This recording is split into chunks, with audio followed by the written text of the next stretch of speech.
Sup YouTube, Velocity here, and welcome back to Project Eden's Garden. Alright, we're on mean difficulty, you all see this. We're on the hardest difficulty. We are a trinket, look at our truth bullets. We got a lot of bullets, dude. We have a lot of bullets, a lot. There's gonna be so much stuff we gotta do here, man. But we're ready. We can do this, we can solve this mystery.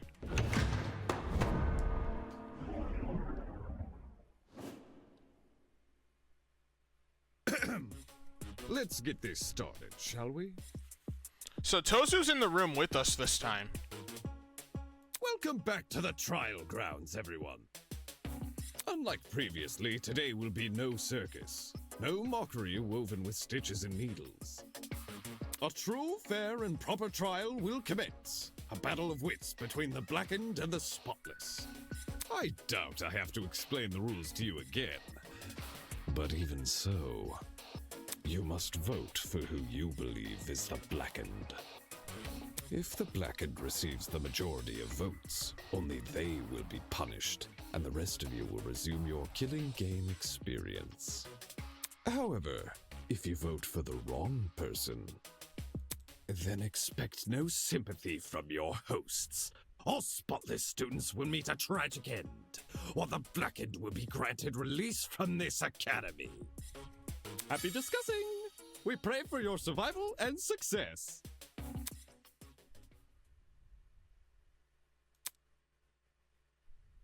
Can someone please break this silence? Dude, it's hard. It's hard to do that. I don't want to talk about this. Wolfgang deserves justice. But putting everyone's lives on the line like this is just cruel. Oh, crap. Without a lawyer, we're totally screwed. Whenever I turn my head, I keep expecting to see him at his podium. Oh, don't cry, Toshiko. He's in a better place now, you hear? Whichever one of you sick bastards did this, whatever it takes, no matter if I have to kick the brains out of every single person here, I'll find you. Do you really gotta resort to violence? Let's just stay calm, okay? Making peace with our situation is, the first step in handling it. How the hell can I stay calm when there's a killer on the loose? That's what we're here to talk about! Calm down! That bastard is watching us right now, fully content putting our lives on the line. Is that what you call peace? Being at the mercy of some dickhead silent observer? Well, nobody knows for sure if the killer is even a silent observer. If anything, the killer might try to feign innocence through other means. For instance, pretending to be outspoken about the case. That's actually true. Huh? What the? Are you accusing me of something? No, you idiot! I mean, what you did during the investigation seems really suspicious. What did Grace do? She stood in front of Wolfgang's dorm room and wouldn't let anyone go inside. Intentionally or not, it really hindered our investigation. Because of Grace, almost everyone who planned to investigate Wolfgang's dorm gave up and went elsewhere. It was only after some of us started protesting that she finally relented.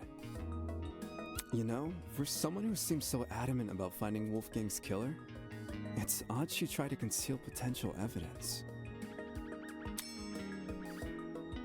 Yeah, like, what did she think was gonna happen, dude? Are you... I'm not saying Grace is definitely the killer. I just think we should be cautious of her. She has an alibi, though. Huh? She does. Grace couldn't have murdered anyone, 'cause she went to the game tournament. Grace attended the tournament? Yeah. Does that rule her out from committing the murder? No, not entirely. Well, yeah. We had to be at the dining hall by 9 a.m.-ish, which was like half an hour before the murder. Nobody left the tournament after it started either. Nobody I know of, anyway. There weren't many of us there. Had someone disappeared, it would have been obvious. So, Grace is off the hook? Wow. That plot thread resolved itself quicker than I was anticipating. So Jean, Grace, and Kai attended Cassidy and Jet's game tournament. And me.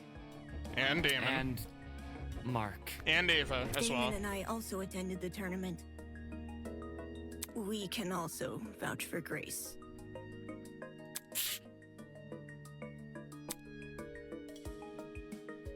You guys aren't lying, are you? No, we're not lying. Why would you say that?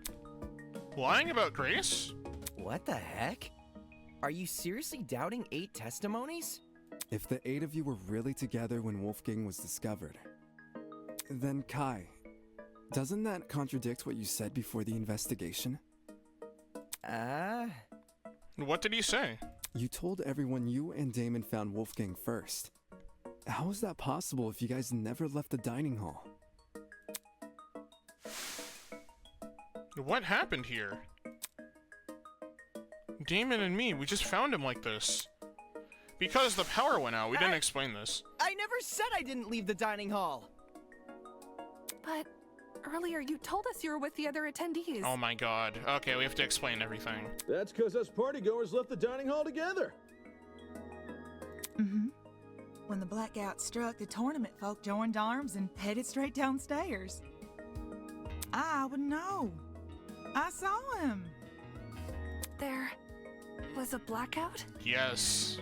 Why are they pretending to not know? Damon talked to everyone about, or not everyone, but some people about this. You don't remember? Actually, I don't recall a power outage either. How could that be? Did an alternate timeline converge with ours? Why is it that some people recall a blackout, but not the others? Thinking back on the testimonies I've collected, I can probably make an educated guess. Yeah. A blackout affected one building. I got it. The reason not everyone experienced a blackout is because only the building containing our dorms was affected. If I had to guess, the courtyard and tree area are connected to separate power sources. So the tournament attendees were affected, yet they left the dining hall? Why not stay put until the power returned? Because that was not wise. Because we were the ones who brought it back. It didn't seem like the power was being restored anytime soon, so we took up the challenge of fixing it ourselves. And just our luck, boom! We found a spare generator lying in one of the storage closets. Of course, then we found Wolfgang. Yeah. She's right.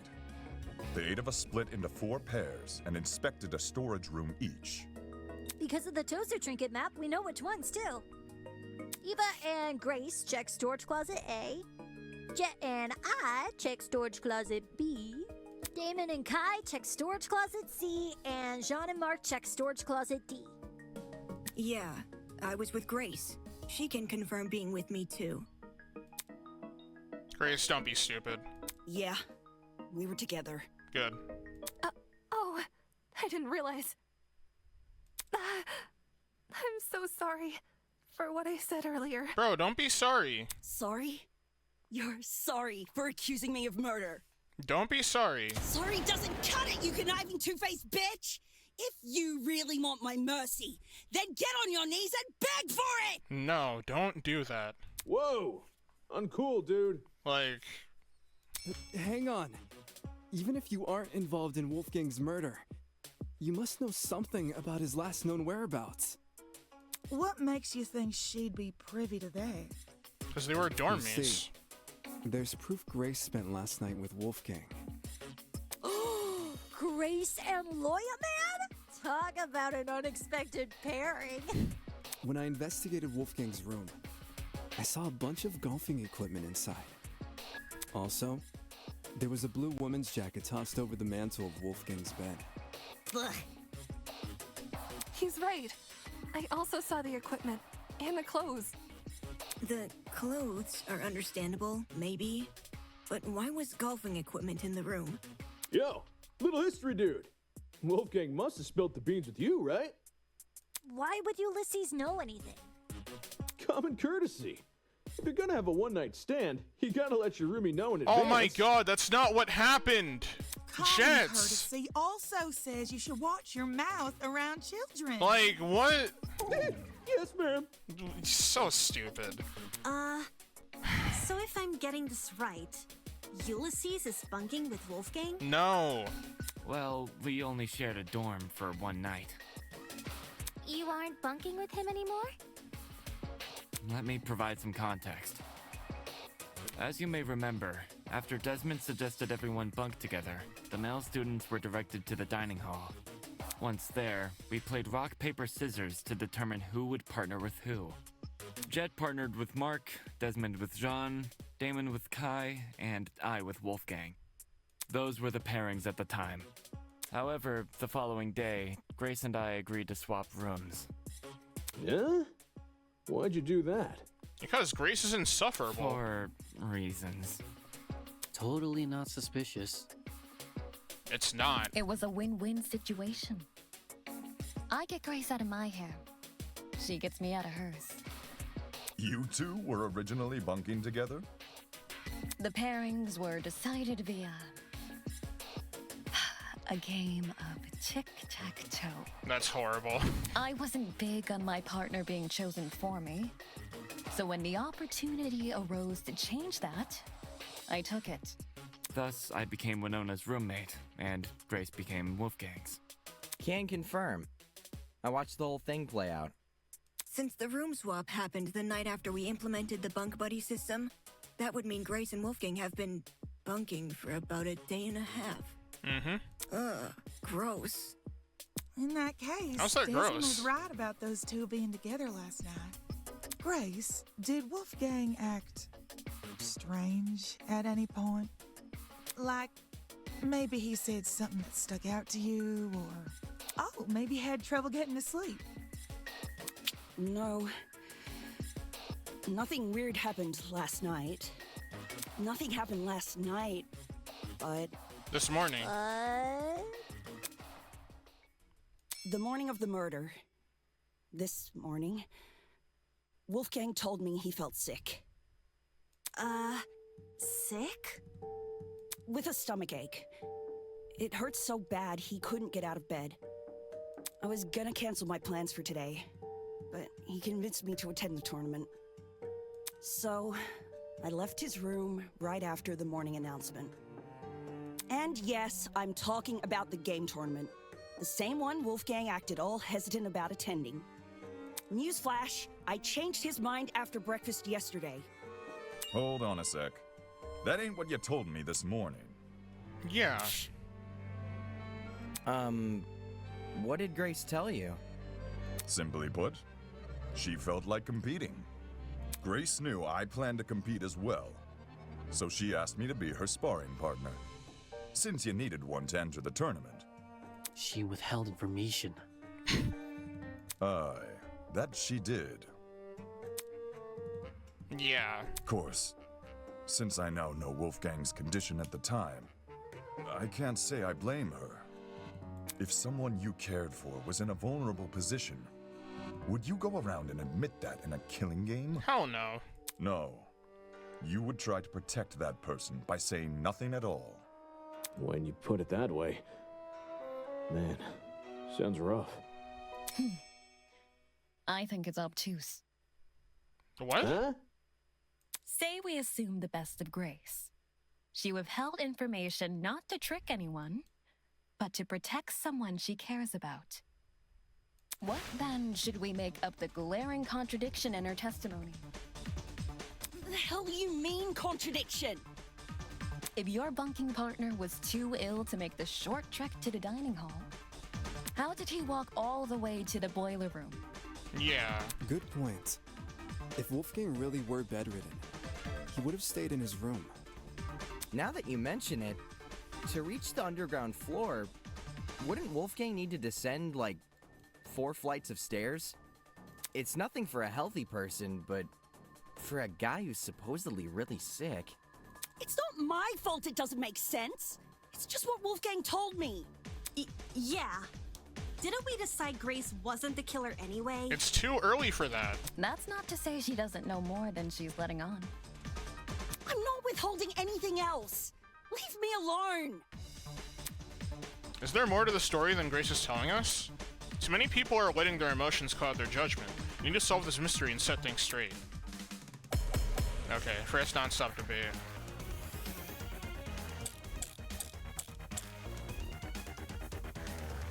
Why don't you tell everyone the truth, Grace?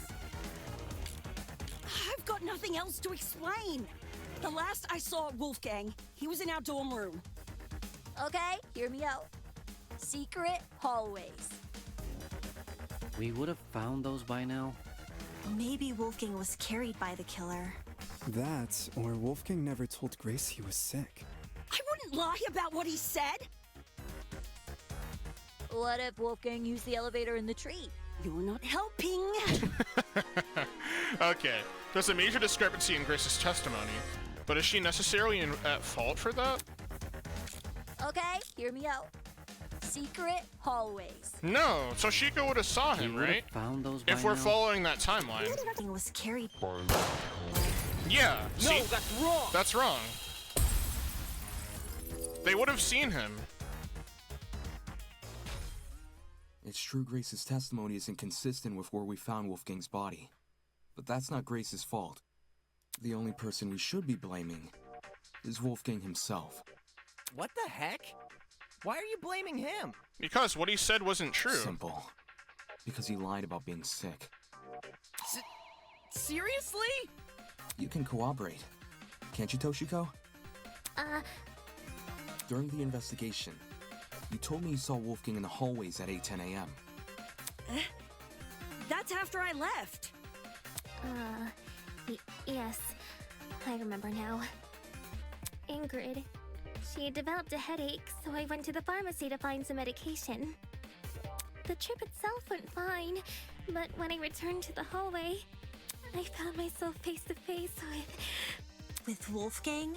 Yeah. Hold the phone! Toshiko actually saw Wolfgang? We had a normal, pleasant exchange. He appeared perfectly healthy and even mentioned going to the tournament. Of course, he never made it. I don't want to be that guy, but can anyone confirm this? Yeah. Mm-hmm. I heard them chatting a while in my room. Though I was bedridden like a sitting ghost, I could still make out their voices here and there. Strange. He told Grace he wouldn't attend the tournament, but then said the opposite to Toshiko. Sounds like he was telling fibs to conceal his actual intentions. Yeah, he was. And what's his true plan supposed to be? To go to the boiler room. Most likely. I'm lost. What business would a guy like him have down there? Why did Wolfgang go to the boiler room? That I can also answer. It's because of the note.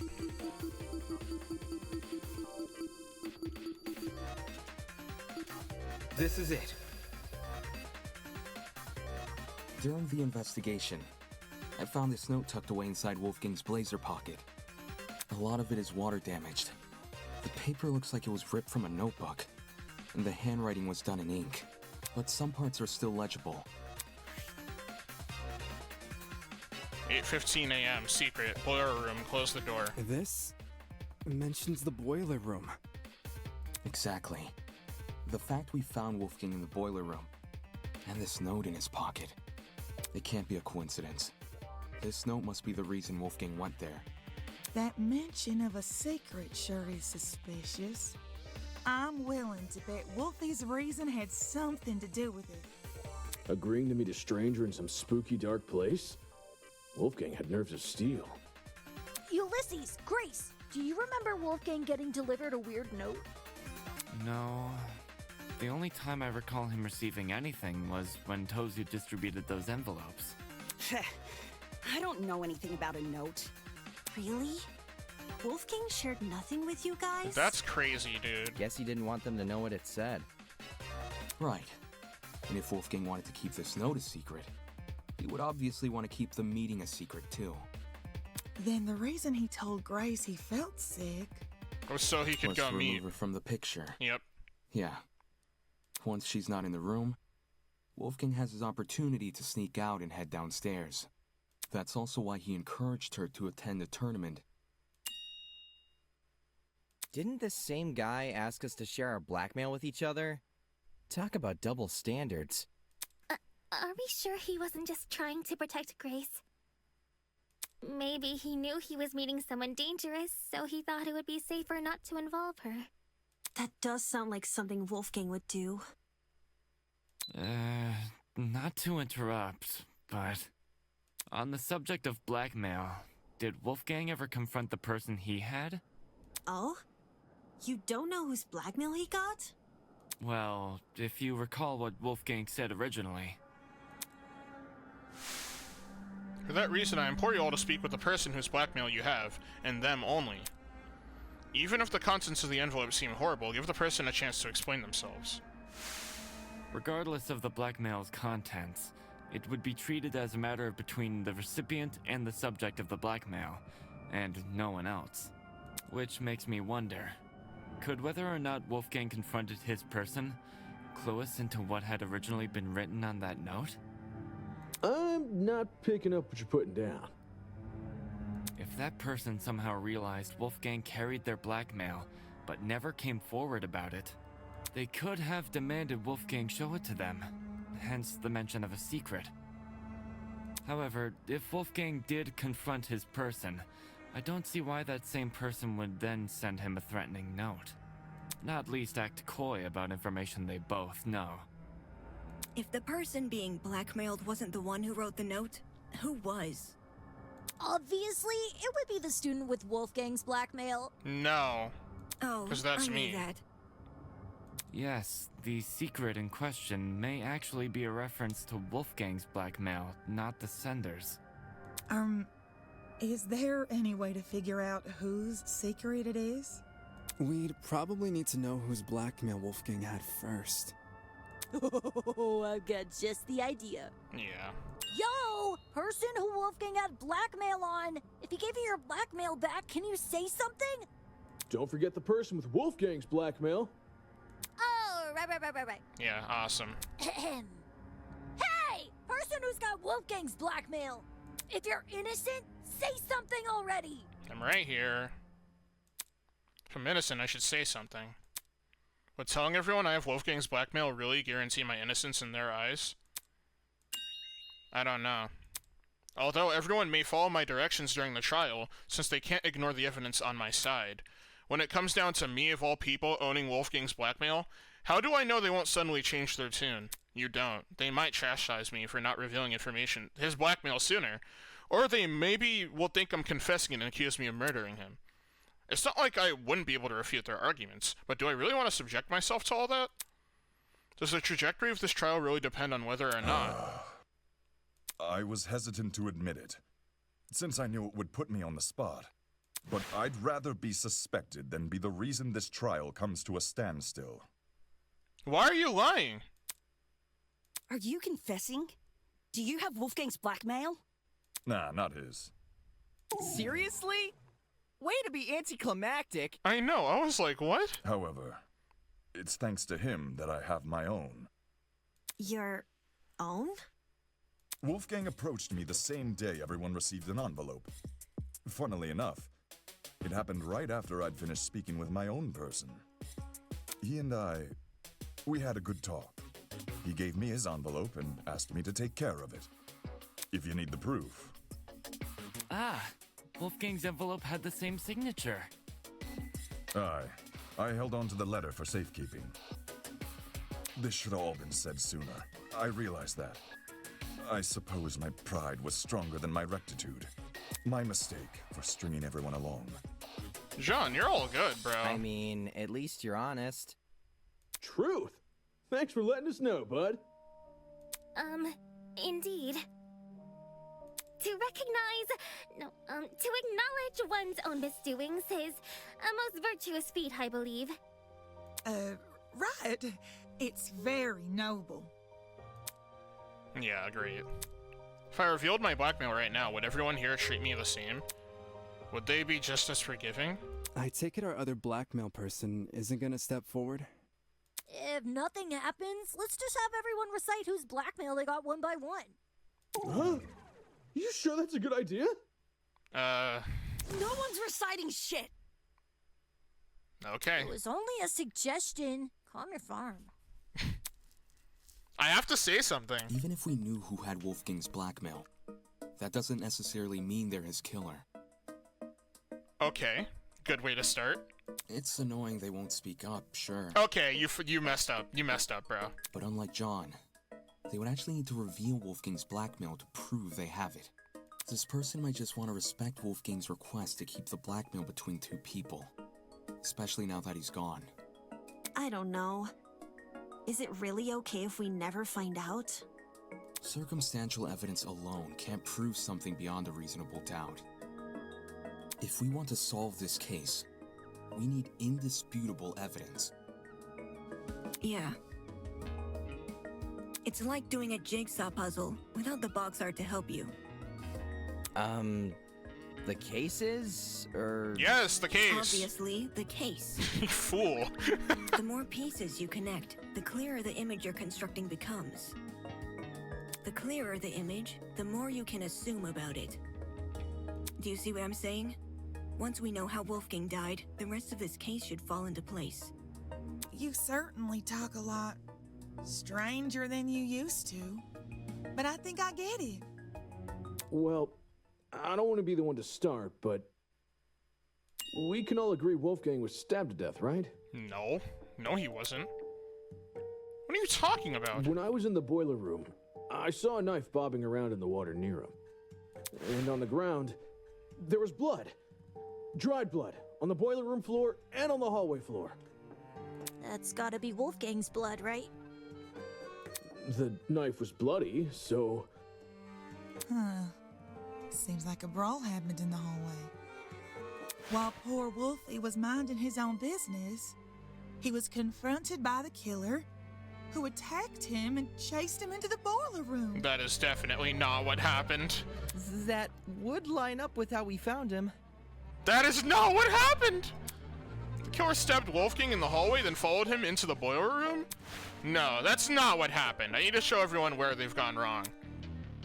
Alright, here we go.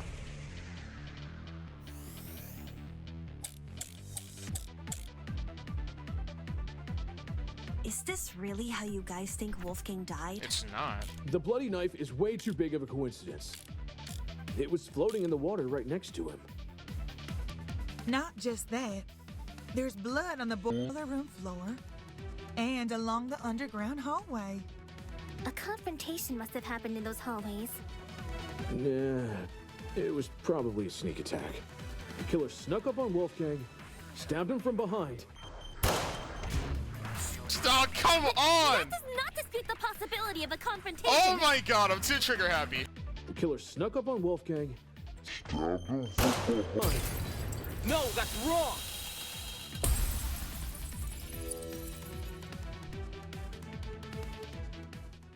Jed, you talk a lot about the knife and the bloodstains on the floor. But did you ever look at Wolfgang himself? I gave him a glance. Nothing too deep. I figured. Had you actually taken the time to look at Wolfgang's back, you would have noticed a clear absence of stab wounds. In fact, none of the injuries he sustained were the type to cause severe blood loss. Seriously, we went over the same thing with Cassidy during the mock trial. Couldn't you give Wolfgang the dignity of a proper investigation? Alright, dude. Hey, man! It's not like I didn't try! It's just... this stuff doesn't come easy, you know? Nobody wakes up thinking they'll have to solve their buddy's murder later. Isn't that exactly what you should be worrying about in a killing game? Not everyone has the stomach for investigating. That's fine. That's why you got people like me to do the heavy lifting. Since some of us here weren't able to investigate Wolfgang's body, I'll lay out his injuries. There were 2 marks on the back of his neck, a bruise and a tiny red dot. His hands were burnt too, so 3 injuries in total. Besides that, I caught nothing else. Burns, you say? Yeah. Junior high, my dear Wilson. The killer used a flamethrower. No. These didn't look like normal burns. Not the sort you'd get from a stove fire, or a hot iron, or a flamethrower. They were electrical burns. Contradicting my theory outright? Jeez. So this is the thanks I get for vocalizing my thoughts? Sorry, lass. Yes, if I may add on to what John said. The burns actually bore a strong resemblance to what you might see in cases of corona paralysis. Chiaro... Huh? Ooh, now this I know. Coronoparalysis. It's something which happens to lightning strike victims. Getting struck by lightning is like getting kicked by a horse. The impact is so shocking, some people will lose all feeling in their limbs for a few hours. I was aware of lightning paralysis, but even I didn't know its official name. That's a nice head you've got on your shoulders. Lots of people tend to overlook the importance of lightning safety, especially where I'm from. Where are you My from? grandpappy once tried working out in the open during a thunderstorm. Pure luck's the only reason he lived to see the next day. Sorry to hear that and all, but what does lightning have to do with anything? He was shocked, you fool. Well, if I had to guess, Ulysses, did it look like a big old tree was drawn on Wolfie? A big old tree. Yes, that's how I would describe the burns on Wolfgang. So Wolfgang had lightning strike scars? Huh? Dude, you are not helping at all. Kai is so clueless. We're trapped inside a building, though. Lightning can't come from anywhere. Electricity Could he not can. have been struck before the killing game? Fate No. is stronger than will, you know. Perhaps the deity decreed the glow of his altruism from their heavenly abode and felt him a threat. Nay, those burns were fresh. One look was all it took for me to know that. If he had these scars before, we would have noticed them anyway. But if those marks were recently inflicted, wouldn't it mean Wolfgang somehow went outside? No. Not necessarily.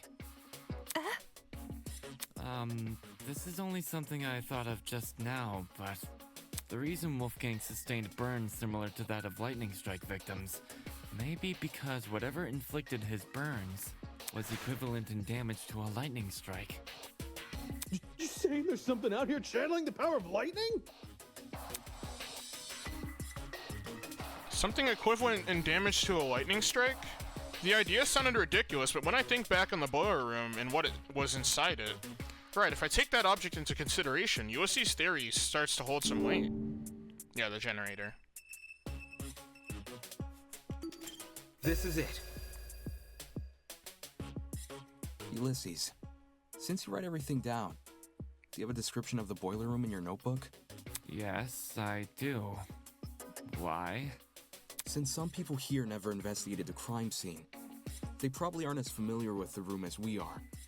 So, you should read out your description of it. Sure.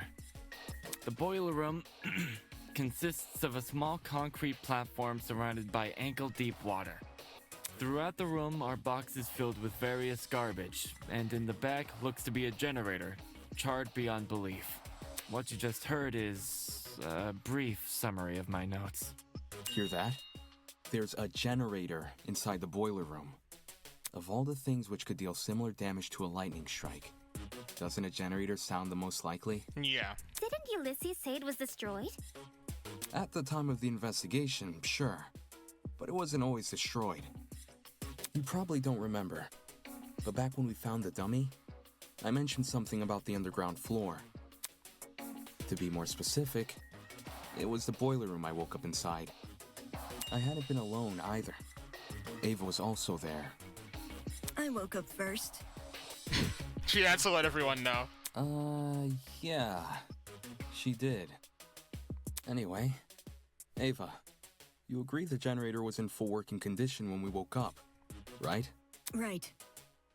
So in the time since you woke up there, the generator was destroyed? It's the only possibility. As for what destroyed the generator, well, it's hard to say for sure. My best guess would probably be... Don't waste my time. Winona, what? What are you mad about? Two things.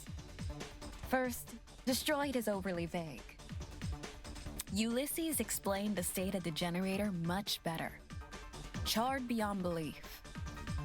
Second, and more importantly, where's your proof the generator inflicted those burns? On his hands. What are you talking about? The generator must be involved. It's near where Wolfgang is lying. Being within range of something counts as proof now, does it? Do you also consider happenstance as conclusive evidence? Oh my god, Winona. Funny how the standards shift, if so. That? Damn it, she's trying to make me look like an idiot. If I let this continue, the others might start to doubt me. I need to stop her before she veers off the trial's track. You thought you were the only one with an interjection animation. Think again! Sometimes, a student will dislike your argument so much that they will initiate a one-on-one debate with you. We call this rebuttal showdown. During rebuttal showdown, your opponent will fling a flurry of remarks at you, so it's your job to counter them. Use the WSD keys to slice through your opponent's argument. Naturally, you'll slash in the direction of the buttons pressed. To slice diagonally, you simply press two keys at the same time. Be sure to pay close attention to the shape, size, and position of your opponent's remarks, as these will clue you into what direction you should slice. Every time you strike white text, the green side of the screen will shift left to represent your argument succeeding. Likewise, every time you miss text, the orange side of the screen will shift right to show that your opponent is winning. If you cut through the remarks, you will advance to the next stage. If you haven't, you will retreat. Okay, so fire is right click. If you're somewhere in the middle, and you and your opponent will wrestle and control in a short round of cross swords. In order to gain the upper hand, you must rapidly left click. Now the meat of the duel, the truth blades. Similar to non-stop debates, any suspected contradictions will be highlighted in gold. Hold down right click to slice them apart with the truth blade. Of course, don't start slicing the second you see gold. Assess the validity of the remark and check if you have the correct truth blade equipped.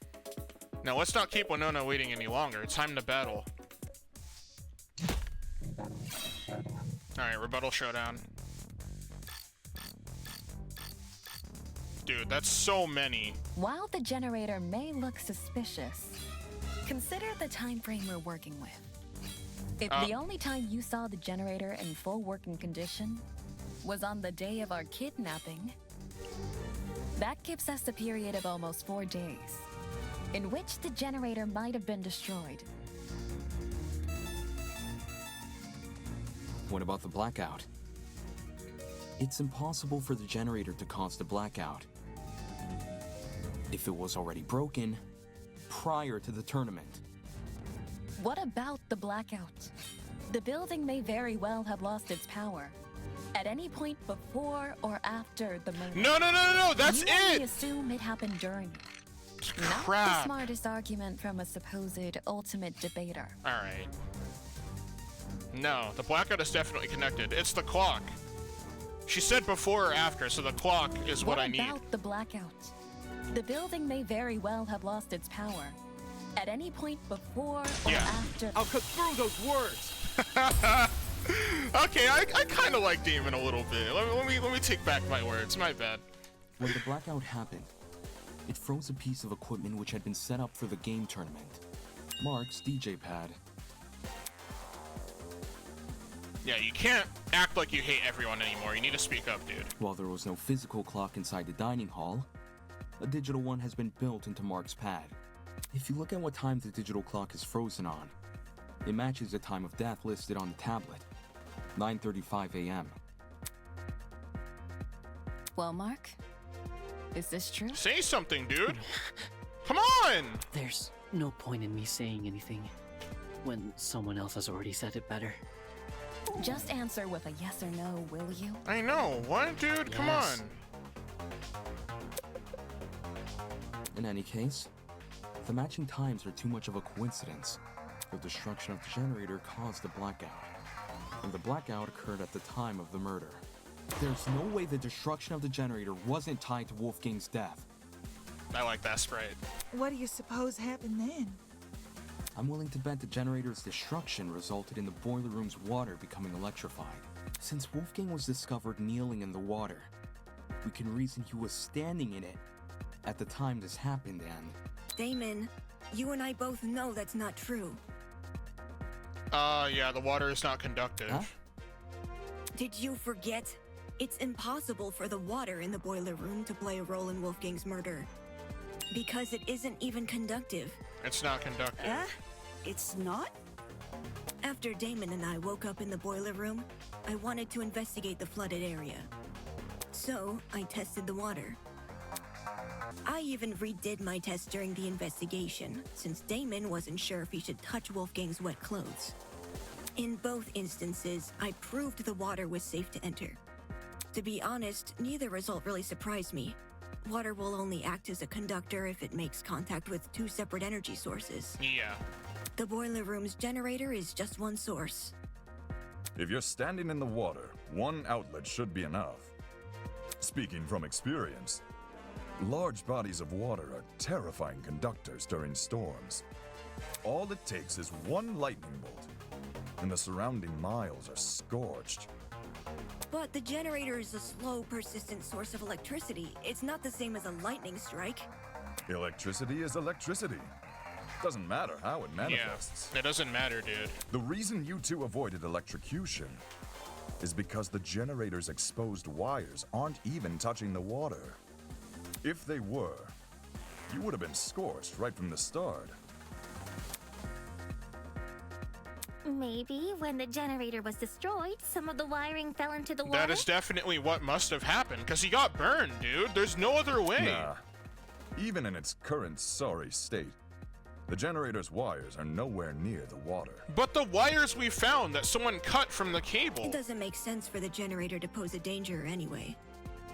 The point of the killing game is for the students to kill each other, not for the facility to kill the students. A feature of the building killing a student would be a meaningless death because you can't attribute a student killer to it.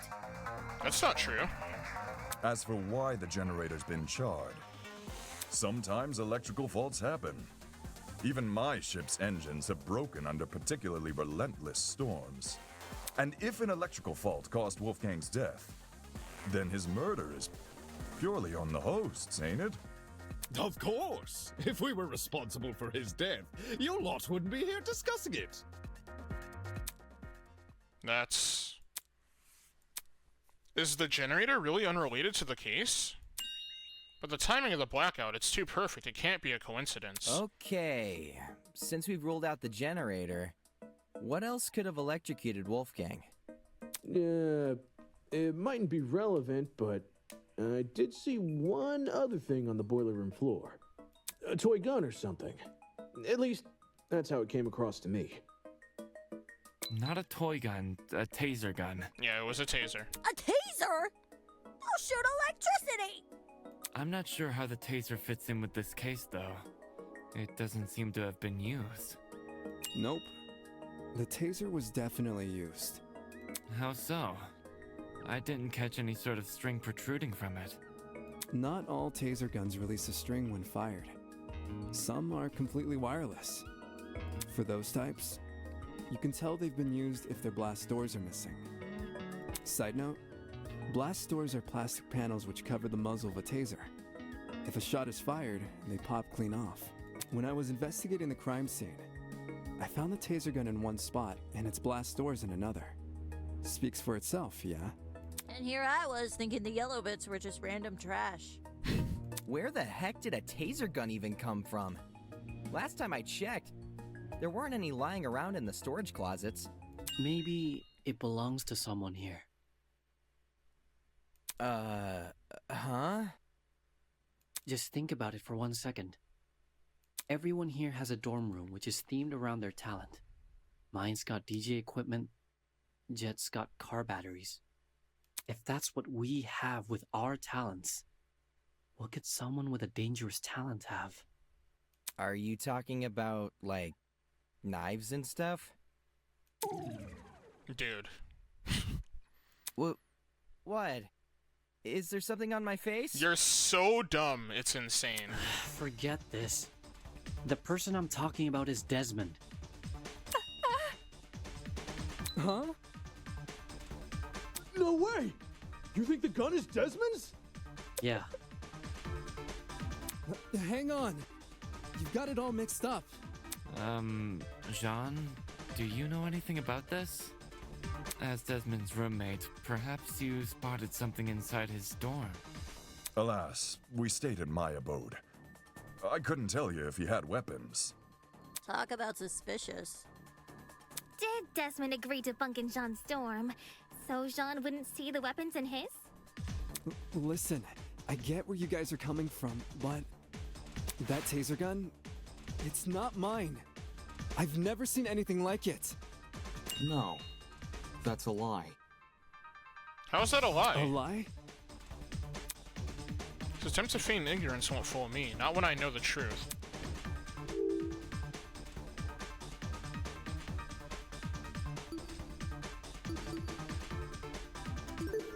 I got it. The blackmail tools you gave us. That's my evidence. You didn't get mine, did you? No. But the person who did informed me of what it said. With his weapons at hand, Desmond guards only the ones he trusts. Guards only the one he trusts. The writing style seems to match. I think it's legit. That's more than a little suspicious, don't you think? Leaving a bunch of weapons unguarded during a killing game? Don't judge me. This is the first time I'm hearing of it too.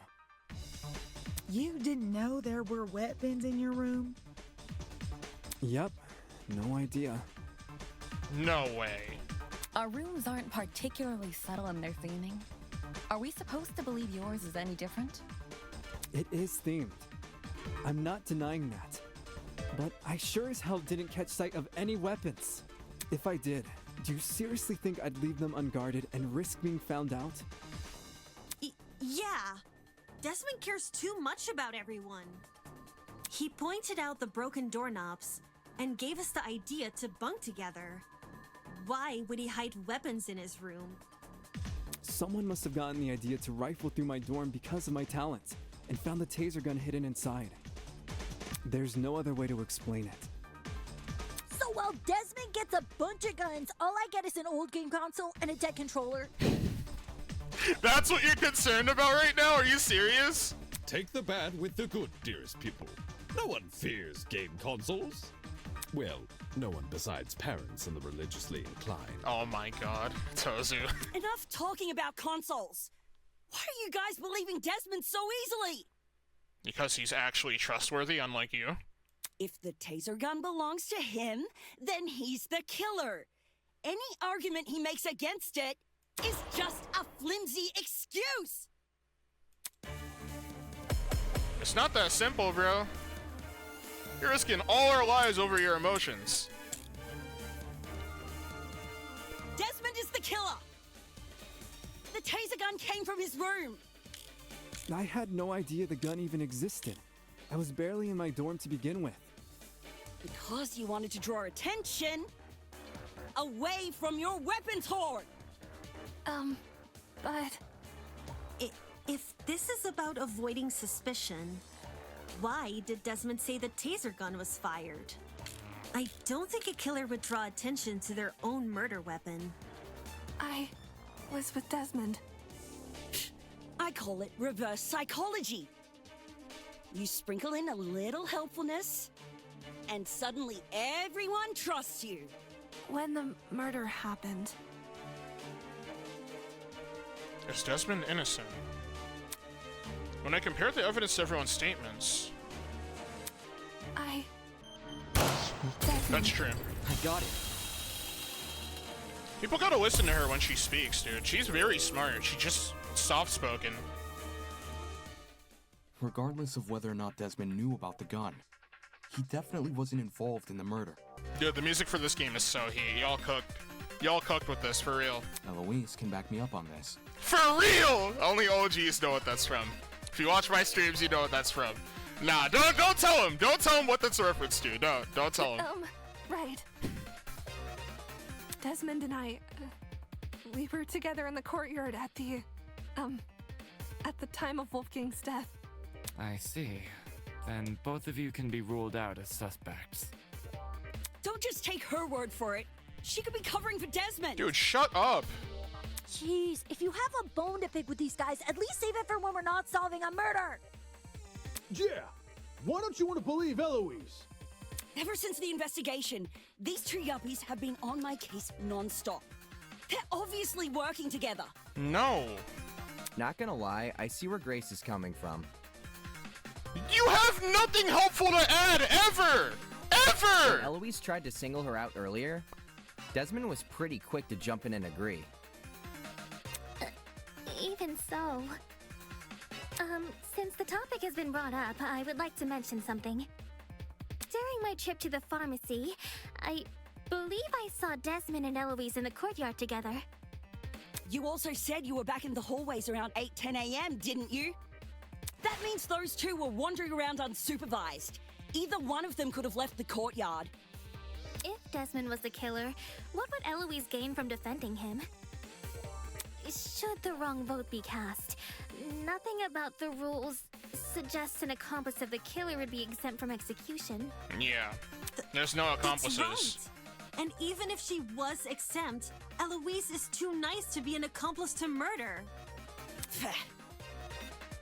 Grace, I realize Desmond's irked you, but that's no reason to keep steering everyone down a dead end.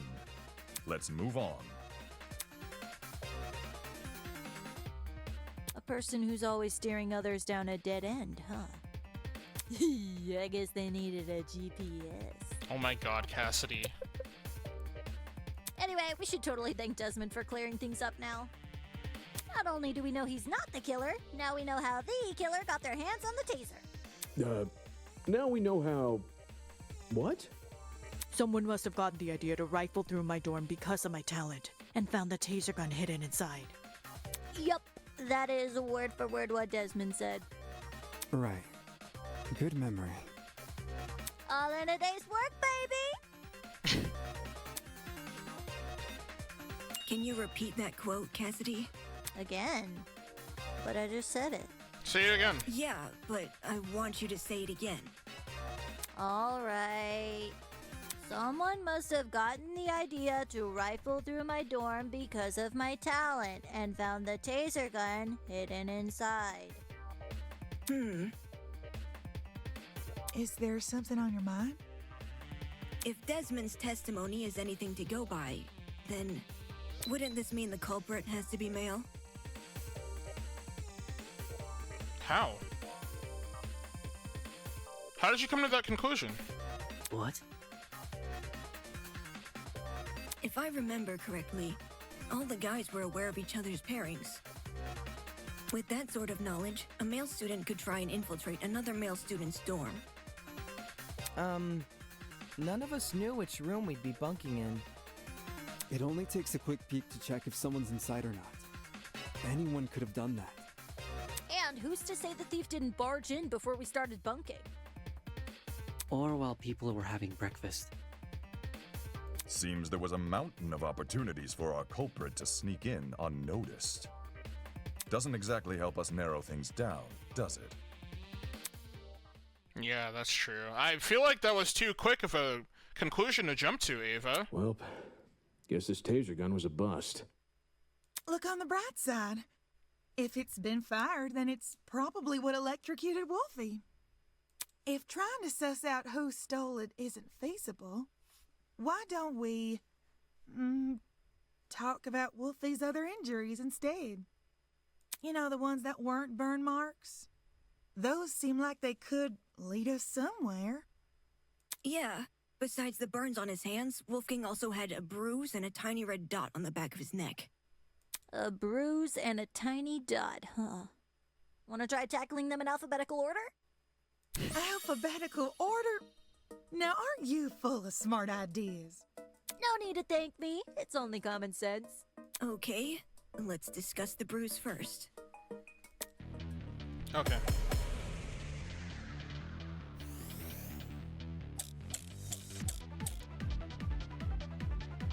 So it's obvious think the it's rolling safe to pin was say used to attack him. The killer didn't use a flamethrower. Maybe Wolfgang got into a fight? Someone might have attacked him. With the rolling pin. And I'll let aimed for this play his out, though. neck. If you can even reach that high. He was the Either tallest of way, all the characters. Something must have hit him. What if Wolfie fell over?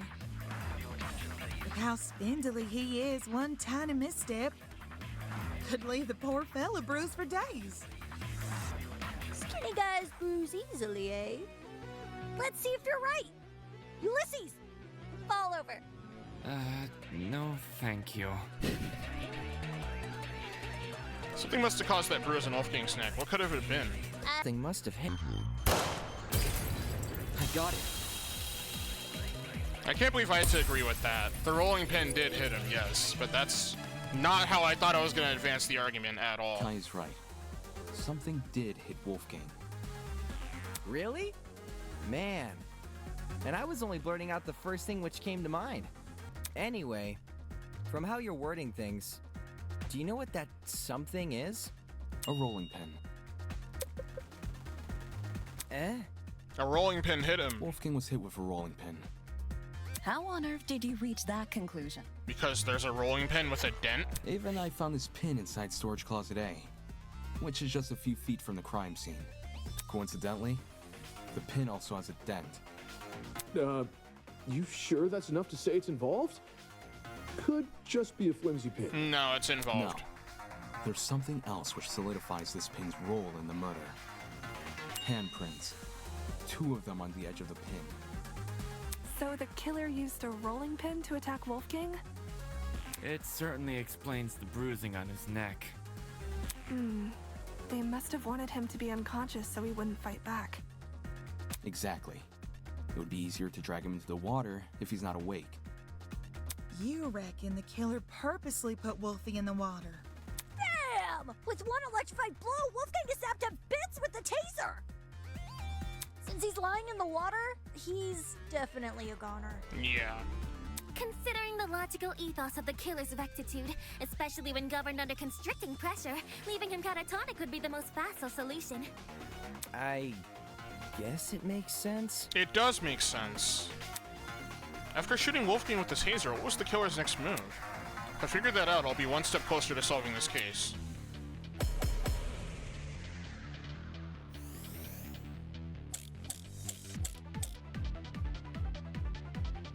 So let me get this straight.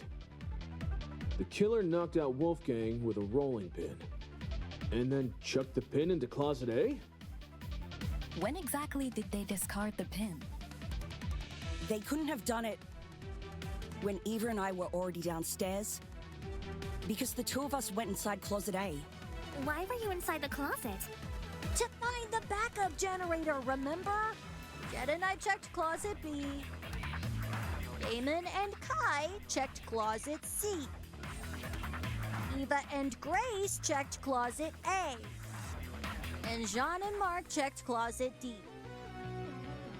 The killer just discarded the pin before we came downstairs. That's true. Yeah, I think Mark's right. Because the killer could run upstairs and go back to their room immediately after the pin. That was it!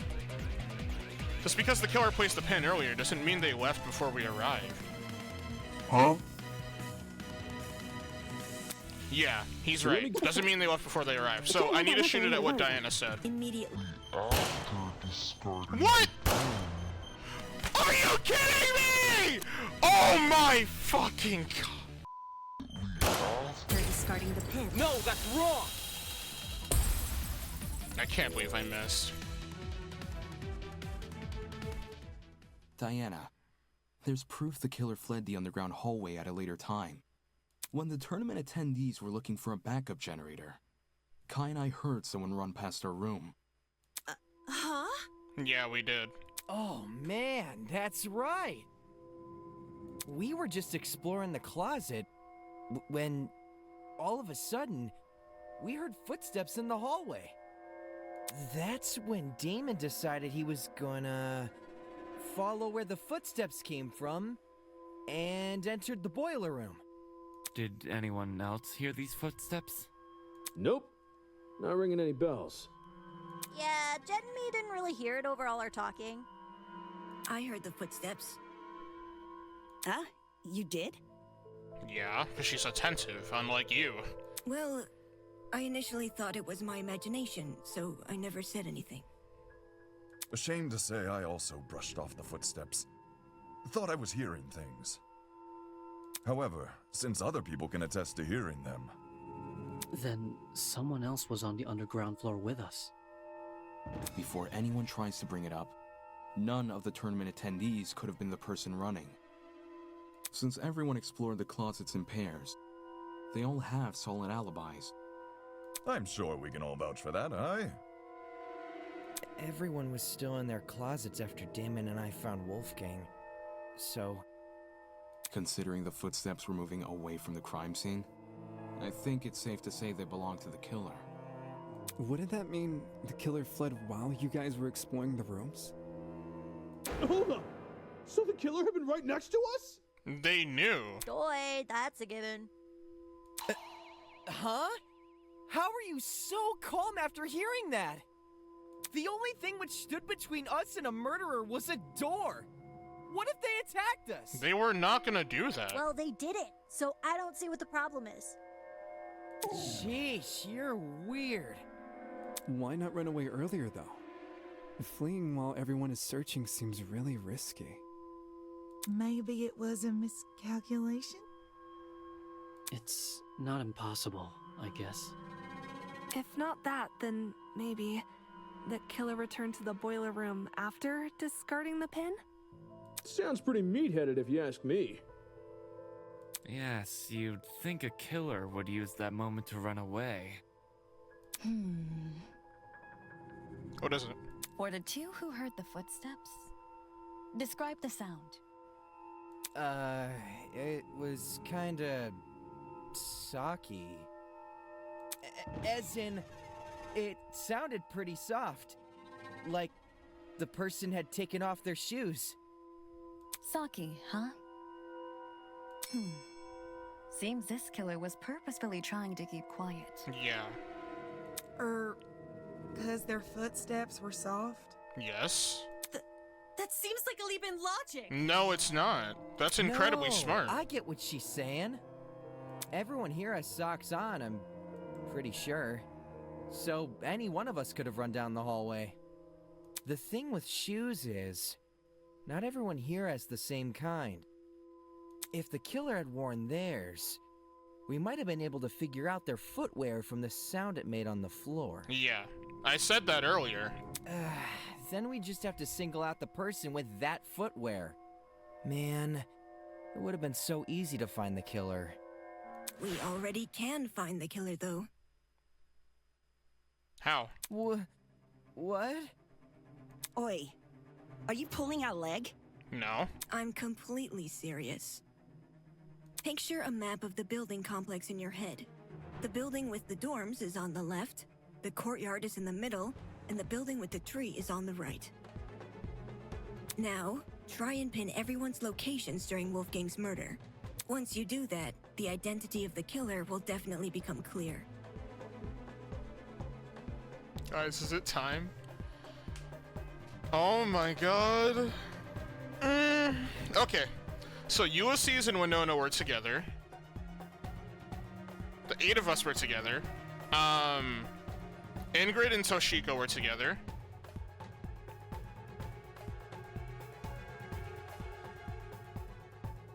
Eloise and Desmond were together as well.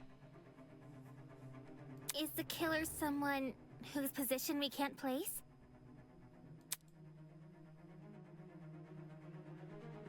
No, it's not about position. Eh? Wolfgang's killer can easily lie about their location during the murder.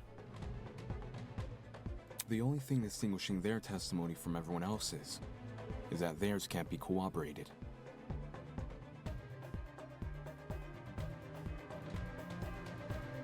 Who had a testimony that couldn't be backed up?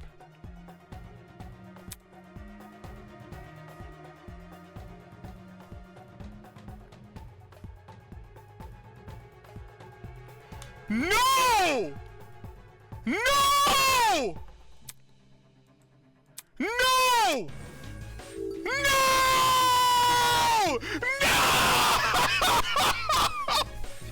No! No! No! No! Dude, there's no way! No! No! I like her so much! No! No, no, no! It has to be you! Diana, it's you, isn't it?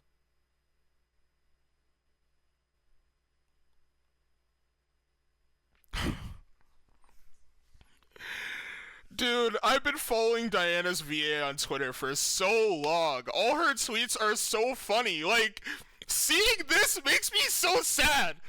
It makes me so sad. It really does. Cause she is that character. She is. Oh my dude. Oh my god. Oh my god, guys, why did this happen? Why? Oh my god. Dude, I can't. I cannot do this. I can't. This is too much for me. It really is. Look at Tozu in the back! Thinking he's all slick! I hate him! I hate him so much! I need a drink of water, man. This hurts. It really does. Having to attack one of your own is so horrible. It really is, man.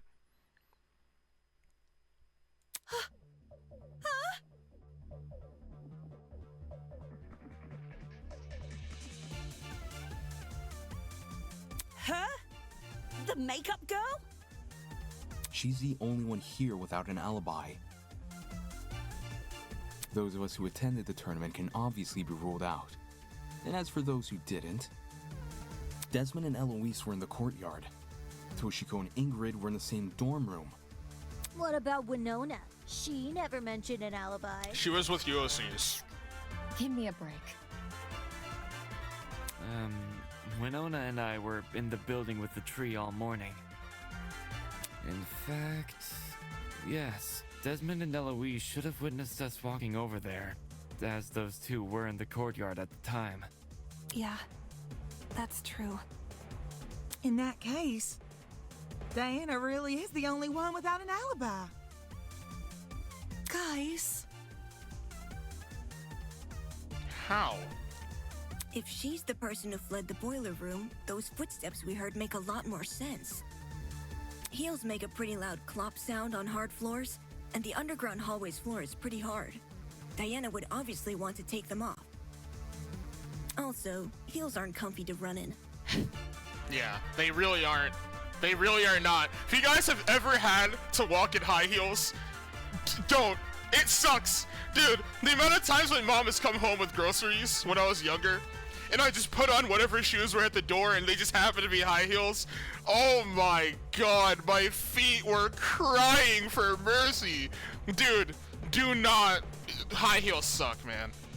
They suck. Whoa. I didn't even think of it like that.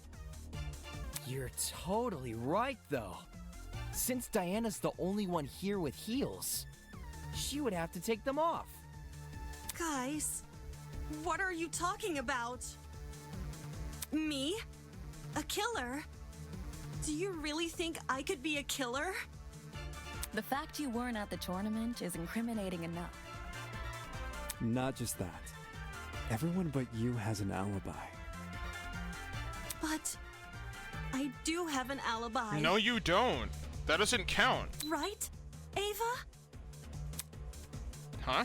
You woke up with me this morning, And you never saw me leave my dorm. During the brief amount of time we were together, I never saw you leave. What you did after I left for the game tournament, however, is anyone's guess. Ava wanted to help me and Cass set up the tournament, so we told her to swing by early. Man. For that reason, I left Diana's dorm at 8:05 a.m. I know the exact time since her room has a clock. I probably entered the dining hall around 8:10 a.m.-ish. So much for an alibi then.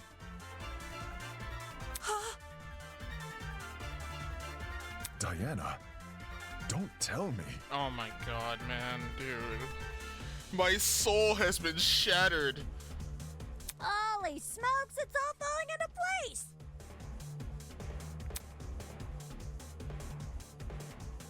Are we sure there hasn't been some sort of misunderstanding? We're sure. It's not possible. Diana can't be the killer. No! I refuse to believe it! Looks like some people here aren't willing to face the facts. That's not a problem. I'll make them face the facts. Whether they like it or not, soon enough nobody will be able to deny that Diana killed Wolfgang. Well, at least he has iron will, dude. That's a good trait to have in a situation like this. Not, like, being able to steel yourself and face something that's really hard emotionally. I honestly probably would not be able to do this. I'm gonna be honest. I would not be able to do this, dude. I would not be able to steer the conversation to be productive, or steer the conversation to actually find the culprit. There's no way. I'd be way too emotional. Absolutely not.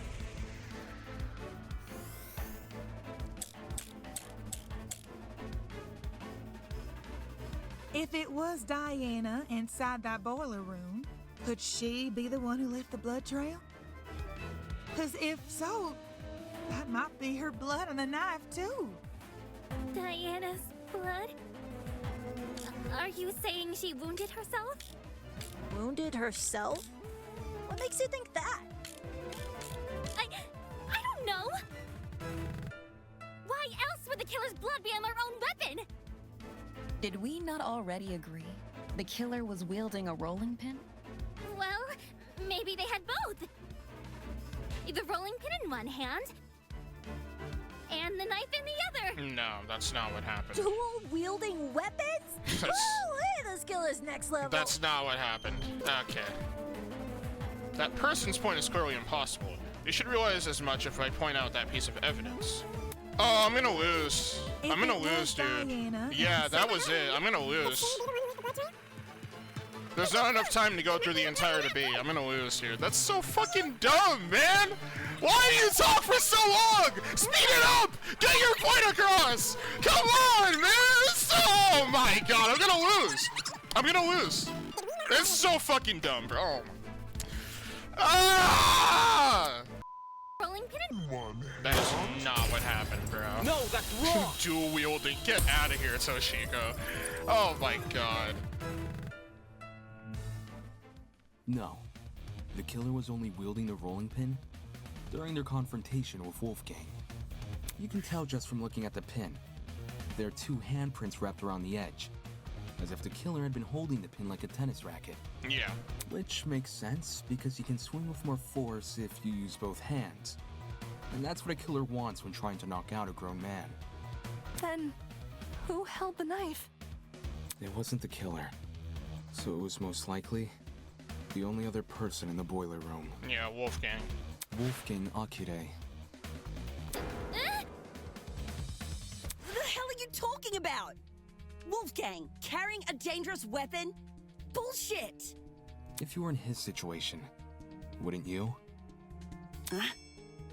Wolfgang received an anonymous message asking him to meet in a basement, all whilst in the middle of a killing game.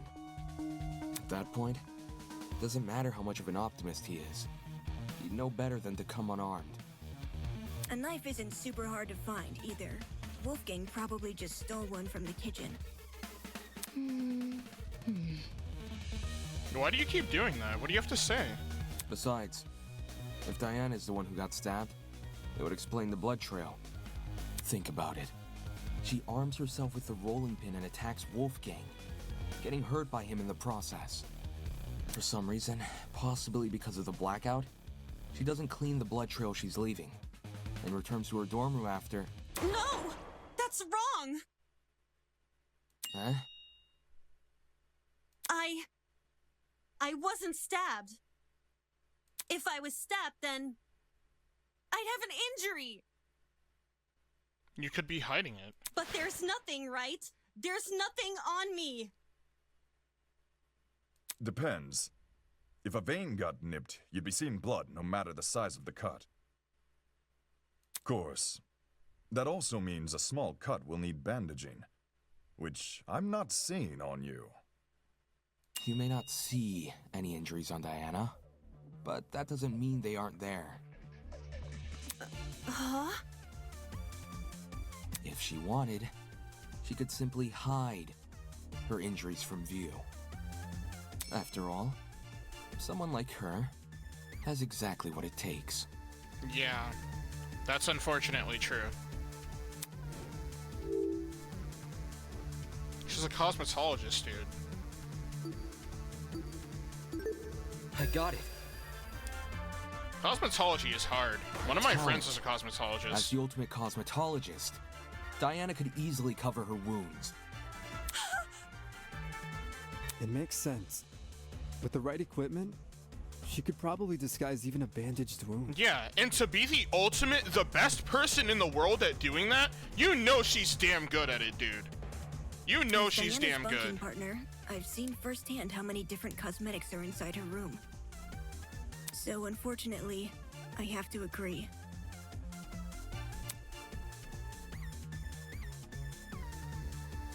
Diana, why? Well, Diana, did I get anything wrong? No. No.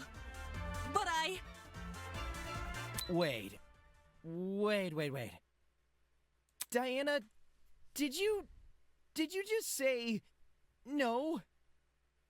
As in, no, you're not wrong that I covered up my wounds? I don't think that's what she meant.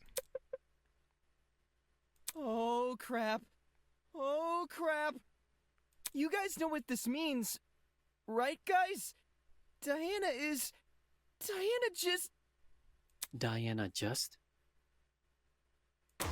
basically just confessed!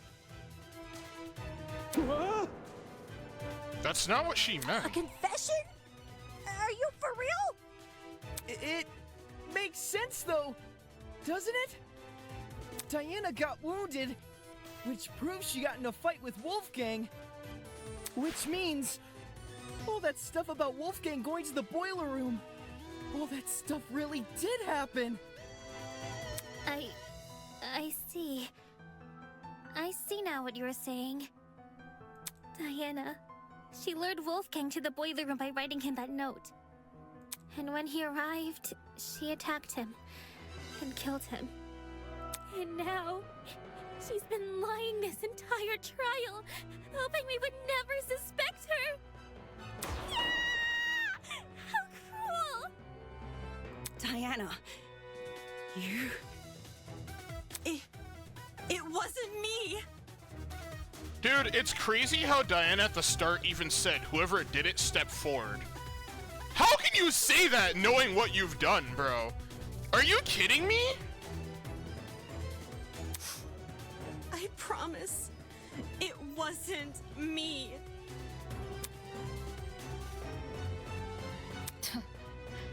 To think she could preach about friendship after committing a violent crime.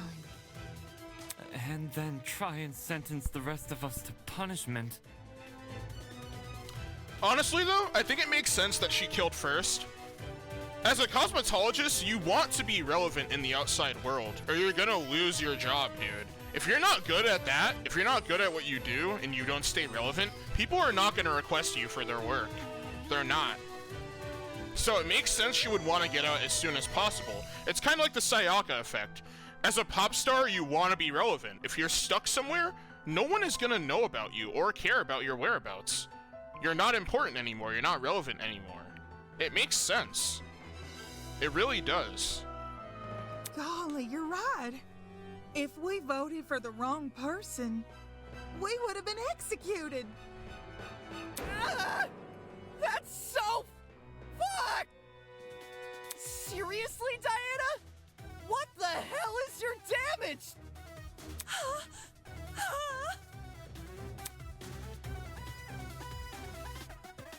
Winona is not having it. I don't blame her. Can we at least hear Diana's side of the story? Her side? Well, you know, Diana has, I just think it's fair we listen. What does it matter what she says? Look at the evidence. This case, it's closed. We know who the killer is. No, we don't know everything yet. You can't say If that. you really want to ask for Diana's side of the story, then do it after the vote. No, don't vote yet. No. No, no!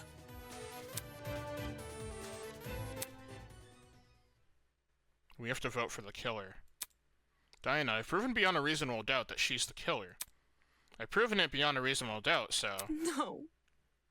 No. No. Why is it that when I hear her cry, I get this strange nagging feeling in my chest?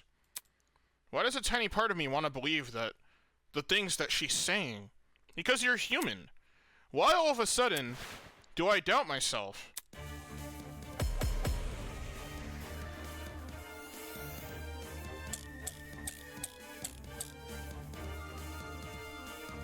Diana was the one who lured Wolfgang to the boiler room.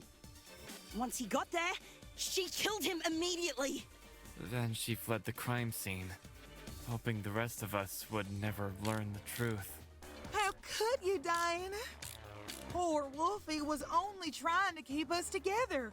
But I would never murder Wolfgang. An alibi. Then you obviously did. But I wanted to believe so badly that you were innocent. Why didn't I see you for who you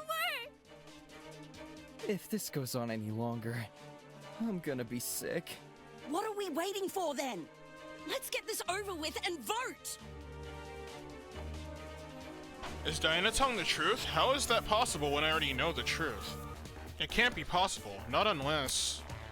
Diana was the one who lured Wolfgang to the boiler room. Once he got there, she killed him.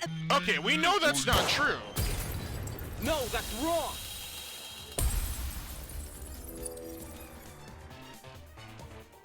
We know that's not true. She did Hold not on. kill him immediately. Grace, you're overlooking a crucial detail. Huh? Do you recall the note I found in Wolfgang's blazer pocket? It asked him to meet in the boiler room at 8:15 a.m. But, according to the Tozu tablet, he died over an hour later at 9:35 a.m. That means Wolfgang didn't die right after he got to the boiler room. What's your point? Are you stupid? I mean, I know the answer to that. My point is that the killer had no reason to lure Wolfgang to the boiler room, and then wait over an hour to kill him. There's no guarantee another person won't enter the room during that time. It's in the killer's best interest to be in and out of there as fast as possible. When we originally discussed the note, we lacked the context to properly understand this time discrepancy. But if we go with your idea that Diana killed Wolfgang immediately, then that discrepancy becomes all too clear. Yeah. You know, I just thought about the alibi things. Could this be a red herring, dude? Could Diana not even actually be the killer? Like, I could be wrong, obviously. But this seems too early to find the killer. It really does. I don't know. I don't know, man. How do you know Wolfgang didn't just arrive late? That wouldn't make sense. He was already on his way when I ran into him at 8:10 a.m. He must have arrived on time. Same goes for the killer. I doubt Wolfgang would stay in the boiler room for long if no one came to meet him. For that reason, we can assume Wolfgang was knocked unconscious soon after he arrived. But there's such a long period of time between him being knocked out and him being killed. Unless you want to tell me he and Diana were in an hour-long struggle, then I'm sure there's more to the mystery here. Shut the fuck up! Oh, great. What the fuck is wrong with you? Don't you see this is a trick? All of Diana's blubbering and crying is just a farce to make us think she's innocent. I wouldn't fall for a farce like that. My only concern is the evidence not adding up. If you're still not convinced Diana is the killer, then let me show you something you overlooked. Yeah, what is that? What are you gonna show me? I call it undeniable fucking proof! Mm-hmm. Alright, we'll see how that goes.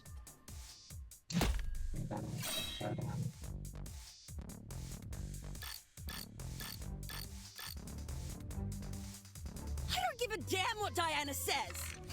Damn it. Not only is she the one person without an alibi, the blood from her wounds places her inside the exact same room where Wolfgang died. How can the killer be anyone but her? Damn. Dude, get out of here. Get out of here, bro. If Diana lured Wolfgang downstairs, why would she take over an hour to kill him? It doesn't make sense. Not when there's a risk of someone else entering the boiler room. What risk? Diana wouldn't have to worry about anyone walking in because she could just lock the fucking door. No, she can't. That's why that was there. Those words. She can't lock the door.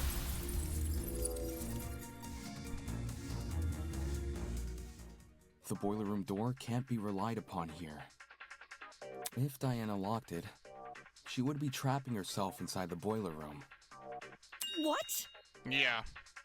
The doorknob has been flipped so that the keyhole faces inside, while the lock faces outside. Had you investigated the crime scene more closely, you might have realized this detail sooner. In any case, locking the door would lock everyone inside the room, not outside. If Diana was the killer, she'd be better off leaving the door open. How the heck do you even flip a doorknob? Sounds like something only a tradesperson could do. Meh. You really think so? Swapping a doorknob is easy. Well, last time I did anything like it was a while ago, but everyone here knows knobs are screwable, right? If you get a screwdriver and know what you're doing, you can rotate the doorknob quick smart. If you can swap a doorknob, then I guess anyone can. Wow, you really don't like anyone or anything, huh? This dude, bro. Right on. That was not a compliment. Wait, are you saying that like it's a bad thing, or? Is that why Diana remained in the boiler room after Wolfgang died? She had been locked inside? What do you make of the footsteps then? If they were Diana's, it would imply she escaped the boiler room. How do you suppose she did that? Diana's way of escaping the boiler room, huh? From the evidence in the boiler room, I'm fairly confident I can deduce a method.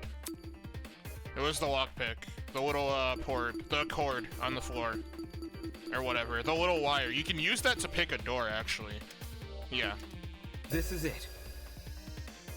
And he was making fun of Ulysses for that, Near the dude. boiler room door, I discovered a thin piece of metal. At first glance, it didn't look important, but if you were to fold it in half, theoretically, it would look like a hairpin. Yeah, and she's a cosmetologist. She has hairpins at her disposal, for sure. This is insane, dude. Come on, this... Bro! Oh, man! Ah, she used the classic maneuver. Picking a lock with a hairpin. It can be done, it just takes a bit of practice. Diana probably had this hairpin inside her makeup bag, so she used it to fiddle with the lock until it eventually came undone, which, judging by the timing of her footsteps, happened late into the blackout. Messing with a lock in pitch blackness. Whew, now that would be impossible for me. Right. Even if Diana did access light, like through the Tozu trinket, undoing the lock would still be difficult. Way too difficult of a situation to deliberately put herself in. In which case, that can only mean one thing. Which is? I don't know what that means.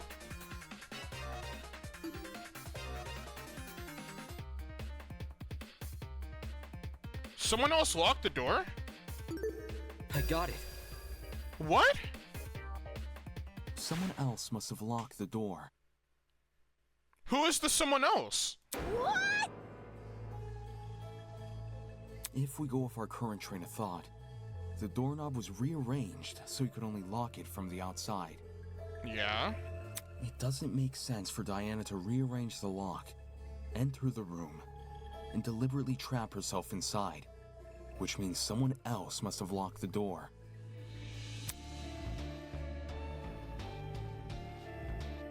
I know this doesn't necessarily clear Diana's suspicion, but it's strange enough to warrant further investigation. I'd rather resolve this thread before we move on to voting. Agreed. We could easily miss something important if we turn our noses away. So, why did this mystery person close the door in the first place?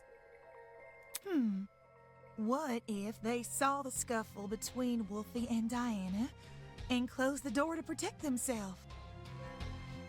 Instead of seeking help? Or trying to stop the scuffle? You say that like closing the door isn't exactly what you would do. What kind of asshole do you take me for? A pretty big one, actually.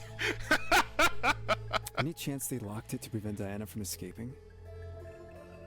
And somehow unscrewed the doorknob without drawing attention to themselves? Didn't you hear him? He's talking about the door being locked, not the doorknob being unscrewed. Unless two entirely different people just so happen to interfere with the boiler room at two entirely separate intervals.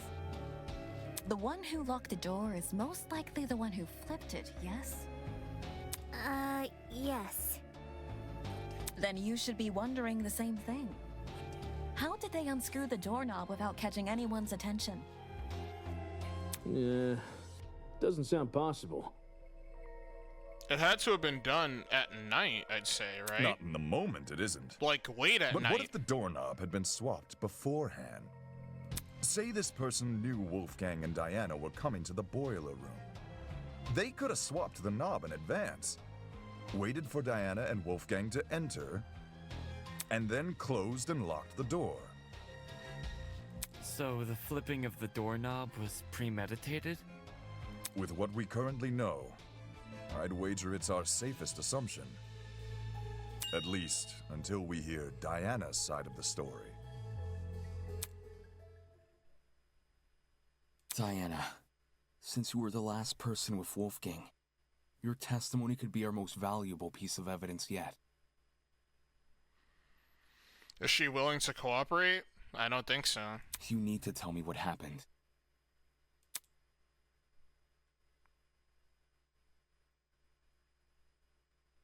If not for me, or for you, then at the very least, do it for Wolfgang's sake.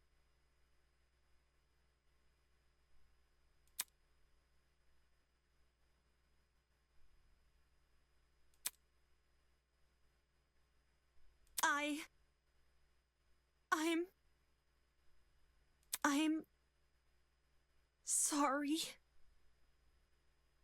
I'm really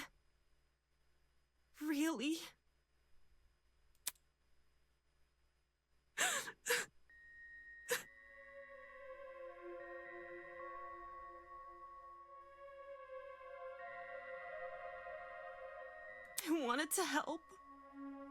I wanted to make everything okay. But all I could do was be useless. All I could do was watch him die.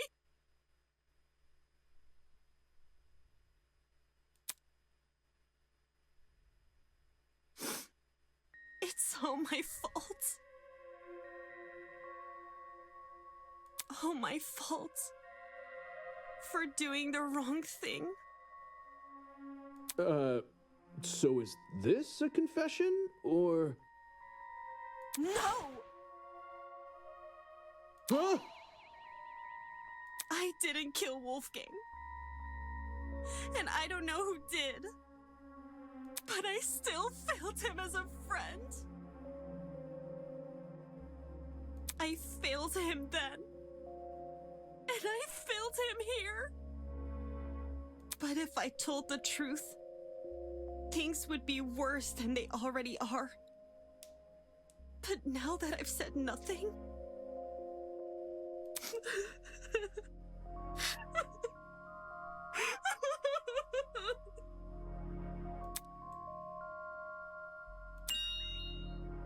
Diana watched Wolfgang die? It's okay, sweetheart. Come on now, take deep breaths. Yeah, we'll believe you no matter what you say. Okay, now you're just lying. It's looking like Diana might actually be innocent. Was I right? It's looking like that, but... the nagging feeling in my chest still hasn't gone away. Damn it, what am I doing? Because of one girl, I've been doubting myself and jumping from one argument to another.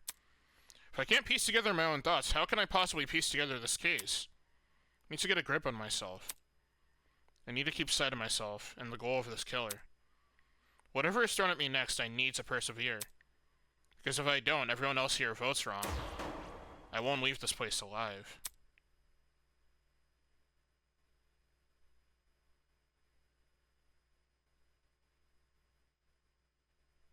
Has all this murder hubbub left your head in a tizzy? Perhaps you need a short break. Something to lighten the mood and let you collect yourself. Something like a nice cup of tea. That would be nice right now. I have water, though. Welcome, one and all, to the first episode of Tozu's Tea Time. Dude, this guy! Get out of here! If you haven't already, please sit back and relax. Here, we do not use our brains, but deal only in gossip. Now, a question from me to you. What are sheep good at, if anything? Most humans, and some sheep, tend to respond with a resounding absolutely nothing. Sheep cannot create art or invent medicine. For goodness sake, they can't even perform music! Their limited speech and quadrupedal locomotion prevents them from reaching the heights of humans. They're practically glued to the lower echelons of the food chain. No matter how hard sheep may try, they will never be anything more than their number tags. They have wool. That's important. I can't say I like that answer. Too pessimistic for me. Plus, what of the sheep who still try? The sheep who realize their fate but continue to challenge it all the same. That they can be so determined to prove their worth when humans have all but deemed them microwavable meals. Isn't that something admirable? What a shame our sheep had to be so misguided. It seems that's about all the time we have. Thank you again for attending Tozu's Tea Time. No need for extravagant farewells. I've an inkling you'll be back for tea sooner than you can say Jack Robinson. Who's Jack Robinson? I have no idea. Ta-ta! Get out of here. Diana, now's your chance to defend yourself. Tell me what happened. Where do I even start, though? How about you begin by explaining why you went to the boiler room? Why I went there? It was... 'cause of a note. A note? 2 days ago, someone slid one into my room. I never got to see who. I just heard a knock. And when I walked over, there was a note under my door. I don't remember any of this. 'Cause she didn't tell you. Sorry. It was midday-ish, and you weren't there at the time. And I didn't show you the note later because... well... I'll just read you what it said. Diana, as you are aware, it is our obligation to speak with those who blackmail we've obtained. After receiving your blackmail and reading the information disclosed in it, I believe a meeting between the two of us is warranted. In 2 days' time, please come to the underground boiler room at 8:45 a.m. and make sure to arrive promptly and close the door behind you. To avoid discourse, do not show anyone this letter. Do not approach me about it either, even in private. There's always the chance that someone can hear. Wolfgang. Wolfie wrote this? Wolfgang had Diana's blackmail? But didn't he have Jean's? Hold on a sec. If you take a closer look, the handwriting on that note, doesn't it resemble the handwriting on Wolfgang's note? You're actually right. Even though Wolfgang's note has been water damaged, the words I can make out were in the same messy scroll as Diana's here. Huh. Then someone else was posing as Wolfgang? The killer, most likely. They must have thought his word was the only one Diana would follow. Guess it worked, huh? I didn't want to show this note earlier because I was scared of how people would try to twist it. Like saying I faked the note, or that I decided to kill because of it. I thought it would be better to just stay quiet.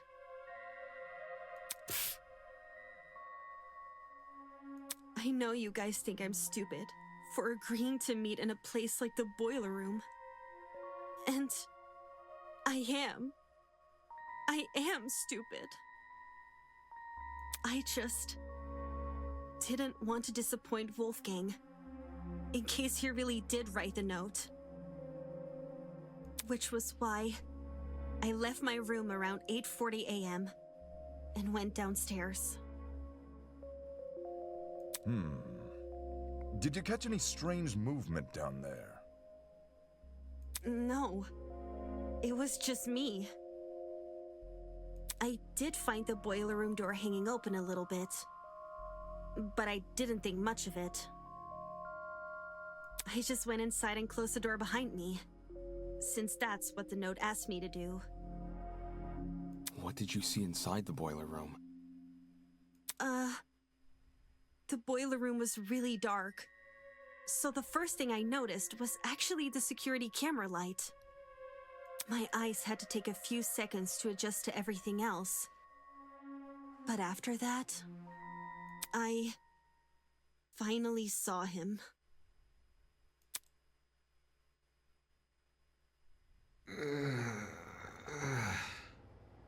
Wolfgang was lying in the water, making these weird noises. It didn't seem like he'd even noticed me entering the room. Not until... Wolfgang?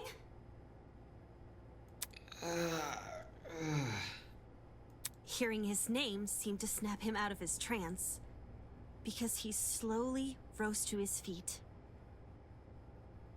Wolfgang, are you okay?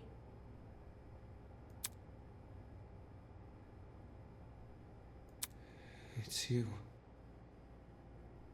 Huh?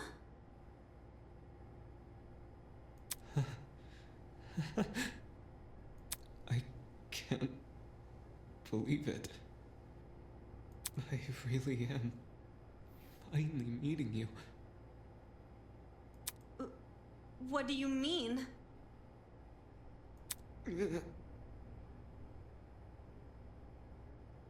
Please, forgive me. Please forgive me for what I've become. Wolfgang? Despite how hard I tried, how much I wanted it to be true, I could never become you. I will always be a failure.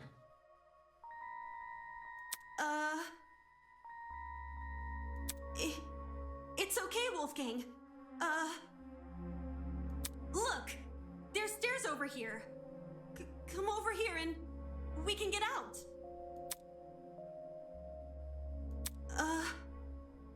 I have no idea if he didn't hear me, or if he was just ignoring me. But... okay. I'll get closer to you then. I went over to the ledge of the platform, the part where the fence had a gap. Just take my hand, okay? And I'll pull you out. He slowly stumbled over, and he held my hand. I didn't really think I could pull him out. I just wanted to be there for him. It was the best I could do, because I didn't want to enter the water. Staying on the platform felt so much safer, and I really, really hate that it did.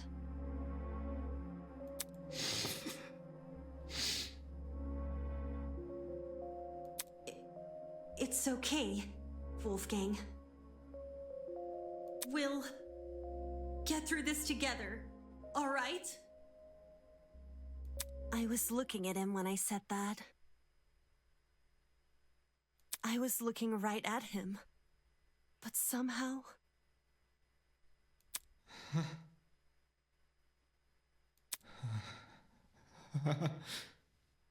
somehow I didn't think to react.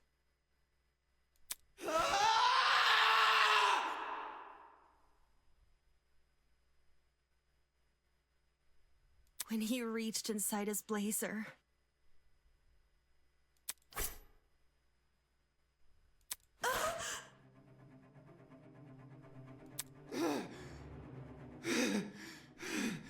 Bring her back.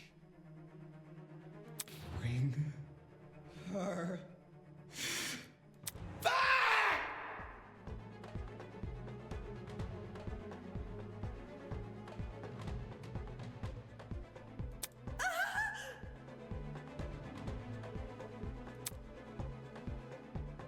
I tried to leave the room, but the door was locked.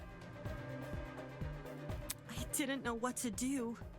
I started looking around for things to defend myself with. And that's when I saw the gun. The taser gun? Did you use it? I took the taser, and I aimed it at Wolfgang. And I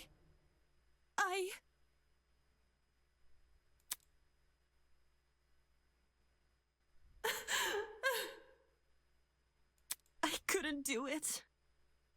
I couldn't shoot him. I just backed away from him.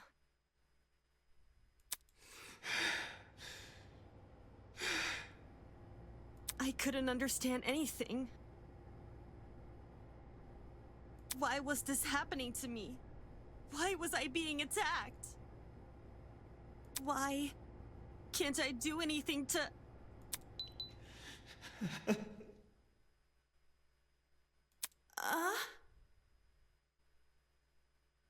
I'm not like you. I'll never be like you. I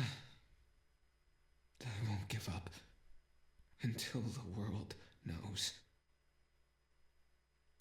I won't give up until everyone knows me as...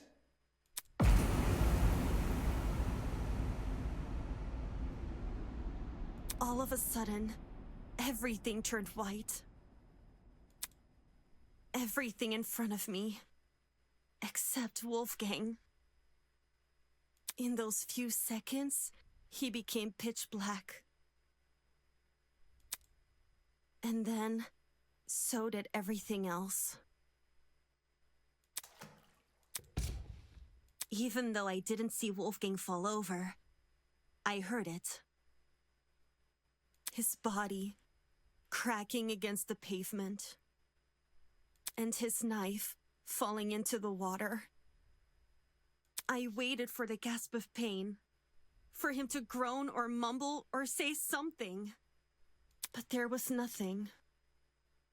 There was just me and the silence. That's how it happened.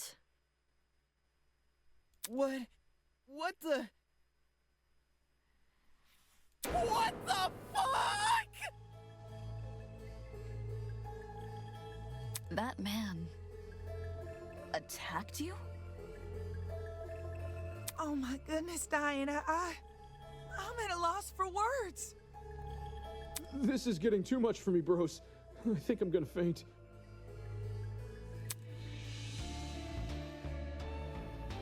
Holy shit.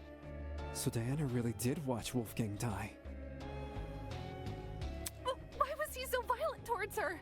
It's like he became an entirely different person. The word you're looking for is crazy.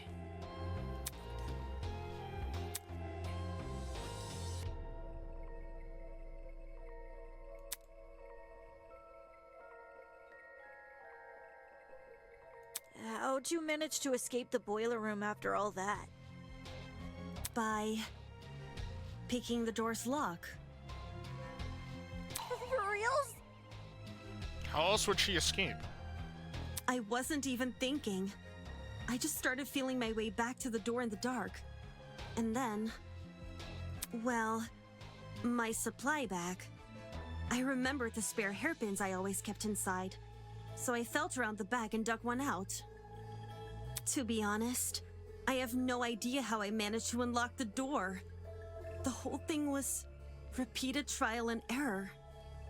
Just minutes of me telling myself that somehow this next attempt will finally work. Whoa! Actually unlocking the doors. That's like hitting a bullseye blindfolded. Now we know why it took so long for her to escape. I realized why it happened. Getting trapped inside, I mean. The door's lock was on the outside. So, someone must have set the lock before I came downstairs. So that when I closed the door, I'd be trapped. The lock is normally on the inside too. The killer purposely flipped it, then left the door open so you would be the one to close it. As for why the killer locked the door to begin with... It was to frame Diana, right? Right. The killer made Diana trap herself inside the boiler room, so they could kill Wolfgang in front of her, and force her to remain by his body. Had their plan worked, Diana would only be able to escape if someone from outside entered the boiler room. By which point, that someone would be stumbling across what looks like a cut-and-dry murder case. If the tournament folk found Diana, they would have been playing right into the killer's hands. Speaking of which... Diana, I'm curious to know, did you unlock the door before or after the tournament attendees arrived downstairs? It sort of happened at the same time. Like, when I opened the door, there were already people walking down the stairs. Obviously, I couldn't stay inside the boiler room. If anyone saw me close to Wolfgang's body, it would look really bad. So that's why the body discovery announcement played when me and Kai found it, because Diana had already seen the body. So that counts as 3 people. I was wondering that before. The hallway was a bit easier to make out in the dark. So I walked over to a wall bordering one of the storage closets and hid behind it. And stayed as quiet as possible. I was still bleeding a little from Wolfgang's cut though, and some of that blood ended up dripping onto the floor around me. It's the blood on the underground floor! It's all coming together! This was shortly before us tournament goers split up. And you made a run for it, yeah? Mm-hmm. Down the hallway, up the stairs, and then as quietly as possible into my room. Since everything was still really dark, I had to patch myself using the Tozu Trinket's projection as my light. I realize this is a lot, and I know it's hard to believe without proof. So, If you guys could just give me a second.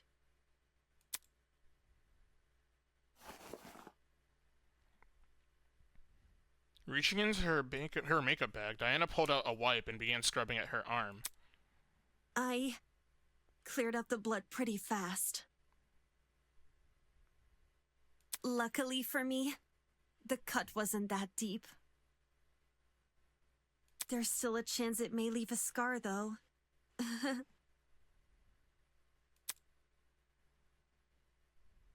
Holy crap! That's awful! It's okay. I'll cover it back up again. Why did Wolfgang attack you for no reason? I wouldn't say it was for no reason. You're being kind of insensitive, man. Huh?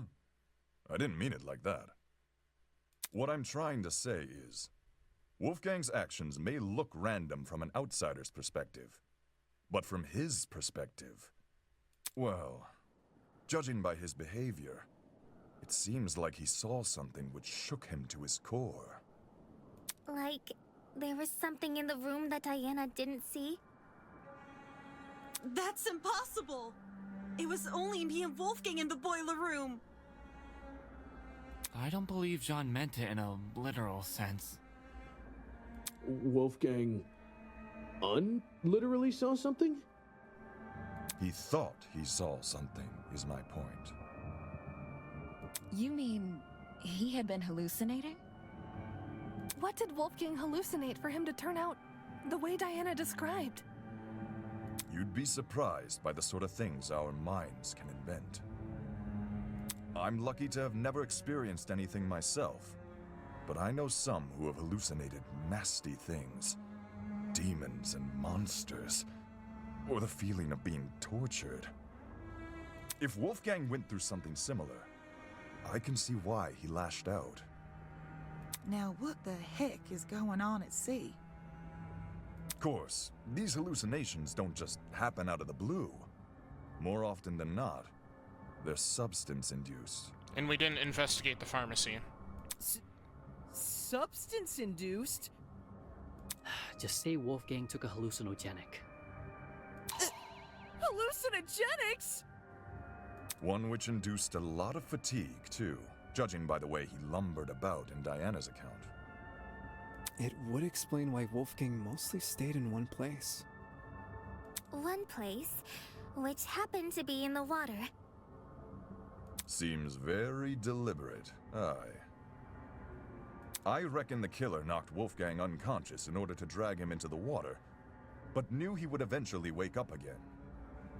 So they drugged him with something which would basically make him despondent.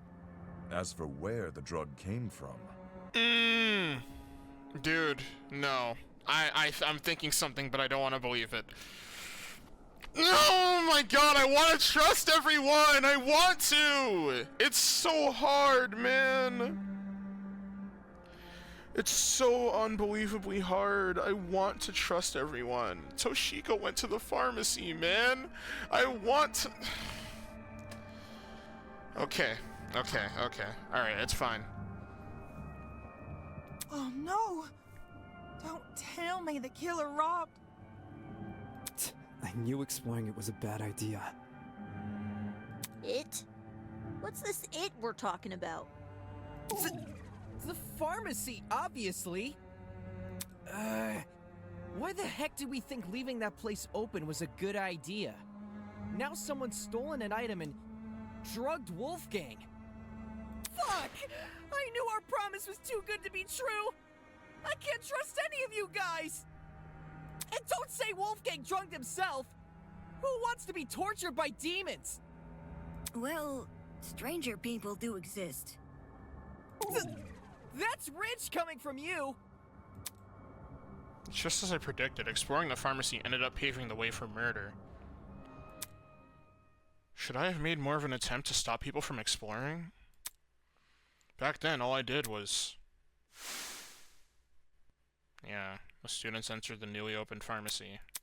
Giving everyone an unrestricted access to medication sounded like a disaster in the making, but having already invoked the group's ire after speaking my mind before, I wasn't about to make the same mistake twice, so I'll just stay quiet and let them do their thing. Then again, nobody would have listened to me. Especially not with Wolfgang in control. If we know where the perpetrator got their chemicals, I guess our next step is figuring out how they did the drugging. Agreed. It would help us better understand the timeline of events, and potentially even validate Diana's testimony. Sounds like you guys can leave this one to me. I'm the kind of person who knows someone back to front the moment I meet them. If you haven't already realized, I've gone and read this killer like an open book. You're the last person I trust to reach a correct conclusion. Oh, beautiful! Winona, you're amazing! Yeah, I could not have said it better myself. Just you wait! The second you hear what I gotta say, you'll be eating those words! Yeah, I highly doubt it, bro. Pinning down how Wolfgang was drugged may validate Diana's testimony. The question is, how did the killer drug him? Probably orally, I'd assume. The odd smell, never mind. The killer took a pill and forced Wolfgang to swallow it. No. Just jab him at that point. How would the killer make him swallow a pill? There was no proof they restrained him. Didn't the killer knock Wolfie out? Maybe that was their way of restraining him. You can't force an unconscious person to swallow a pill. What if it was a drug you don't need to eat? Like an inhalable substance? Oh yeah, like a powder or something. The pharmacy does have a large collection of over-the-counter sedatives, but there's too many for us to isolate any specific one. Damn it. How did the killer drug Wolfgang? Out of all the ideas being thrown around, only one has any real merit. I thought I had to agree with the statement. Forced Wolfgang to swallow it. No! It's the dot on his neck! Jack. Yeah! Yes! Oh my god, I just remembered that! I can't believe Mark actually helped with the trial. I'm surprised. Oh my god, it was the dot on his neck, the other dot. Earlier, they shot him with a dart or He had a tiny something. red dot below the bruise on his neck. During the investigation, I thought this dot was a scab from a mole or pimple. But knowing Wolfgang was drugged, it's clear to see what it really is. A puncture wound. Considering the timeline of events, an injection would check out. If Wolfgang got drugged a little after 8:15 a.m. and was already feeling the effects when Diana arrived at 8:45 a.m. Wait, I said shot. I meant he got, like, they injected him with a needle. Why did I say shot? My bad. I did not mean to say that. Then we're dealing with something which entered his bloodstream in under 30 minutes. Any normal pill would have taken, probably an hour to dissolve. Whilst an injection would be much quicker. Yeah, because you inject that directly into a vein. That enters the bloodstream right away. That's probably another reason why the killer knocked Wolfgang unconscious. It would have been incredibly difficult to inject him if he was still moving around. Only when they had him right where they wanted, dazed and unable to fight back, did they plunge the syringe into his neck. With said syringe being filled with a hallucinogenic. But if this all happened a few minutes after 8:15 a.m., doesn't that make it impossible to pin a suspect? What? Why is it impossible? Because everybody's got an alibi for that time. I mean, Damon and I were in my dorm room, and the other party people... 8:15 a.m. Yeah, I was already in the dining hall with Jet, Mark, and Eva. I left Wolfgang's dorm right after the morning announcement and spent the rest of the hour with Jean. Winona and I were in our dorm room together. And me and Eloise were already sitting down in the courtyard. Toshiko was giving me the medication she grabbed from the pharmacy. And, I stayed in my dorm room until 8:40 a.m. Oh no. If everyone can be accounted for, we really can't discern a suspect. So, we're back to square one? Someone here must be lying. Yeah. And doesn't plan to stop.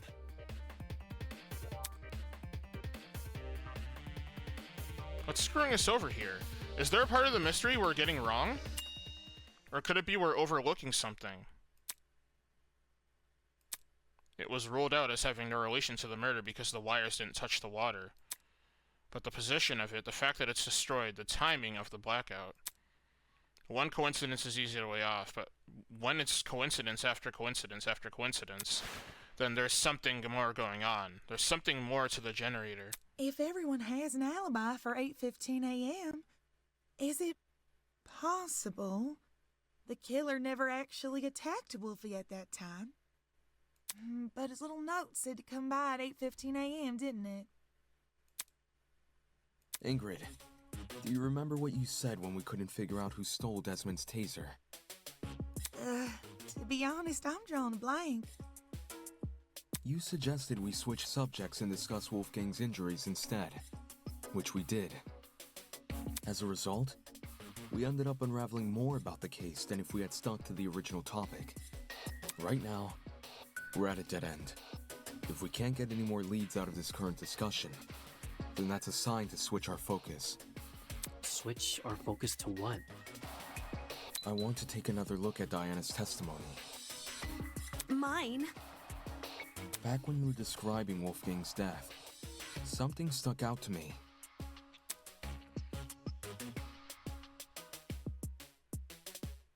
I won't give up. Until everyone knows me as... Yeah. Everything turned white. Everything in front of me except Wolfgang. In those few seconds, it became pitch black. And then so did everything else.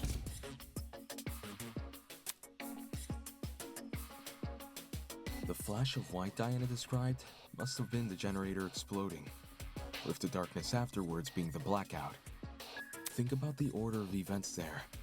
In just a few seconds, the boiler room's generator explodes, and Wolfgang falls over dead. Doesn't it sound like the two are correlated? Oi, didn't we go over this already? Yeah, but we didn't have this information before. We did. The generator has nothing to do with Wolfgang's death. Its wires weren't touching the water. Indeed. Which is why the murder weapon is the taser gun. Diana said she never used the taser, though. Then she's lying! No, she's not. What? That's not true! I never fired the gun! It's all good. I believe you. Sure, nobody can dispute the gun was fired. What can be disputed, though, is when it got fired. I wouldn't be surprised if the killer fired that gun way in advance. Like, sometime before Wolfgang arrived downstairs and left it in the boiler room for us to find later. What? So the taser gun isn't the murder weapon? If Wolfgang wasn't killed with the taser gun or the generator, what other options are we left with? The taser gun is the only option which makes sense. The murder weapon can't be anything else. A true murder weapon. Is it possible there's a third source of electricity we haven't considered yet? Am I grasping at straws by thinking of something like that? Yeah, straw man theories, bro. And anyway, the only proof Diana never shot the taser is her own word. Huh? Ava! What do you mean? All the evidence supporting your version of events is circumstantial. The note you showed us? That could be a fake alibi you made for yourself. How? How? The fact that it has the same handwriting as Wolfgang's is already suspicious. Couldn't that just mean the same person tricked them? That's literally what it means, yes. If you earnestly believe Diana didn't write it, then maybe. But do you see what I'm saying? There's no proof Diana never wrote the notes. There's only her word to go by. Because if she did write them, everything about her entering the boiler room at 8:45 a.m. and being locked inside could be a total lie. I get what you're saying.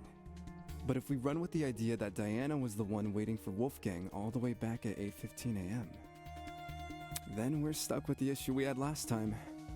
Why did Diana wait over an hour to kill him? That's also circumstantial. None of us know what really went on between those two in an hour. Ruling someone out because they took a long time to murder is stupid.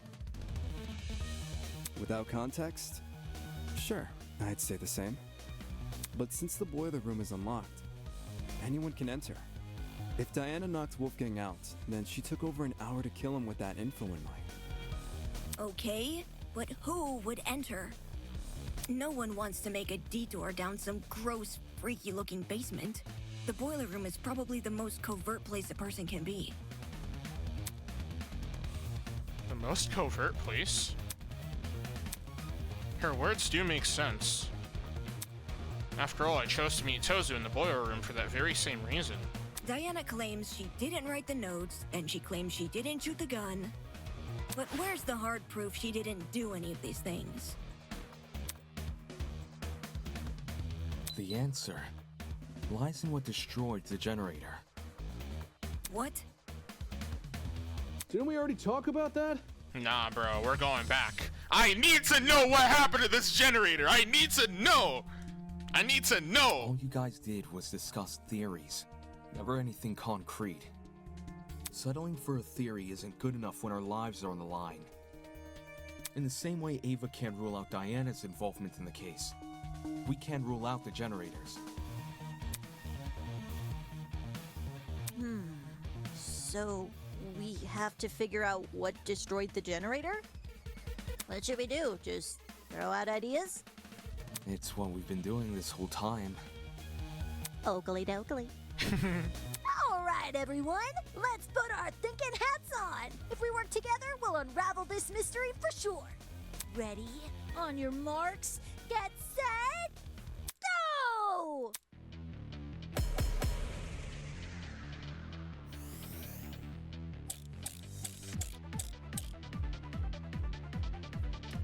Why did the generator blow up?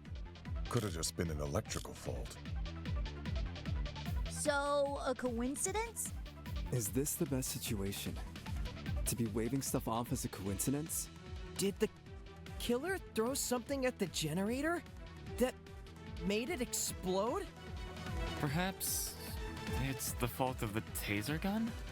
The electrical discharge it released might have connected with the generator and created an overabundance of energy, which caused everything in the circuit to pop. Probably. There's no proof anything besides what. No, that's wrong! Sorry, I should have let them all talk. Oops. Sorry, guys. Unfortunately, Ava, I have to disagree. You say nothing but the taser could have been involved in the murder. But there's one possibility you didn't consider. The shrapnel in the water. Do you mean those bits of red metal which were floating around? Right. The ones that look like the aftermath of an explosion. Due to their proximity to the generator, it's safe to assume the two are connected. Can't that just be debris left by the generator? No. Except this debris is a completely different color and lacks the rust the generator has accumulated. We're obviously looking at the remnants of something else, which means an object we haven't yet identified was caught in the explosion. And floating near it was another out-of-place item.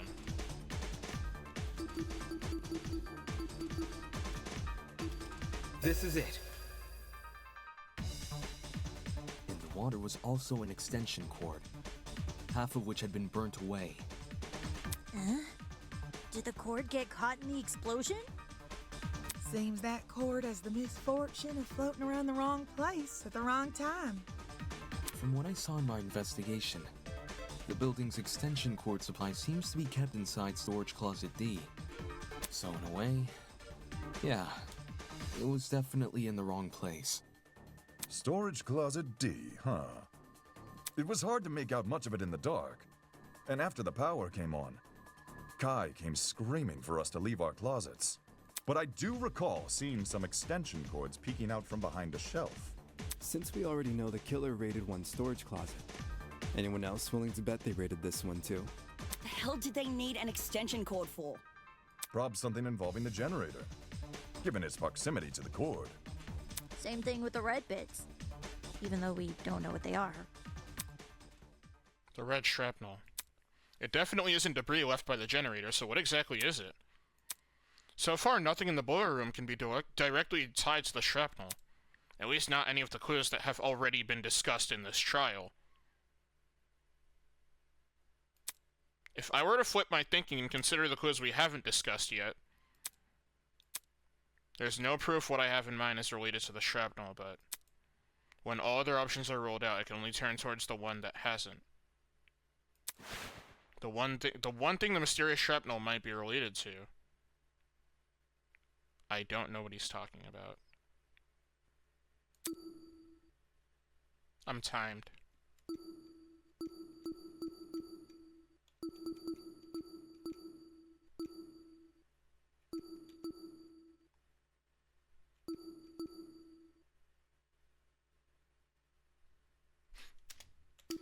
This is it. Hold that thought. We may be able to identify the shrapnel using context clues. During the investigation, there was a strange smell permeating the boiler room. It took me a moment to notice, but when I did, well, the best way to describe the scent would be if you mix cereal and alcohol together. Cereal and alcohol? Talk about specific. Mm-hmm. 'Tis a sign a chemical reaction was at play. Wait, you recognize the smell? Chemical reactions can produce some pretty pungent odors. Usually something to the tune of alcohol mixed with cereal, or fruits, or eggs.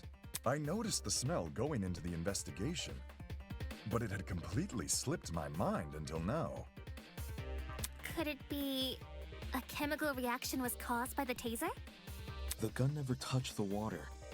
There's no reason for it to be the source of the smell. What about the generator?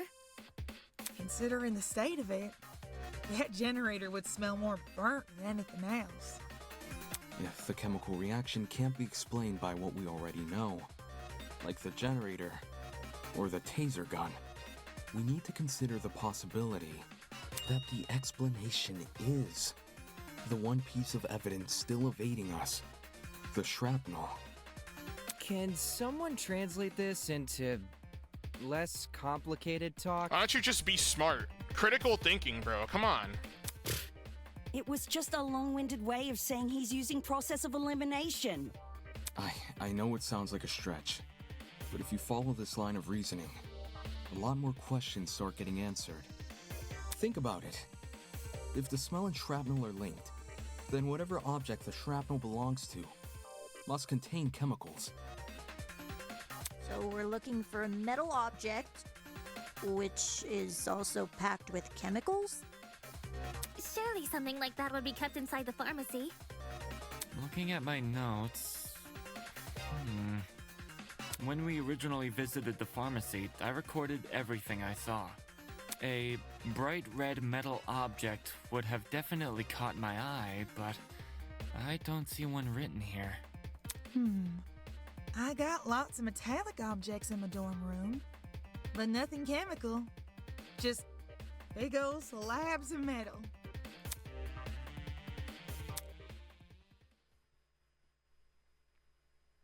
Why does that sound so familiar? Hold on, that's right. What Ingrid said just now is similar to what she said the night everyone began bunking together.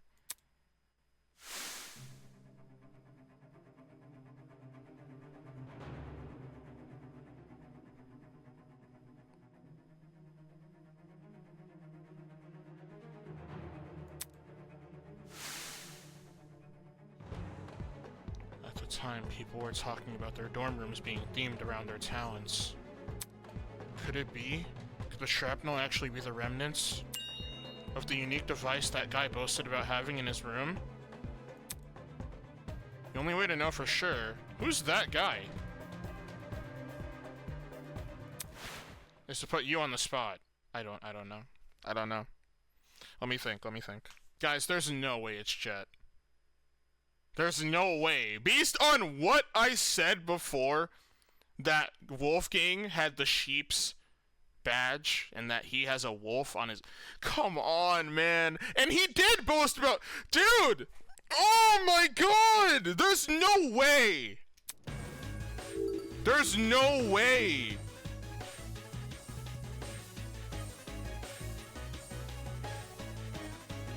Who bragged about having a unique device in his room? Bro!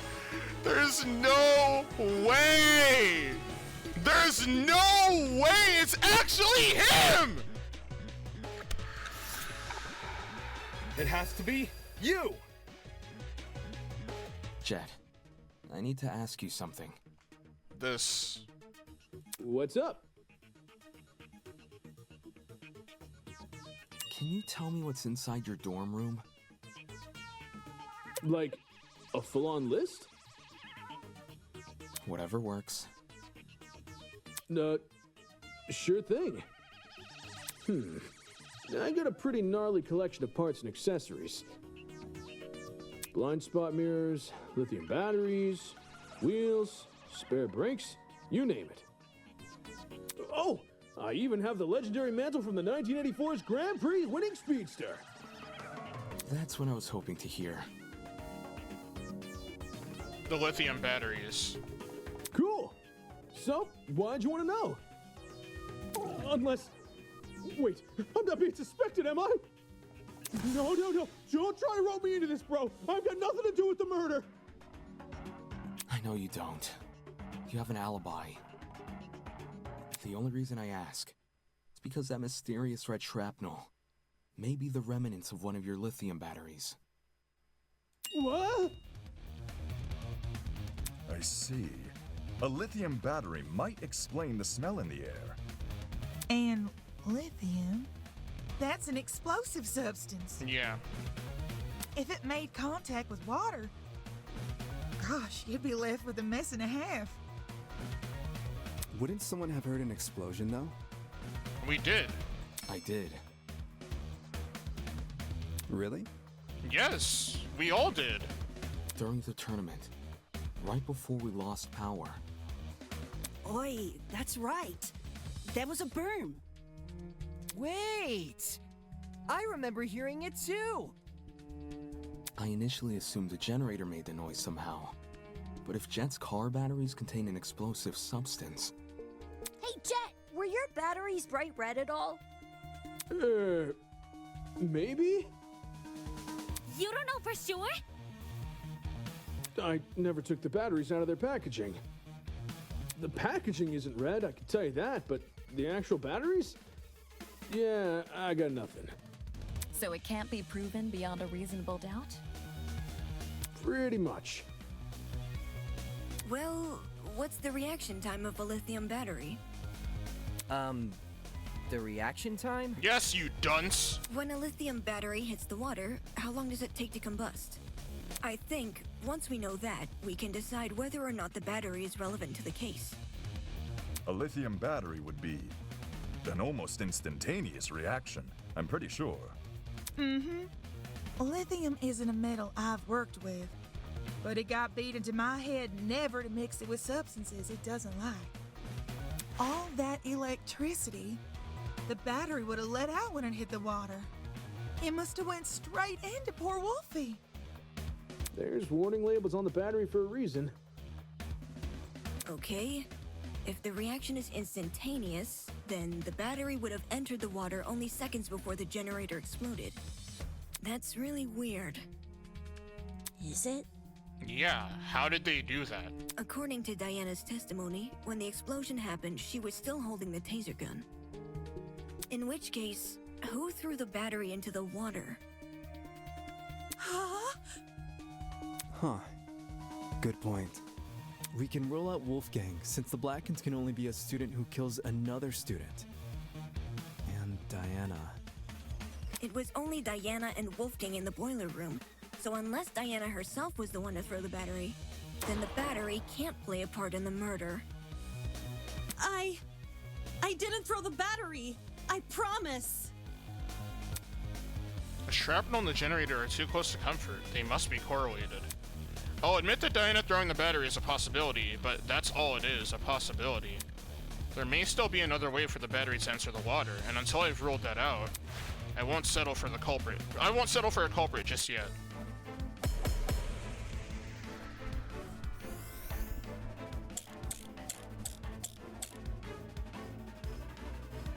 If the battery is related to the case, only Diana could have thrown it in the water. But my arm had been cut. Lifting a battery would hurt too much. Thin piece of metal, what is that? No, we already talked about that. What have we not talked about yet? Neo batteries are pretty lightweight, though. The battery clearly couldn't have fallen from somewhere, so it must have been submerged another way. Perhaps something akin to what Eva described? If that battery is the murder weapon, why is there a taser gun? Maybe it's a red herring. Judging by the shrapnel, the battery would have landed in the water, a few inches from the generator. Not the hardest shot to make. Everybody's quick to say the battery was thrown, but when I consider the boiler room and which objects the killer could have leveraged, what that person considers impossible starts to sound anything but. Really couldn't have fallen somewhere. No, that's wrong!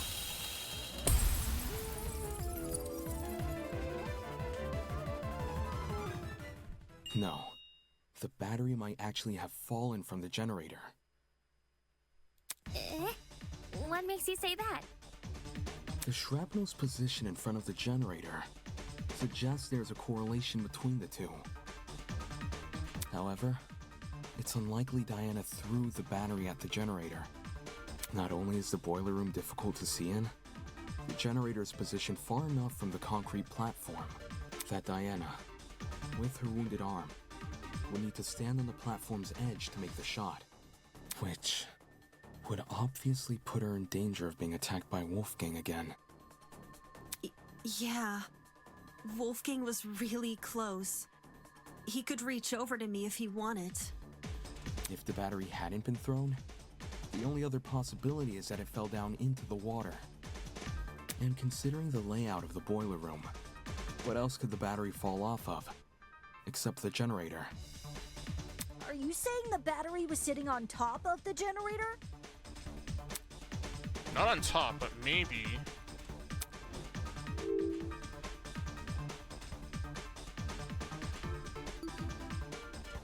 Suspended over the generator.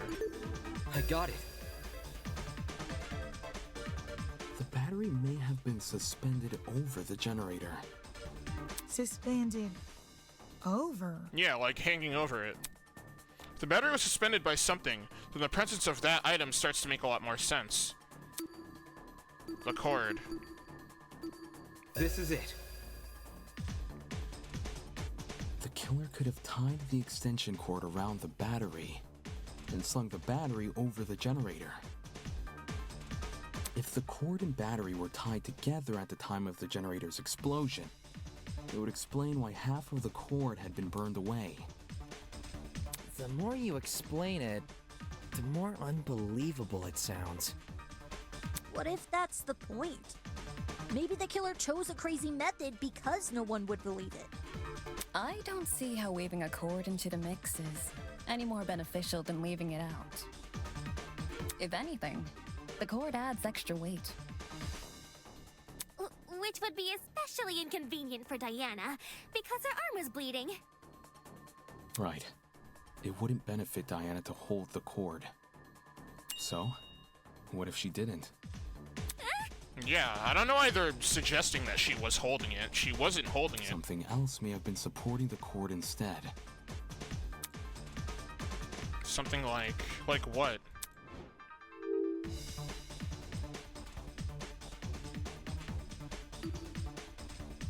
An object was holding the cord. I got it. A third person. What? Throughout this trial, we've assumed the killer held the battery in some form or another. If the battery was on its own, the killer tossed it in. If the battery was wrapped with a cord, the killer held the other end of the cord. But in the same way something else can hold the battery, can't something else also hold the cord? Ugh, my head's starting to spin. Are you talking about something which could keep the cord in place? Yeah. Something to keep the cord in place. If I imagine the cord and the battery it's tied around in front of the generator in the same spot where the shrapnel has surfaced. Oh, I can't move around. Where would it be? It would be, like, it should be somewhere around here. It should be somewhere around there. Didn't you say the generator is what the battery is being slung over? I didn't mean the actual generator itself, man! Oh my god. Ah. True, there's nothing on the generator the cord could be tied to either. Dude, I literally did not mean, I mean like here, like around the vent, you fuck. This is Yeah, there you go. Okay, that was mean, I'm sorry. But that's so dumb, how did I get that wrong? The cord to the vent. That's literally what I meant, dude. It was somewhere above the generator. What vent? Unbelievable that I got that wrong. The one above the generator. It connects the boiler room and the dining hall. There's a vent above the generator? Yes. You should remember sunlight shining into the boiler room. That's where the vent is. The vent itself is set a bit far back into the wall. So, you probably assumed the spot was a small window or something. If the boiler room and the dining hall are separated by one vent, does this make the wallpaper thin, or...? There's two vents. The boiler room vent and the dining hall vent. Both are connected via a small ventilation shaft. I was able to get a close look at the boiler room vent after Ava and I woke up, which is why I know these details. How close is close for someone under 6 foot? Okay, don't say that. Come on. Don't say that. Come on. Do not say that. Ava helped me reach the vent. By? Letting me sit on her shoulders. Quite the visual. Don't rub it in. Anyway, if the killer tied one end of the cord to the vent and the other end around the battery, they could suspend the battery over the generator. Something like that would result in an explosion. Exactly. What do you mean? You say the killer tied one end of the cord to the vent and the other end to the battery. However, indoor extension cords are much longer than regular cords. They can be upwards of 9 or more meters in length, as opposed to the average cord's 2 meters. 9 meters is significantly longer than the distance between the vent and the boiler room floor. If the killer wanted to tie the battery to the cord's other end, they would be tying it to something which is already submerged in water. I see. It is an impossible setup. Is that actually true? Not necessarily. The killer can have greatly reduced the length of the cord by doing that.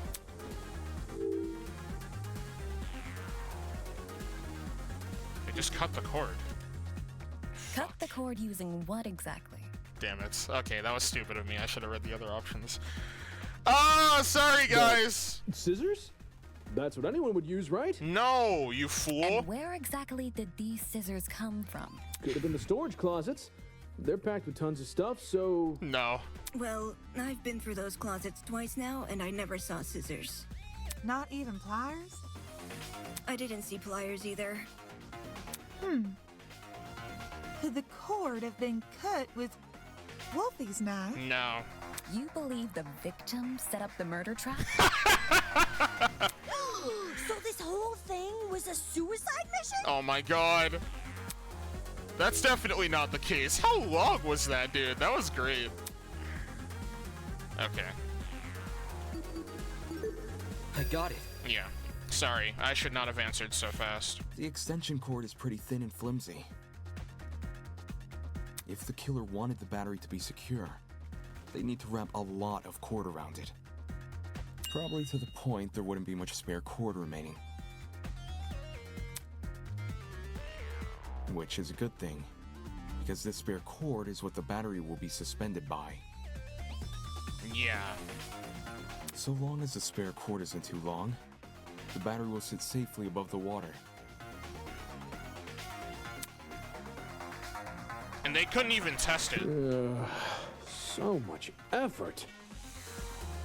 Agreed. How do you even submerge the battery into the water under those circumstances? How? Simple. By adjusting the core's position. All the killer would need to utilize is a certain aspect of the boiler room. Is it not the vent? This is it. Like, like, come on now. Like I mentioned earlier, I gave the vent a close look after originally waking up in the boiler room. Part of my inspection included opening the vent to get a better look at the other side. The vent can be opened? Yes. Not all the way, but far enough for the vent to cause a domino effect if then closed. In our case, a domino effect involving the extension cord tied to it. If we assume the vent must be open for the battery to remain a safe distance above the water, we end up with a pulley system. To prevent the battery from entering the water, the vent is literally pulling the entire cord backwards. Ergo, it's not just the killer's own measurements keeping the battery in place, but the vent itself. Having opened one of these vents before, I can tell you how tough they are to move. Yeah. Wrapping my fingers around the grate directly in front of me, I pulled as hard as I could. A lightweight battery definitely isn't heavy enough to pull one shut. It takes an actual person to close one, which is great for the killer, because it means they get to maintain full control over when the battery enters the water. If they close the vent, the cord should slide forward and submerge the battery into the water. When that happens, the boiler room water becomes electrified by the battery's components, which in turn causes electricity to pass directly into the body of Wolfgang, who is standing in the water. Exactly which vent is the cord being tied to? The one in, like, nearest to the boiler room. The boiler room vent. Yeah. Funny. How? Earlier, you said there's a small vent shaft connecting the boiler room vent to the dining hall vent. Assuming the killer is operating this trap from outside the boiler room, since we know there were only ever 2 people in that room, how would they even be able to reach the boiler room vent? Like you said, there's a separate vent in front of it. She has a point. I've been assuming the cord is tied to the boiler room vent, but I failed to consider the ventilation shaft. It becomes considerably harder to reach the boiler room vent if you have to reach down that shaft first. Not just that, I never tested to see if the boiler room vent can open inwards. I only got it to open outwards. By that logic, a vent on the opposite side of the shaft. This could only mean one thing. The killer is one of the people at the video game party. The killer never tied the cord to the boiler room vent. They tied the cord to the dining hall vent. Yeah. That just creates the same problem as before, but reversed. No, it doesn't. Dude, you never help. Like, actually, he's only helped once. Instead of the dining hall vent making it hard to close the boiler room vent, it's the boiler room vent making it hard to reach the dining hall vent. While the vents may seem like an obstruction, especially since they can't be opened all the way, there's a very easy workaround. All the killer needs to do is fit the extension cord between the grates of the boiler room vent. Oh yeah, the grates. You mentioned something about them earlier. Right, when you described opening the boiler room vent. Yeah. If you can fit your fingers between the grates, there's no damn way you can't fit a cord. Exactly. After which, you can slide the cord through the ventilation shaft and out the opposite end for the killer to then go and tie to the... Actually is crazy. Oh my god. Hi, Ulysses. Hello? Yeah? What is it now? There's something I still don't understand about your theory. It's to do with the logistics of the cord.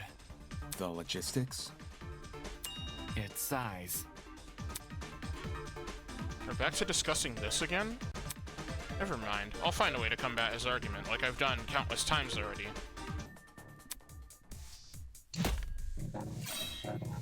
Three rebuttal showdowns in one trial is crazy. Okay, so we need the extension cord, for sure. I understand the boiler room vent can be opened. Maybe not all the way, but enough to fit an extension cord through. What's bothering me, however, is that the boiler room vent was closed during the investigation, which means it must have been closed during the murder. I don't see a problem here. The killer doesn't even need to open that vent, because they could simply slide the cord between the grates. Indoor extension cords may be thin, but the plugs on either side of them aren't. You can cut that off. How can Oh, the that killer was fit it! both those plugs between the gaps in the vent grate. Either the boiler room vent was never involved, or it was open at some point, and someone else closed it. That is my issue. Okay, we know what to do. His argument might have made sense if it wasn't for that one fatal flaw. Indoor extension cords may be thin, but the plugs on either side of them aren't. I'll cut through those words!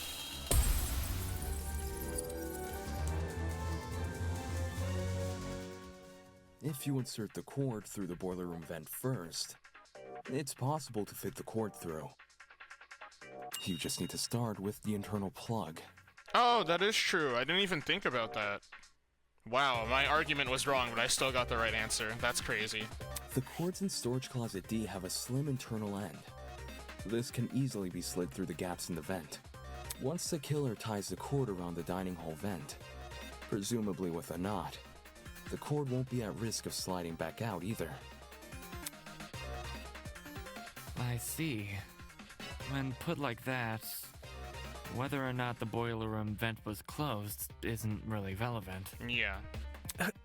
How'd you figure all this out from some shrapnel and an extension cord? This is crazy. Deductive reasoning, my friend. At the same time, what he's describing sounds plausible. Since the battery was suspended over the generator, it's no surprise the machine ended up the way it did. Fortunately for Diana, she was safe by virtue of remaining on the platform. I imagine that was also the killer's intention. The killer kept her on the platform? They must have known they were injecting Wolfgang with a hallucinogenic. So, it's possible they hoped his behavior would scare Diana off from entering the water. Although, even if Diana did die, the moment people realized only she and Wolfgang entered the boiler room, they'd probably call the whole thing a murder gone wrong. Well, all of this certainly changes things.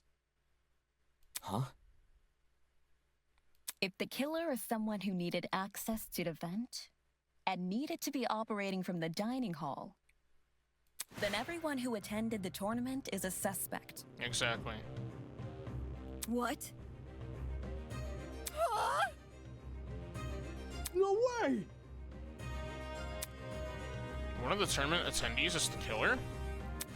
Damn it, how did I not realize sooner? Kai and Damon were sitting down, it's neither of them. The fact that the killer could even access the vent means that they must have been in the dining hall at the time of Wolfgang's murder. So we can reduce it down to 8 people. Damon, Kai, Grace, Eva, Cassidy, Jed, Mark, and John. It was probably Cassidy. She set the whole thing up. Don't start doing that.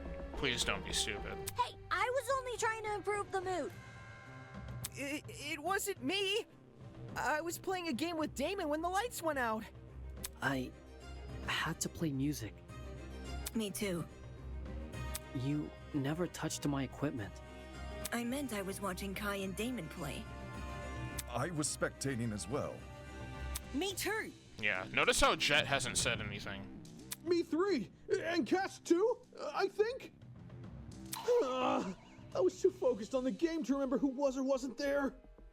If everyone's telling the truth, then all 8 of y'all were crowded round the same spot? Near the right wall where the TV was set up. It's also the furthest wall from the vent. Seems like someone is lying again. A tournament participant who flipped the vent. I could deduce who that person is by determining everyone's positions directly before the blackout. Problem is, I myself had been totally preoccupied with the game. I never got a good look at the actual people around me. Never got a good look. Wait, is that it? Well, I never got a good look at the others. I could still deduce their general positions, and if they were near me, from whether or not I heard them. Think, Damon, think. Who and what did I hear back then? It was you. The only person I never heard was you.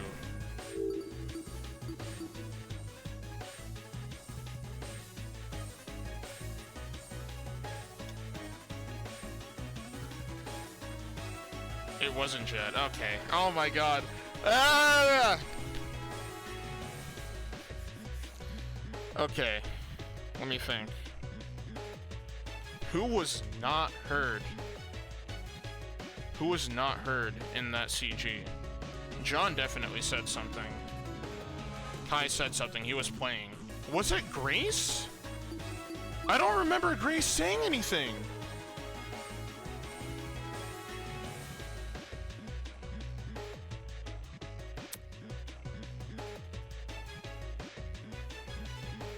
She did say that. She did.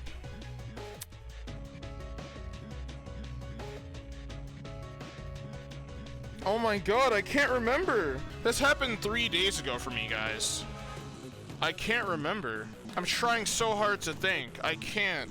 I cannot remember. I can't believe I'm process of eliminationing this. It can't be Cassidy. No, it's not Cassidy. Cassidy before the blackout. She had been watching Kai and I compete. And she was yelling at me, be cautious. She's the one in close event, she should. No, it can't be Ava, dude. Oh my god, I can't believe this is so bad, guys. I have never not been, like, sure. Like, this sure, ever. In a Danganronpa game, ever. This is a very good mystery. There's no way! It has to be you! Ava!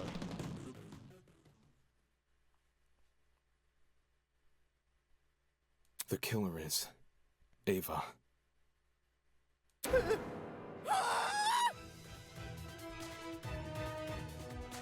Huh? Ava's the only one whose position I can't account for.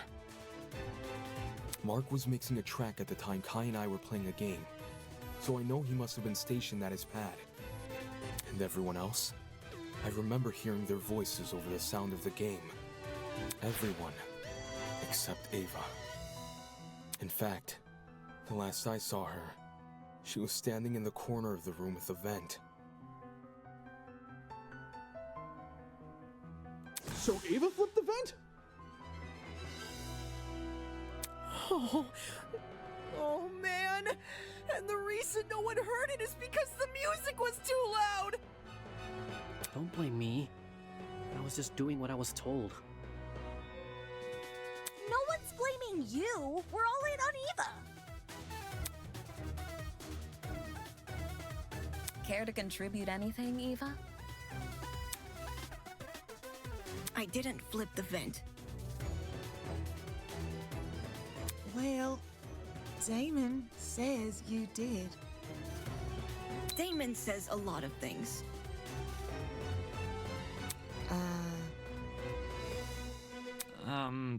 While you aren't technically wrong, I don't think that counts as an argument.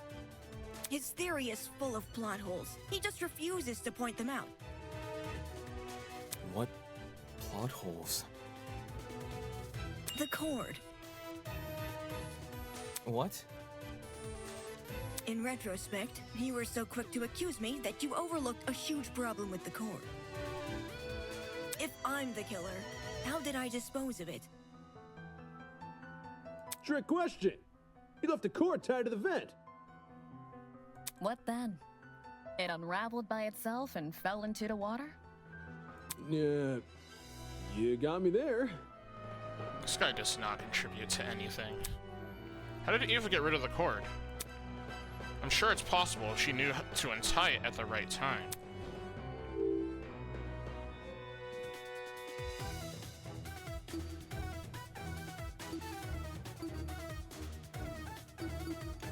During the I got blackout. To dispose of the cord, you just untied it during the blackout. She untied the knot during a blackout? Being the one who set up the trap, Ava could have easily practiced untying the knot in advance, or she just made it a really simple knot. Either way, it wouldn't be any more difficult than untying your shoelaces with your eyes closed. If Ava untied the cord, did it also fall into the water? Diana's testimony says as much. It does? During your confrontation with Wolfgang, you recounted hearing certain sounds.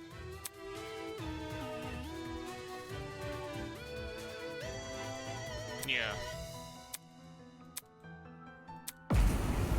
She heard 2 splashes.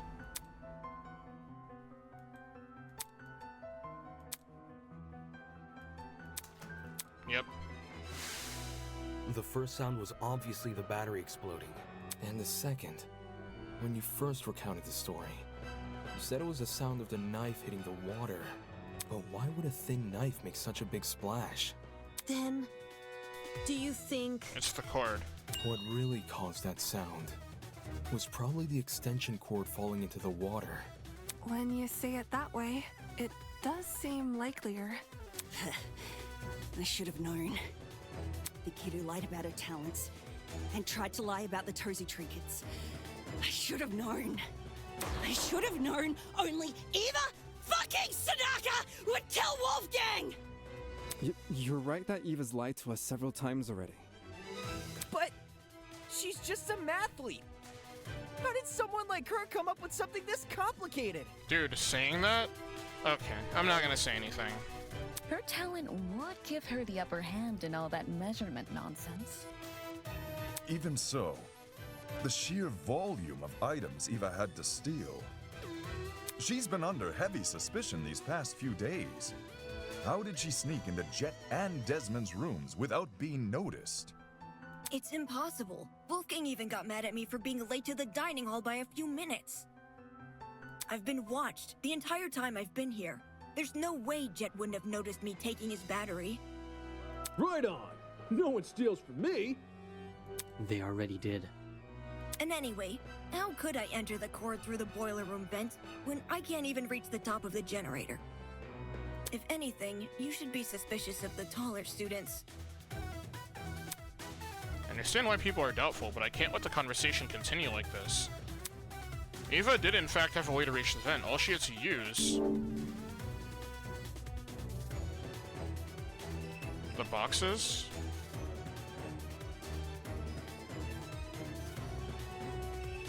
No, those aren't durable enough.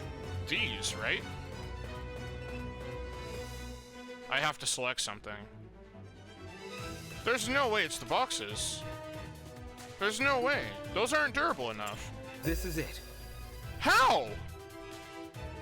Ava, to reach the top of the generator, you simply stood on one of the boxes in the boiler room. There's already a huge pile of them near the generator itself. You could easily push one up against the machine. Ah, she would have known about those boxes in advance, too, since she explored the boiler room with you ahead of time. Okay, I could have used the boxes to reach the top of the generator. And I could have fit the cord through both vents if I inserted the right plug. I can do both of those things without attracting suspicion. What I can't do without attracting suspicion is opening the vent. Which vent are we talking about? The dining hall one. Based on what Damon's saying, it needs to be opened for the killer's trap to work. But opening it during the tournament is asking to be caught, and opening it before the tournament is useless because Jet, Cassidy, and Mark would see it while setting up. That is true. Oh. Oh yeah, you're right. If there was an open vent with a cord tied to it, I would have noticed for sure. Now that Eva mentions it, I'm pretty sure the vent was closed during setup. The vent was closed? See, there's no way I can execute this trap without being caught. It's a stupid trap anyway. All the cord and vent stuff is too complicated. There's a billion ways it could go wrong. Damon's just making stuff up. He doesn't know what he's talking about. Okay. What the? That's bullshit. Can it, you four-eyed troll? You can't talk your way out of this one. Okay. The only person who would be sick-minded enough to kill Wolfgang is you and only you. Okay, you need to calm down. You're not helping. Don't you fucking try and tell me otherwise! Man.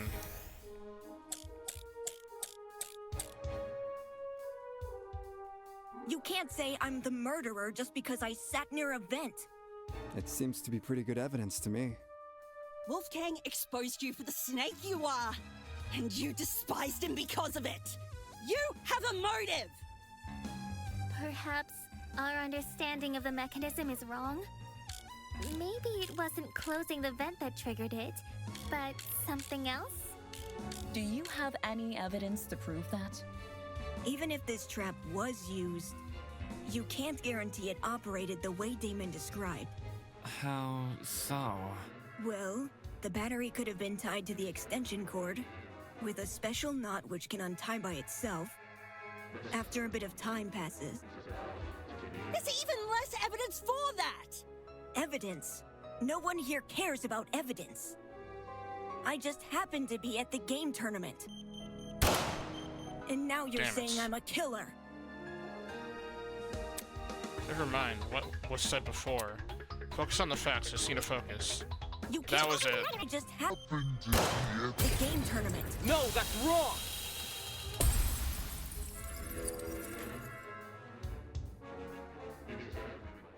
No. It's no coincidence you were at the game tournament. In fact, it's not even a coincidence the tournament took place during the murder. What do you mean? It was impossible for me to notice this earlier, but the killer timed the tournament so it would grant them an alibi for the murder. Whoa, whoa, whoa! Are you accusing me of murder again? I thought you said Ava was the culprit. Shut up, dude. The detective isn't supposed to switch suspects in the last stretch like this. You're totally throwing the audience for a loop, and not in a good way. Except neither of you played a role in determining what time the tournament would be held. The only person to determine that was Ava.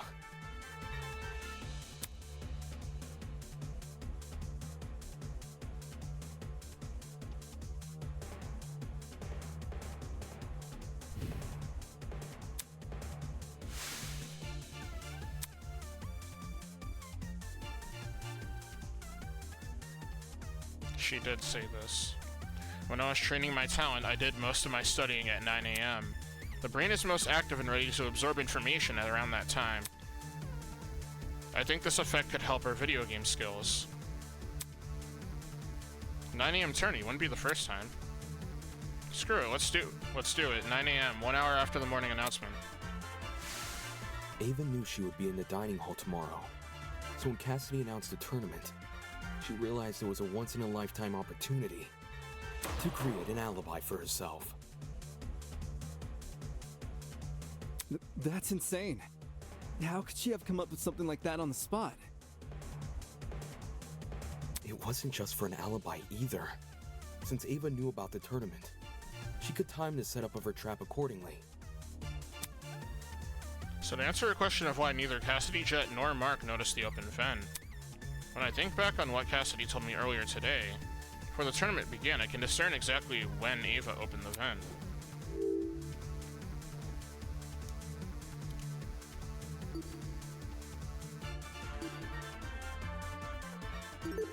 I got it. Cassidy, you told me Ava approached you yesterday and asked to help set up the tournament. Guys, I'm sorry I'm not elaborating on my choices. I am very absorbed into what's happening right now. What exactly did she say? When did I tell you this again?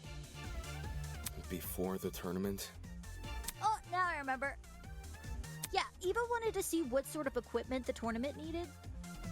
After I showed her Mark's stuff and told her we were redecorating the dining hall, she offered to help. Back when this conversation happened, you still hadn't decided what time you were going to start redecorating, right? Yeah, it's kind of embarrassing. Eva really helped me out, though. She said she would stack the dining hall furniture we weren't going to use later that night. Afterwards, we could focus purely on arranging the technical stuff in the morning. All right. Then tell me what happened last night. Jet, Mark, Eva, and I came to the dining hall at around 8:40 p.m. probably.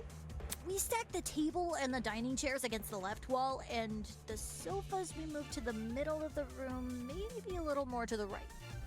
Then we all went back to our dorms. Well, I was kind of hungry, so I stayed back a few minutes before leaving. Hold the phone! If those sofa chairs were moved to the middle of the room, why did I see one over in the corner this morning? 'Cause Eva pushed it there. Exactly. Eva what? She didn't want to take part in the tournament, just watch it from the side. That's what she told me. I never thought it was weird or anything. Some people just like sticking to the walls of rooms, you know?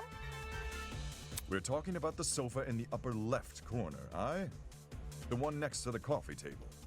Yes, sirree, Bob. Yo, when the power went out, I'm pretty sure Damon ran over to that corner to look through. Yeah, a vent! Did she move the chair there so it would be easier to reach the vent later? Why would I when Cassidy just said the vent was closed during setup? Because you were covering for yourself in advance. Huh? The vent may not have been open at the time, but I'm willing to bet that's because you were still creating your trap. In what way? Let's say Ava took a detour for the boiler room first, and slid the internal plug through both vents. After going upstairs and helping rearrange the dining hall furniture, during which she moves a sofa chair so it obscures the vent, she heads outside and hides until everyone else goes to bed. Then, she walks back in and opens the vent. So Eva took complete advantage of them? Not my fault those two are so trusting. You also don't speak and don't say anything important unless asked. You need to speak up, man. You think a big guy like me was gonna be afraid of some mathlete? No way! I mean, she did lie about a lot of important things. Her talent being one of them. She also cried and fled the scene after we found out, no? I just thought it was cool. She wanted to help me out. Hey, can we backtrack a little? Like, to before all this Ava talk? Why? What happened? It's to do with the chair's position. The chair? You guys keep saying it was in front of the vent, but Damon stood in front of the vent during the blackout. Why are you lying? If the chair was in the position you all say it was, it should have blocked him from crouching in front of the vent. Ava probably just moved it during the blackout. Eh? Before the blackout, it was positioned with its back to the left wall. However, when I ran over to the vent, the chair was suddenly pushed up against the northern wall, out of the vent's range. Ava must have shifted the chair while everyone was initially panicking from the blackout. I'm guessing she hoped people would misremember its position and think it was always along the northern wall. Oh man! So I totally fell for it? Yeah. I also remember seeing a speaker in that corner. Yeah, about that. This morning, Jet, Mark, and I arrived at the dining hall a little after 8 a.m., then Eva came a few minutes later. She helped us put together Mark's equipment, which was stationed in the lower right corner of the room. And then she volunteered to place speakers around the room while Jet and I set up the TV next to the fireplace. Moving a speaker near the vent. Did Eva do that to drown out Diana and Wolfgang's scuffle? Yeah. Yeah, and in turn exacerbate the effects of the other speakers. There were almost a dozen spread throughout the dining hall. Some even sandwiched into corners they didn't need to be. Eva probably placed them that way to cover as much ground as possible. Still. Eva entered the dining hall at 8:10 a.m., right? So wouldn't it be impossible for her to knock out Lawyer Man at 8:15 a.m.? According to Eva, she arrived around 8:10 a.m. But it's possible she actually arrived much later. Since there's no clock in the dining hall, he just couldn't have known. In fact, that might be why Eva seemed so eager to arrange Mark's equipment in the morning. Upon realizing it had a clock, she wanted to ensure it would only be powered on after she arrived. It seems the setup of this trap occurred across 3 phases. Phase 1 took place in the boiler room and involved tying a lithium battery to an extension cord. The cord was then slid through the grates of the closed boiler room vent, presumably until it almost poked out the other end of the ventilation shaft. Phase 2, by contrast, was carried out in the dining hall. The aforementioned cord was tied around the dining hall vent, which was then left open. This must have happened after Cassidy, Mark, and Jet were already done redecorating. For the third and final phase, the battery was carefully suspended over the generator. All these steps combined created a pulley system, which could only be triggered by closing the dining hall vent. Is there anything I'm missing? How I closed the vent. Huh? No one has explained how I closed the dining hall vent. Obviously, I didn't do it during the blackout. According to Damon, the blackout can only happen after the vent is closed. So, I must have stood up, gone behind the chair, and closed the vent during the tournament. That's stupid. Someone is definitely going to notice that sort of conspicuous movement. It doesn't matter if that someone is on the opposite side of the room. They're going to notice. How did we overlook such an obvious discrepancy? Eva's right. Standing up would look really suspicious. Which is exactly why she used that to circumvent the problem.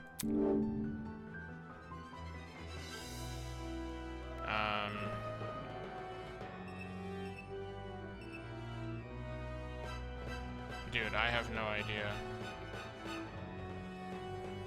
I genuinely have no idea.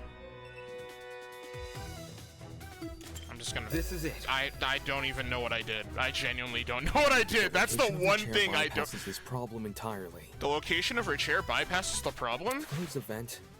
All you need to do is set the chair to recline and reach behind you. Set the chair to recline? All the dining hall chairs have the ability to recline.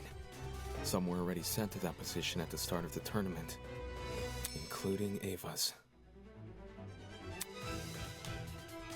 With her chair in recline, Eva can easily reach down and close the vent, without shifting from her position. It's not perfectly inconspicuous, but it's subtle enough to not catch most people's attention, especially those focused on watching a video game competition.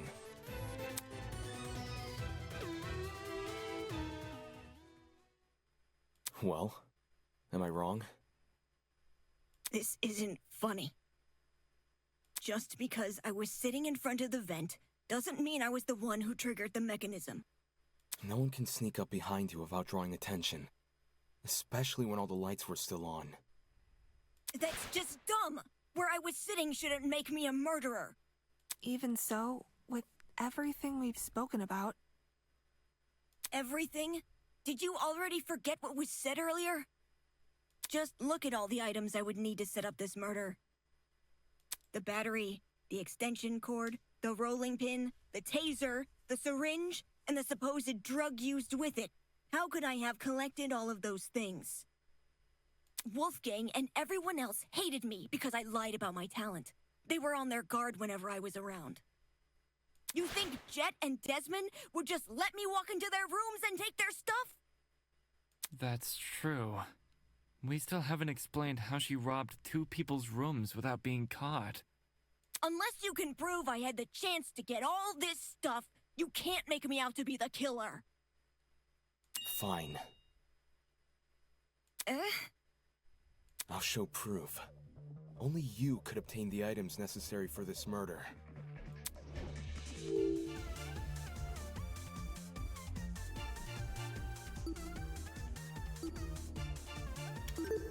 I got it.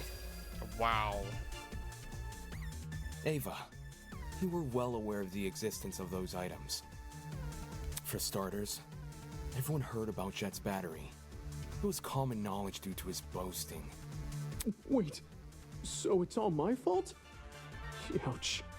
Since the dorms aren't locked, you could have easily snuck in and grabbed the battery while no one was inside. The battery is lightweight too, so you wouldn't have trouble carrying it. For the rest of your plan, the syringe and drugs are both readily available in the pharmacy.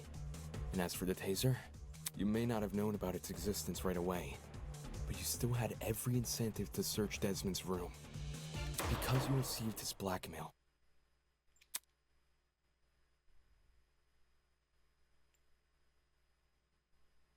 Eva? You knew my blackmail this whole time and never said anything?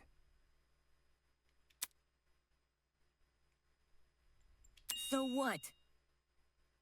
Huh? So what if I knew? I wasn't the only one. Damon knew your blackmail as well. Oh yeah, he read it out loud to everyone earlier, didn't he? Damon knew almost everything I did. He knew where the items used in this murder were stored. He knew the layout of the boiler room and the storage closets. He knew all sorts of things.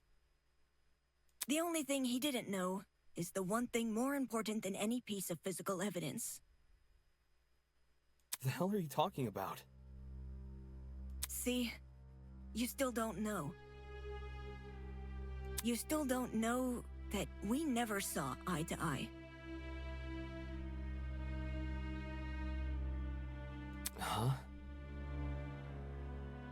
Eye to eye on the not killing each other stuff? On Wolfgang.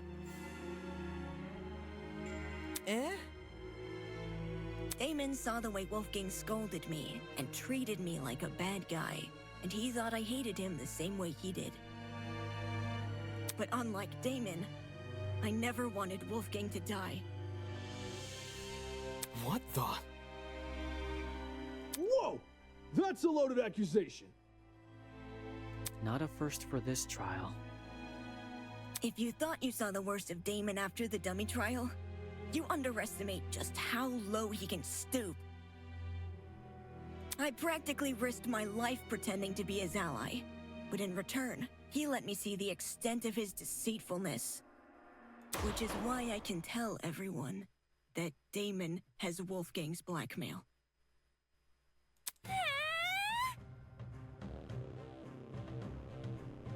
You should have said it earlier. Oh gosh.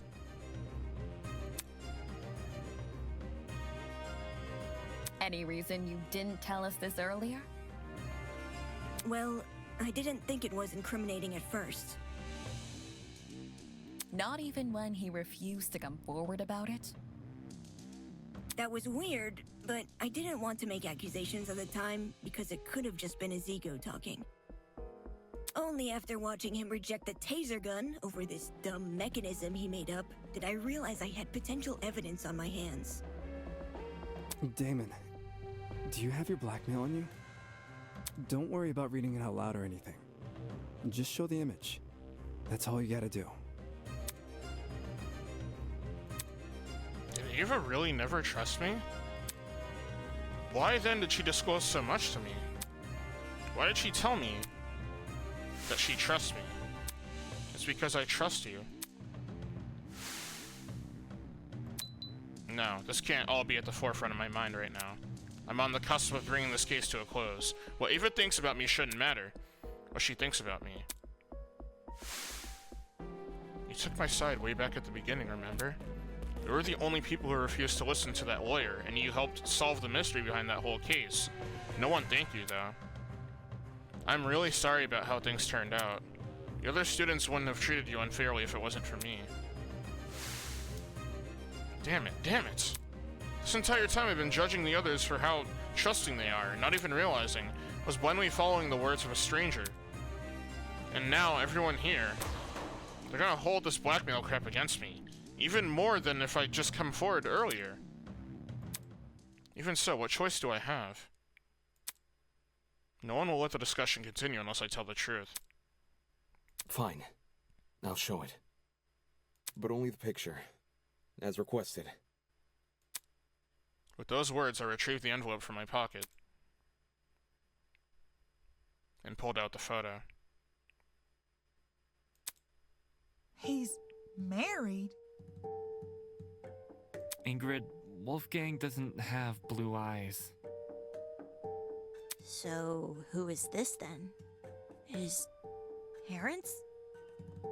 I mean, why else would the guy look like him? Given the year this photo was taken, these two people must be his parents. Look at what's printed at the bottom.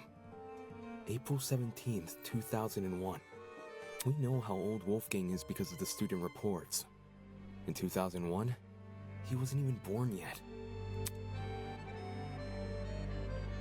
But why his parents? Are they being held against their will? You can't leave us hanging, Damo! You gotta read out what it says! That's not what was asked of me. And even if I had to, I don't think someone who can't explain himself should have his secrets revealed to everyone. Some things are better left unsaid. For the record, I know what Wolfgang's blackmail says, but it didn't change my outlook on him.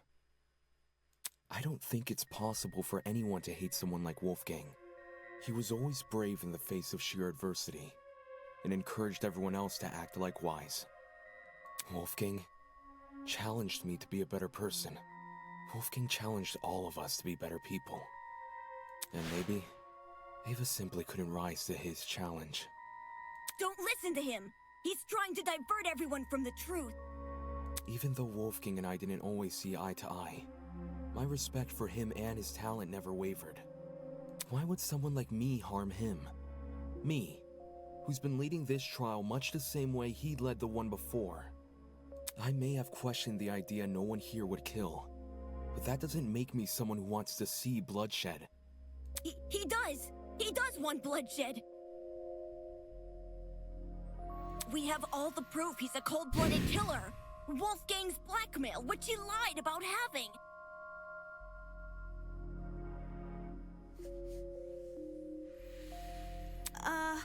But wasn't Damon playing? Nothing he says should be trusted. Nothing he says about me, or anything else. It is odd that we place faith in a man who does not have faith in us. So much so, these discussions are mostly led by his own conjecture. Damon isn't the killer, though. Why would he try to mislead anyone? Like, he and I were playing a game when the murder happened, and multiple people can vouch for us. Not to mention, the things he's been saying make a lot of sense. Truth has no personal alliance. That's why. Even if he wasn't here, we'd arrive at the same conclusion anyway. Depends who you mean by we. We bombed some niggas, now we going to war. What do you mean we? Nintendo no, we? We as in us. Us. Are you talking about no, the us as in the U.S.? Oh my god, Winona.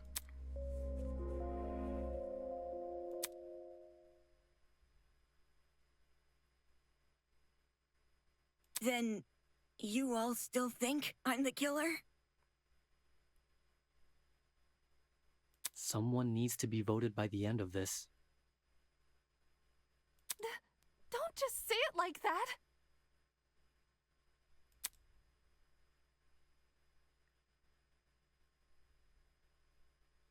Yes!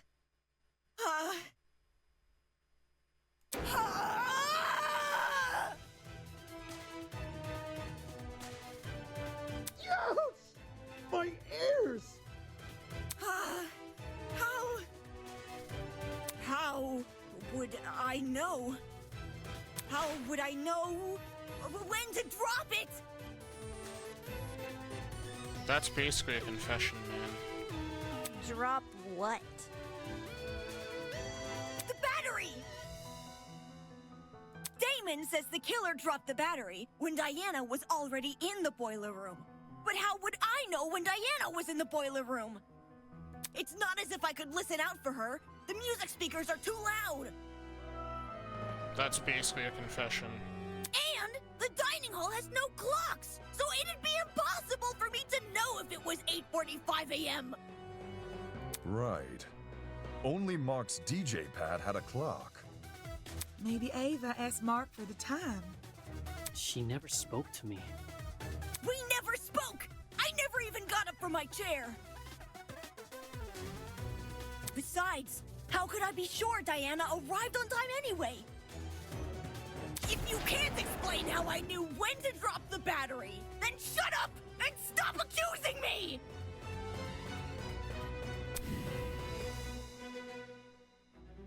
Eva makes a decent point. How did she drop the battery in time? Did she really just rely on chance? That doesn't seem likely. Her entire plan fails if the timing isn't right. Come on, think. If my years of debate have taught me anything, I need to look at this from another angle.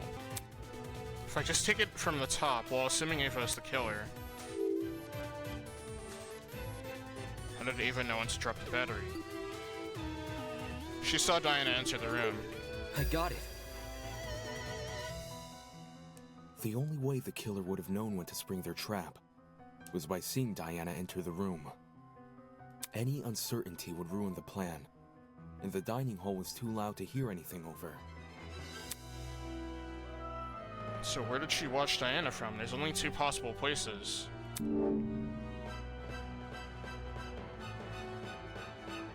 Well, she had to see it through the vent, right?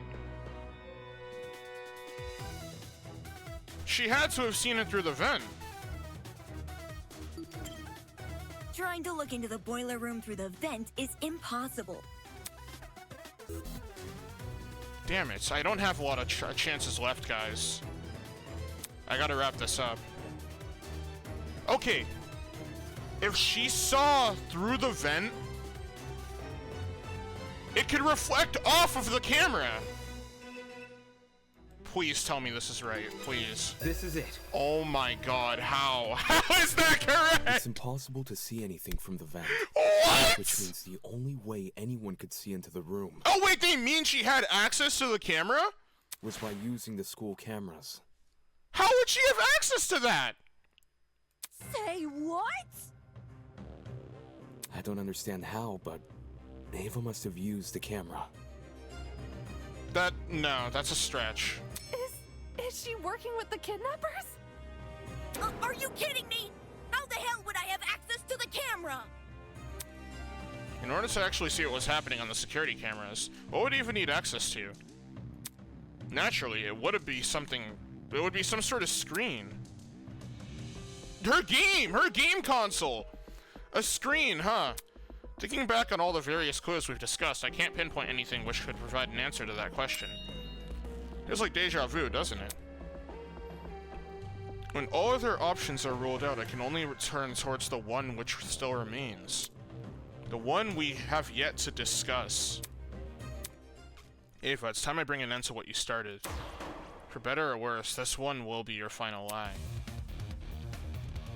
It's time to solve the final piece of this puzzle. However, it won't be without a fight. Announcing argument altercation.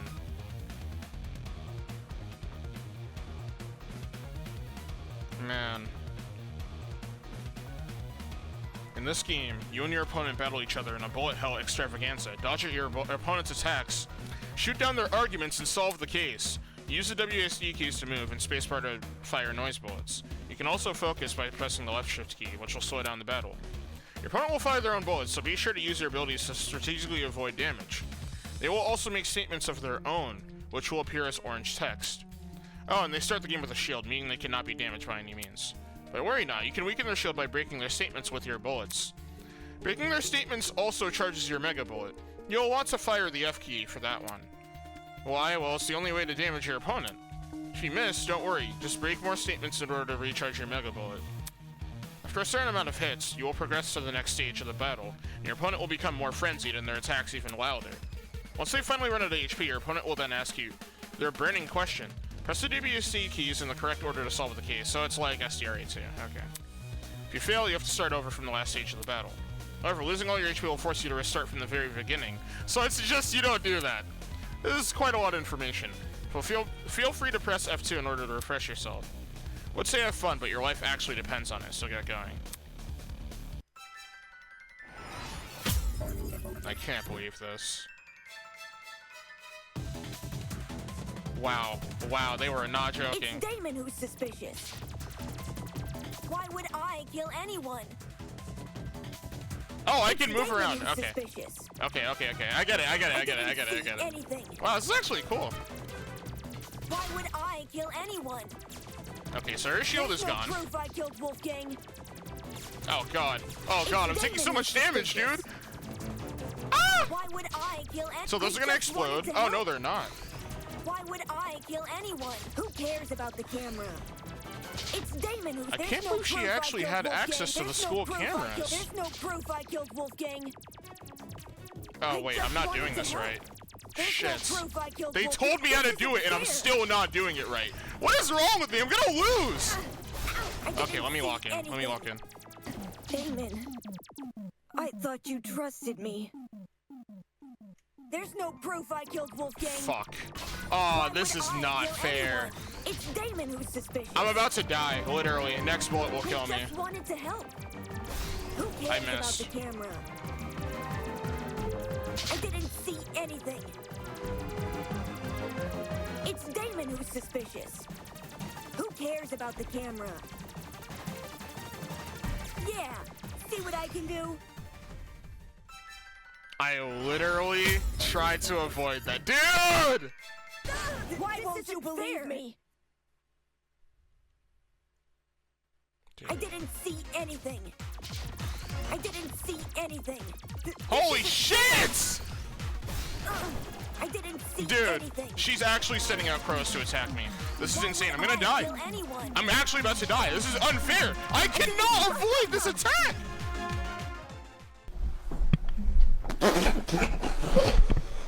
Why won't you believe me?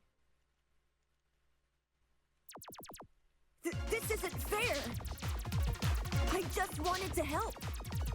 Who cares about the camera? I just wanted to help. I just wanted to help. Who cares about the camera? I just wanted to help. This isn't fair. There's no proof I killed Wolf. This isn't fair. I didn't see anything. There's no proof I killed Wolfgang. This isn't fair. It's Damon who's suspicious. It's Damon who's suspicious. Why would I kill anyone? Who cares about the kid? Ouch! I just wanted to help. It's Damon who's suspicious. I just wanted to help. I just wanted to help. There's no proof I killed Wolfgang. How could I access the security camera? It's over. Ava, we know the truth. No!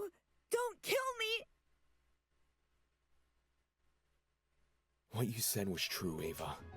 Whether or not the trap works depends on if the killer can see inside the boiler room. Which begs the question, how does the killer see inside? They can't just get on their knees and peek through the vent.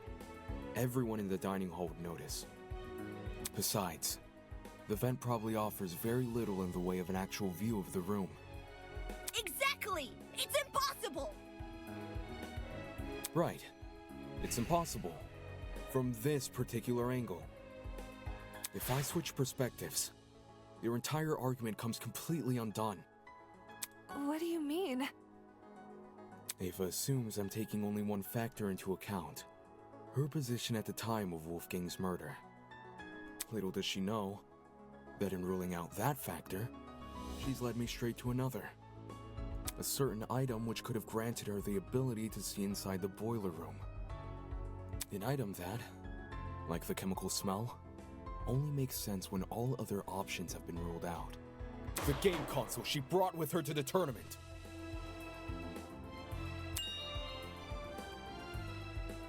Ava had a game console? She wanted to get in the spirit of the tournament without being directly involved, or so she claimed. But when every other option has been ruled out, what else can we look to but the one that's yet to be addressed? Are you saying she saw inside the boiler room using the console? So he played live footage of the room? Sounds like a stretch. If I'm wrong, Ava should be able to prove her innocence. Go on, Ava. Show us the console.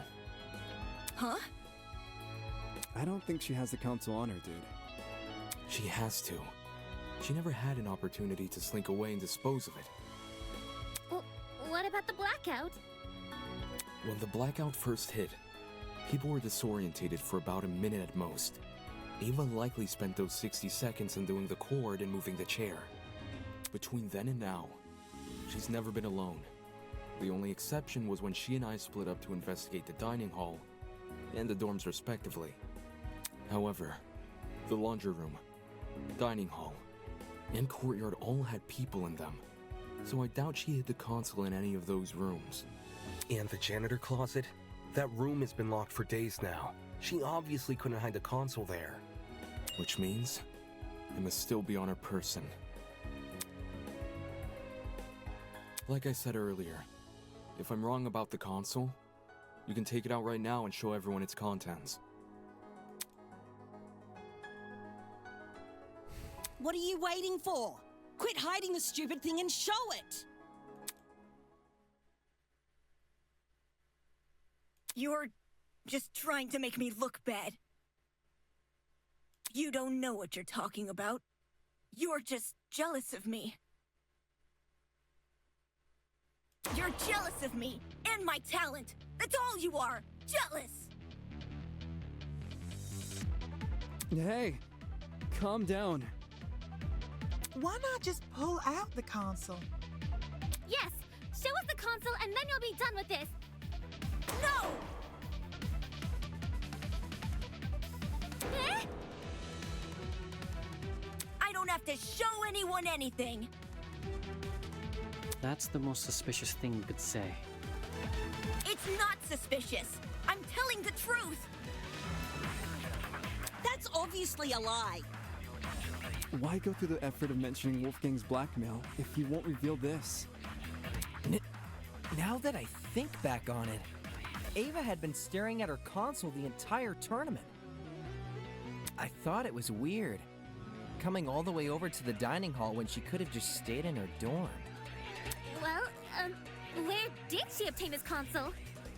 We should discuss those details before continuing any more with these accusations. She said she won it from Tozu's gachapon.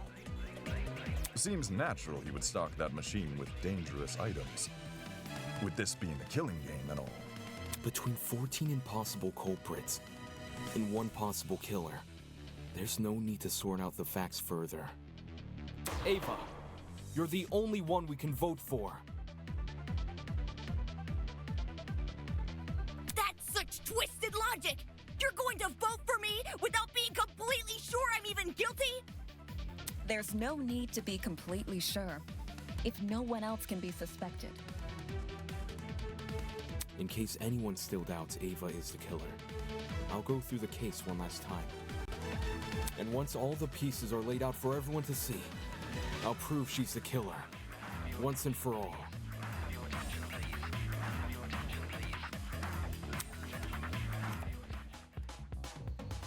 Man.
This is how it happened. This case was directly incited by the motive Tozu introduced, in which everyone here received another person's blackmail. Amidst the chaos that spawned, the killer saw an opportunity to commit a murder. They sent letters to two people, Wolfgang Akide, who they planned to kill, and Diana Venezia, who they planned to frame. Wolfgang and Diana were asked to meet in the boiler room in 2 days' time. Wolfgang's letter told him to arrive at 8:15 a.m., while Diana's told her to arrive at 8:45 a.m. The messages threatened to expose our blackmail, so we had no choice but to follow their instructions. At this point, the killer probably knew the way they were going to kill Wolfgang. Hence, how they reacted to this next piece of information. The following morning, it was revealed that Cassidy and Jack were going to hold a game tournament. The point was for people to spend time together and not think murdery thoughts. But little did we know, a would-be killer was lurking nearby. And how? The killer emboldened their own plans and made it so the tournament would happen at 9 a.m. Did you just agree with yourself?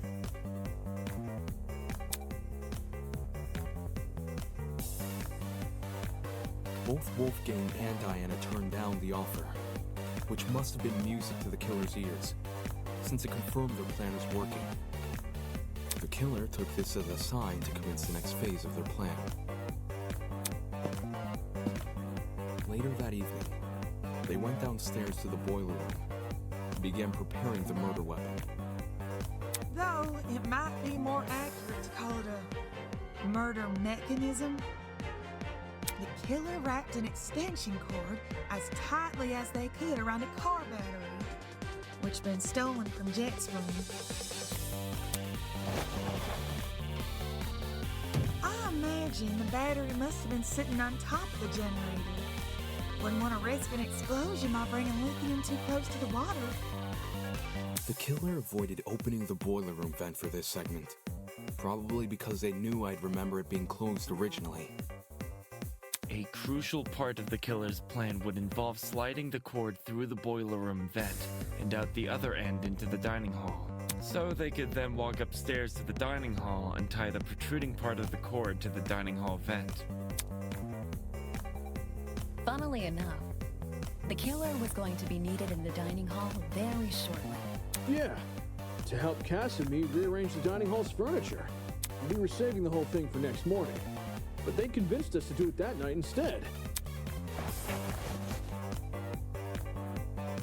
Their intentions were threefold. Create an alibi, hide the vent with a piece of furniture, and then open the vent in secret. After which, they'd return to the boiler room and suspend the battery over the generator. Which brings us to today.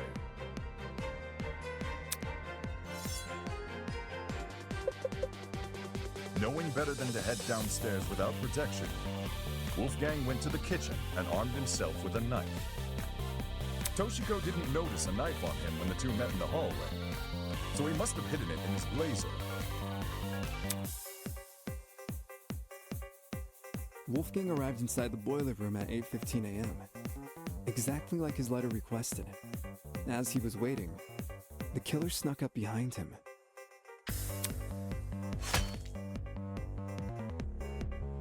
And he got smacked right in the head with that steel rolling pin and crumpled like paper. A syringe was then used to inject Wolfgang with a sleeping drug, ensuring he would remain in the boiler room until Diana arrived. The killer might have, left the taser on the floor around this time.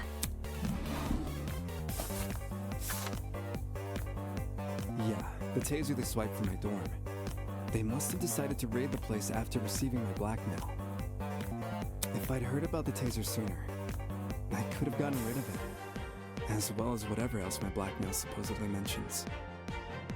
Save the angsting for later, will you?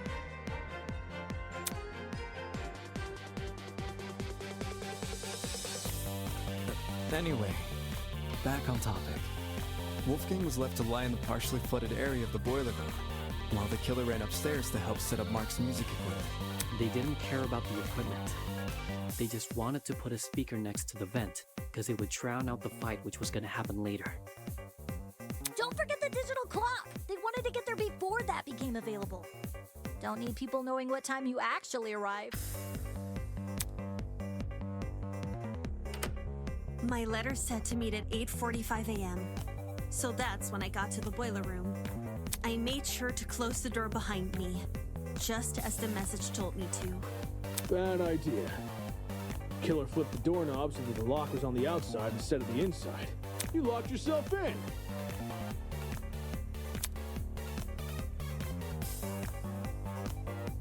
The room was really dark too. I didn't even see the suspended battery, only the blinking security camera. And then, Wolfgang. He got up on his feet all of a sudden, and he started crying and saying these weird things.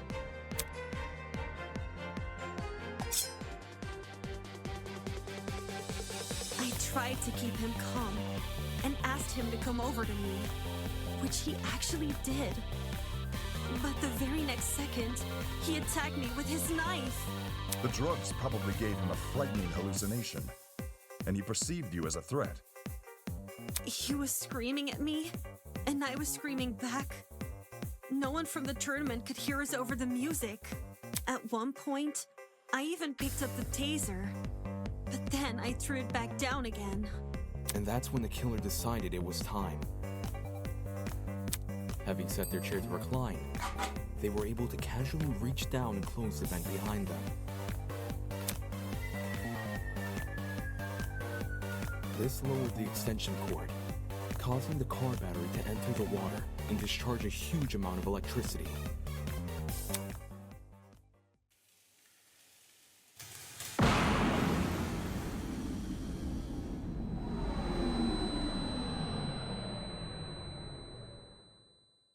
Wolfgang, who was still standing in the water, was electrocuted instantly. The battery itself exploded upon reacting with the water, which the killer was likely banking on as a way to destroy evidence. All of this happened right under my nose. No one could have guessed that someone present at the tournament was committing murder. The explosion also damaged the generator and caused the blackout. Everyone ended up stumbling around in the dark. Not for long, though. We quickly came back to our senses and agreed to look for a backup generator on the underground floor. I used a hairpin to unlock the boiler room door and ran outside, but you guys had already made it downstairs. That's when you say you ducked around a corner and out of sight. Only after everyone went inside the closets, did you then dash upstairs.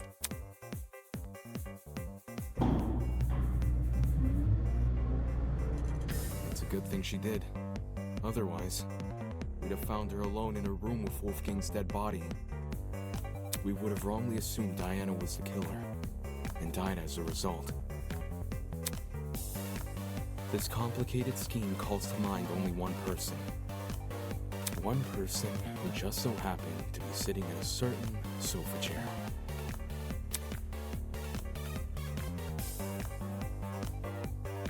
That person is you, Ava Sunaka. It's over, Ava. We know the truth. It's not fair. This isn't fair.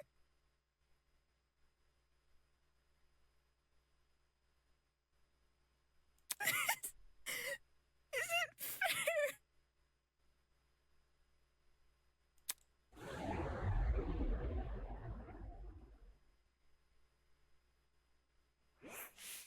My blood is rushing!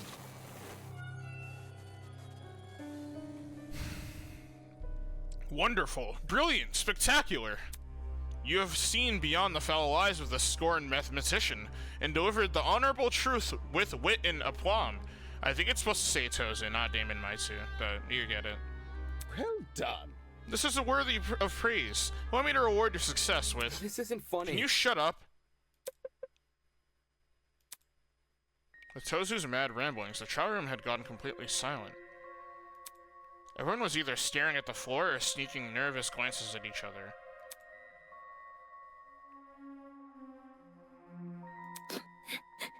Yeah, it's supposed to say their names, not Damon Maitsu. Sorry, guys. I understand the reason for this frosty atmosphere. You found out who done it, so now you wish to know why done it. Such a spoiled Very well. sport. Every murder mystery needs a motive, and I would be loath to break tradition at this stage. There must be something. Ava, why did you do this? Just why?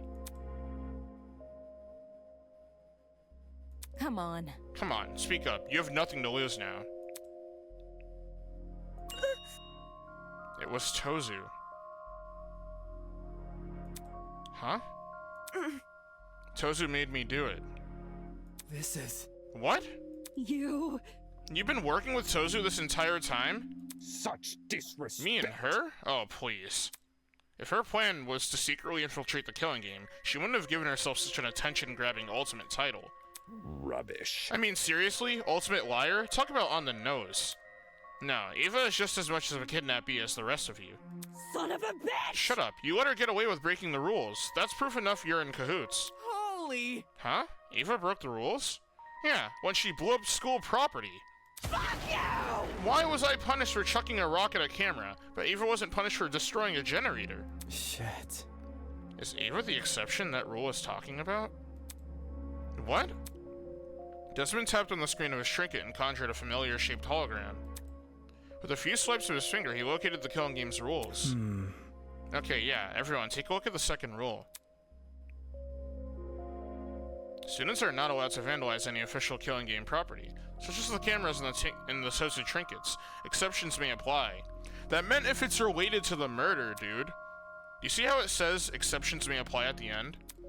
Since Eva wasn't punished for breaking the generator, could that mean she counts as an exception? Stop lying! Are you gonna explain? Or are you just trying to be a contrarian? This looks Well, bad. if I had to make a guess, it's probably because Ava destroyed the generator while committing a murder. Yeah. What's all this about? Are you saying Ava has special privileges? No. I think it's more like her method of murder was what destroyed the generator. Meaning the generator is technically tied to Wolfgang's death. Yeah.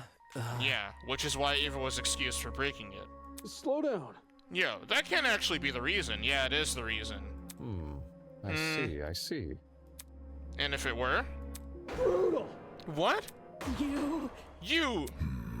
I see. Ava believes she would count as an exception to the rule, which is why she didn't take any steps to avoid destroying the generator. What? She risked getting shot in the head over something she just assumed? That ain't it. Nah, with how confidently Ava executed the murder, she must have known for sure she wouldn't be penalized. How about it, Tozu? Did you ever share the information with her? Who? Me? A desperate killer is much like a hungry seagull, ready to pounce on the slightest crumb of substance. The mere implication of a loophole ignites their senses, and they, as desperate people always do, will shred their dignity in pursuit of confirmation.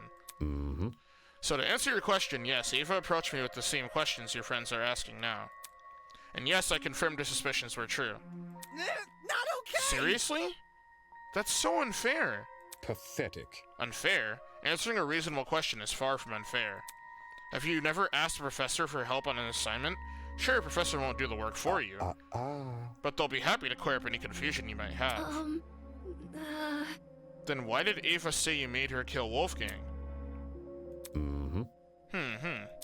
I suppose you could say Ava and I made a deal. Huh? A deal? What kind of deal? A deal to begin the killing game. Impossible! Huh? In exchange for agreeing to perform the first kill, she would receive a special perk. Plot twist! The traitor perk. Holy! What? What do you mean the traitor perk? Is the tablet Ava has? I mean, she refused to show it us when she asked. Or when we asked. Mind you that a host cannot simply hand over a traitor perk to anyone who asks. For a student to be eligible for a perk, they must first earn it. That was very... What do you mean, earn it? Do you recall that little tidbit I shared with you about the pharmacy?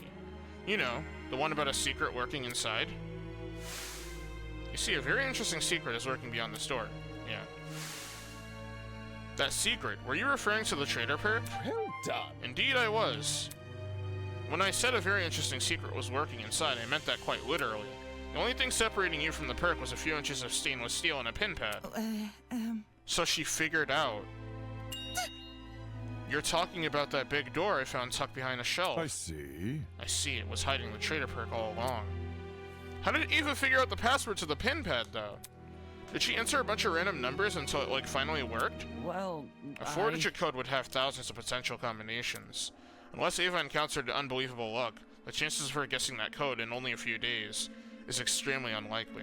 How? Then how did she get access to the trader perk? The 4 numbers to unlock the pin pad. How did Eva figure them out? There's only one way. One way I can see her obtaining the correct answer. It's to do with that poster, isn't it? That mysterious poster in the pharmacy. Huh? What poster are you? Done. Ding, ding, ding. Correct. Yes. Hidden inside the pharmacy's room was a poster in which reveals the pin pad. The code to the pin pad. For real? No. How can that poster reveal the code, though? It had 3 numbers. Yeah. I knew it to be important somehow. None of the visuals made sense, which is why it caught my attention. But I didn't know what to do with that information. How to decipher what I was seeing. Pathetic. And that is where you fell short of your mathematically gifted peer. With her keen eyesight and quick thinking, she saw the poster for what it really was. Plot twist. An equation. What? Oh my god. Every detail is deceitful. Those exclamations of grandeur may be, in fact, hints to a certain something's nature.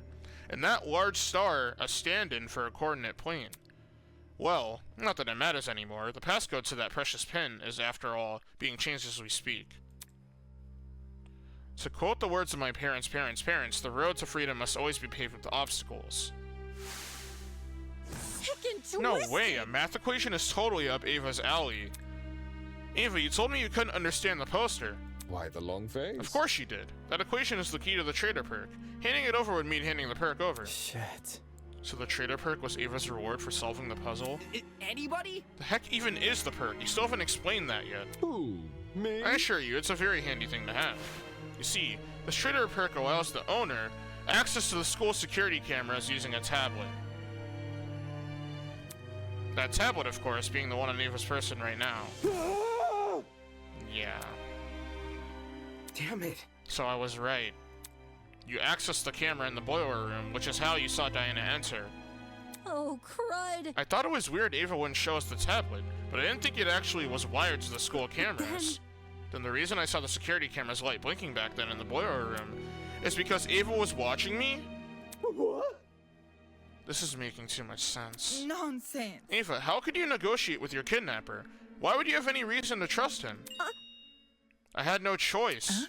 Huh?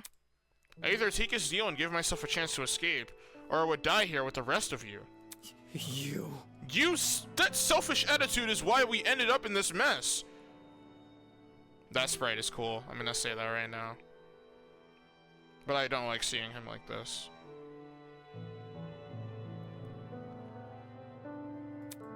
Didn't we promise to make it out of here together? If you hadn't murdered one of the only people who could have handled this situation, we might have made progress on escaping. Hang on. Even if I didn't kill, someone else would have eventually. And if they were in my position right now, they wouldn't even admit to what they've done. They'd cry and snivel and try to guilt you. They wouldn't be honest like me. Watch it. Honest or not, playing Tosu's game was risky. You were trapped in a small space with witnesses everywhere. That's not a gamble you should have taken. What a joke. We had food and we had shelter. All we had left was to wait for our eventual rescue from this place. But Stop it! I would have died first. Huh? It was obvious from what had been happening with Wolfgang. His constant jeering at me over the few mistakes I'd made, while the rest of you followed his lead. And if a class trial ever happened with him around, he would have accused me of being the killer without evidence. And you all would have believed him. Whoa. That's not... Shut up! Because of Wolfgang, I was isolated from everyone else. He turned me into an easy target for murder. And if I was murdered, the rest of you would the rest of you even bother to find out who killed me? There's no way you would. There's no way anyone would. I would've. You're all the worst. I hope you rot here. Bro? That's cold, man. You really let me down. Even if we had some rough spots, some of us still tried to get along with you. During the gaming tournament, I was fine with you joining. Ugh. You think a few games were enough to forgive everything you did to me? None of you actually care about me. None of you. I've never been anything to anyone. Huh? What do you mean? It really is the same in here as it is out there. I'm always the one that people hated.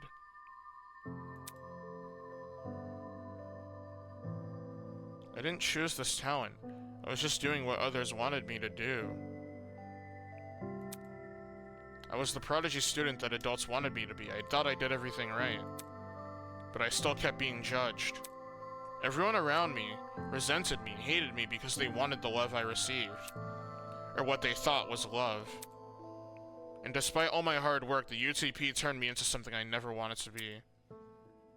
Even if I wanted to return to normality, it would be impossible. I'm stuck with this talent for life.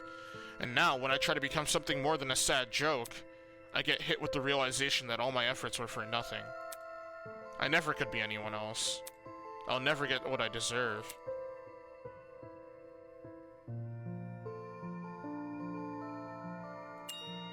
But I cared. I don't understand. Eva, I cared about you.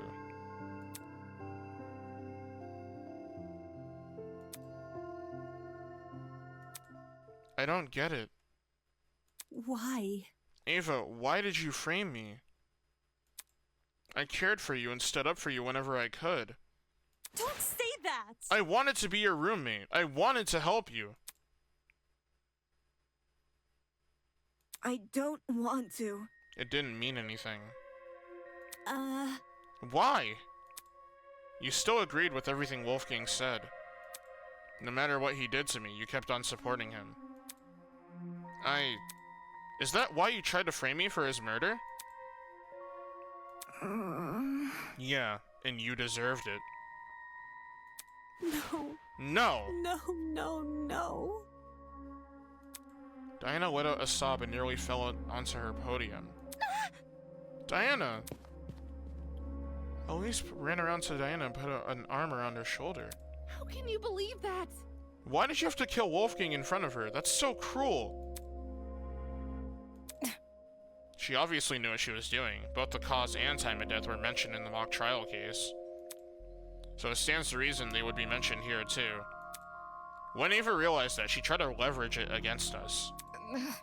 I'm sure receiving that little camera perk made it all too easy to time the murder. Shut it! Enough of this BS already.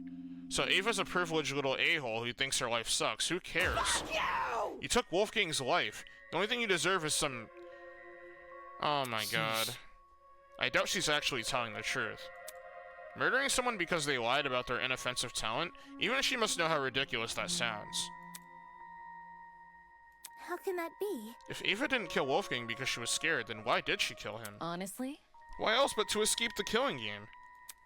I doubt any of us were ever a threat to her. In fact, it was probably the complete opposite. Shocking. Which she thought she was smarter than better than all of us. That's why she thought she could win the class trial. My thoughts exactly. Yes, I agree with Winona. In that case, do you reckon Ava killed Wolfgang because of his abilities as a lawyer? She herself admitted he would have suspected her if he was here. Clearly, Wolfgang was the best person to kill if she wanted to escape. Nope. And anyway, Ava isn't the only one who's vulnerable. There are people here with even weaker bodies and weaker minds. Anyone who is looking for an easy kill would know to target them first. And she's right, which is sad, but... Yeah, don't say anything. Don't say anything. Don't say a word. It doesn't matter. Even if no one targeted me, I still would have died first. How so? Because of the perk. Huh? Tozu told me that if I didn't use the perk to murder someone as soon as possible, I was going to die. What did you say? What? Nonsense! Is this true, Tozu? Who? Me? Guilty as charged. Dude, no! What? Tozu never told me the number of days I had left, just that I needed to kill soon. If I didn't kill soon, I'd die. This isn't fair! I had to do something. You can't blame me for that. If you were in my shoes, you would have done the same. Worthless. It's your own fault. You were only in that situation because you took the perk. No! Tozu targeted me with a math puzzle. He offered me the perk when I was at my lowest point. If you guys were approached the way I was and offered a chance to go home, you would have taken the perk too. Stop it! You're just a bunch of hypocrites. You all want to make me look like the villain, so you feel less bad about killing me. Killing her? That's right. How could I forget? She's about to die. The Blacken is uncovered. Dumbass! Enough already. I'm sick of talking to this scumbag. Get on with the execution, will you? Wow. She shouldn't be the one to decide that for everyone. Excuse me. Alright, alright. This soap opera is entertaining, but I realize it's time to change the channel. Wow. Wait, don't tell me you're actually going to...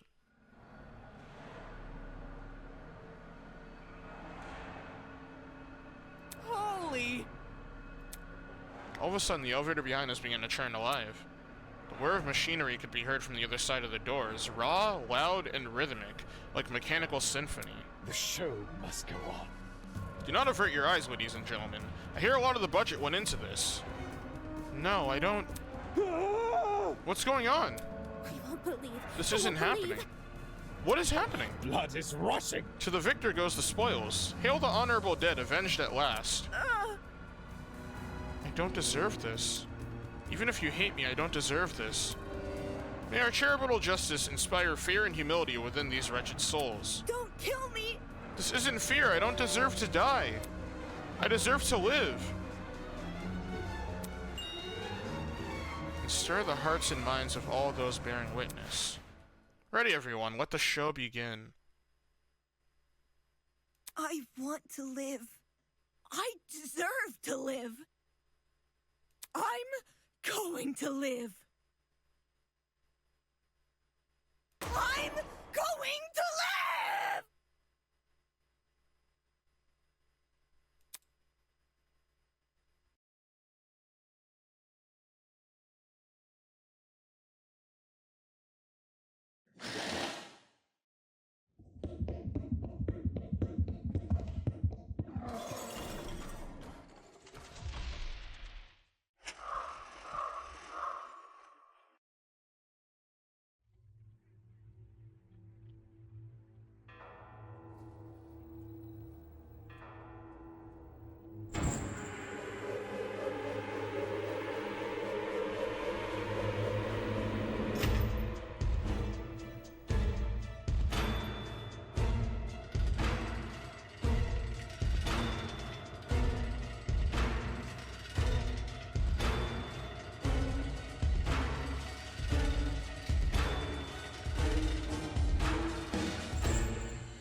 There's no way. So that's what punishment entails?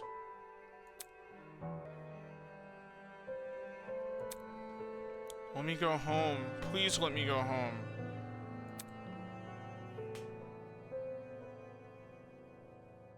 Isn't this lovely? Goodness, talk about a heated moment. Ava put up quite a fight for a second there. Almost had me believing we'd underestimated her. Moving on. Just kidding. I'll be damned. How can you do this, forcing these innocent people to kill each other? Terrible. Just terrible. So judgmental. Need I remind you that this is student-on-student warfare? Get out. Just shut up already.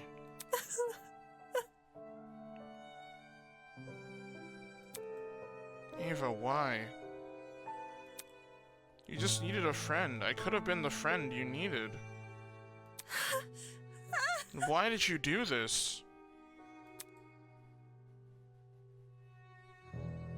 I can't believe it. I think I'm gonna be sick.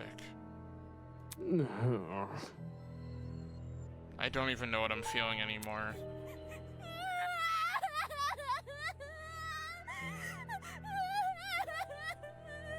Oh, shit! Oh my god! Oh my god, I can't, bro, I can't. Stop saying that at the worst times! Why do you have to say that at the worst times? Consistently! Oh my god. Dude, I can't. This guy, he's gonna make me cry. And for the wrong reason. That was sad. I'm gonna be serious. That was incredibly sad. It really was.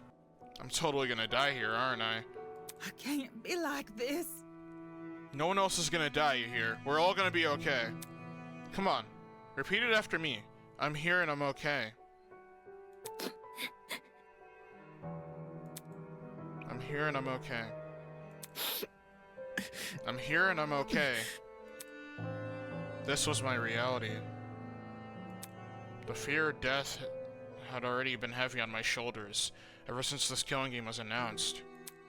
But now it had completely enveloped me.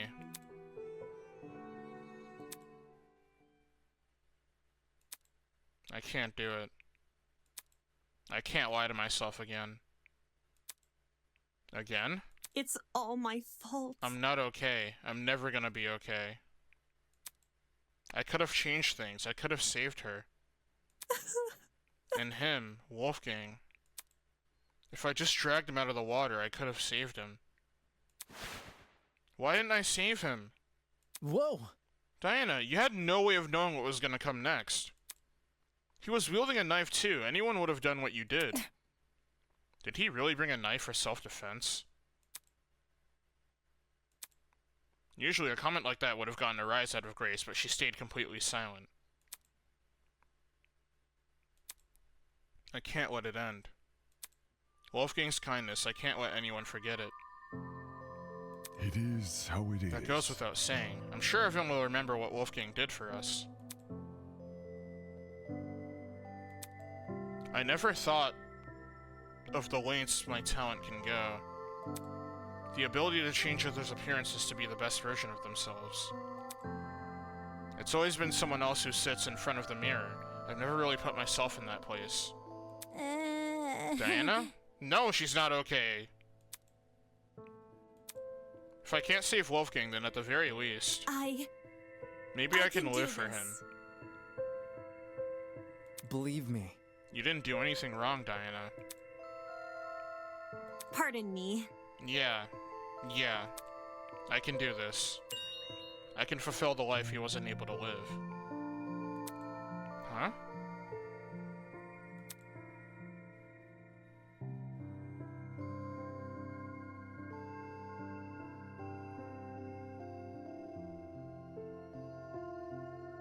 Like a chameleon, I will adapt.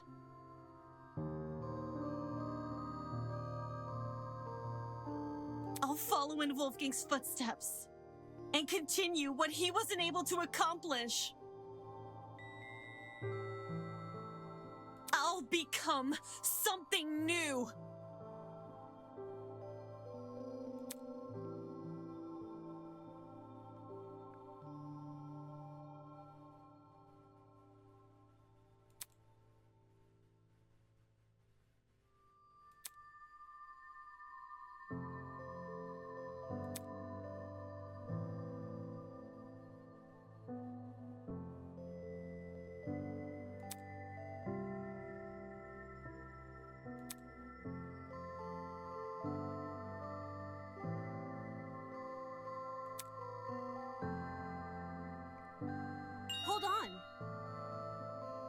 Oh my god, I didn't read any of that. I am so sorry.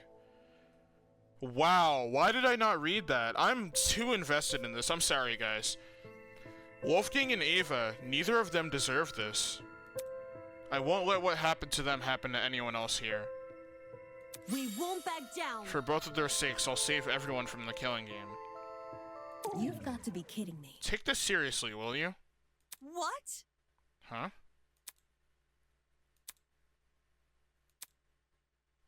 Can this get any worse? Seems your peers aren't much in the mood for heroic monologues.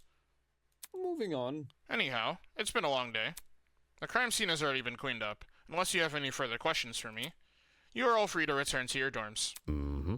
So any further questions? Get lost. Get lost. Ingrates. Huh. Now where have I heard that one before? In all seriousness, I take that as a no. Good evening. Until next time, everyone. Just like last time, Tozu walked over to the throne. Isn't this lovely? By the way, you're safe to ride the elevator back up. We've set it back to its default mode. What you glimpsed before was simply punishment mode. On that ominous note, he was lowered underground. Hey guys, should we just go back to our rooms? It's about time we draw this day to a close. Good idea.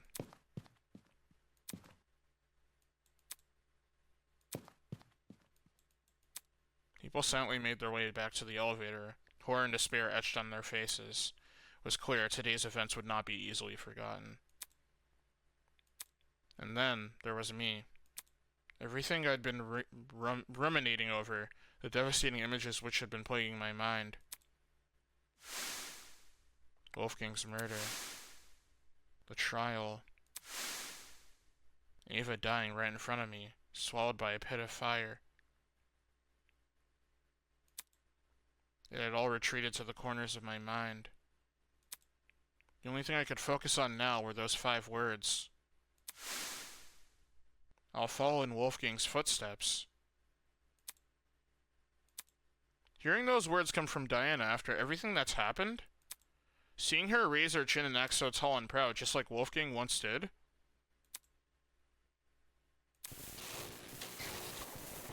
it pissed me off.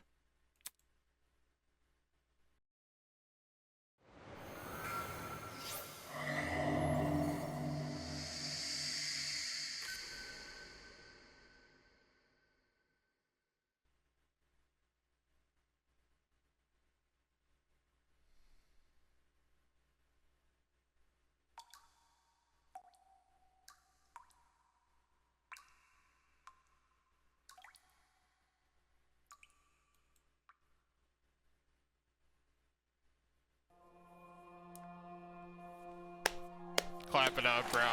Clap it up. Clap it up, bro. That chapter was incredible, man. We've been waiting for chapter 1 for that long. That was well worth the wait. I will say that right now. That was absolutely incredible. Thank you all so much at Project Eden's Garden for, working on this game tirelessly, endlessly, probably many sleepless nights have gone into art, voice acting, everything, scripting, everything for this game, man. This game is insane. This game is insanely well done. And that's only chapter 1. We're getting a whole story for this, dude. That's promising. And it's all free. That's crazy that this is all free, dude. Incredible work. Actually incredible. Alright, thank you all so much for watching. Leave a like, comment, subscribe. And as always, we'll see you all in the next one. See ya.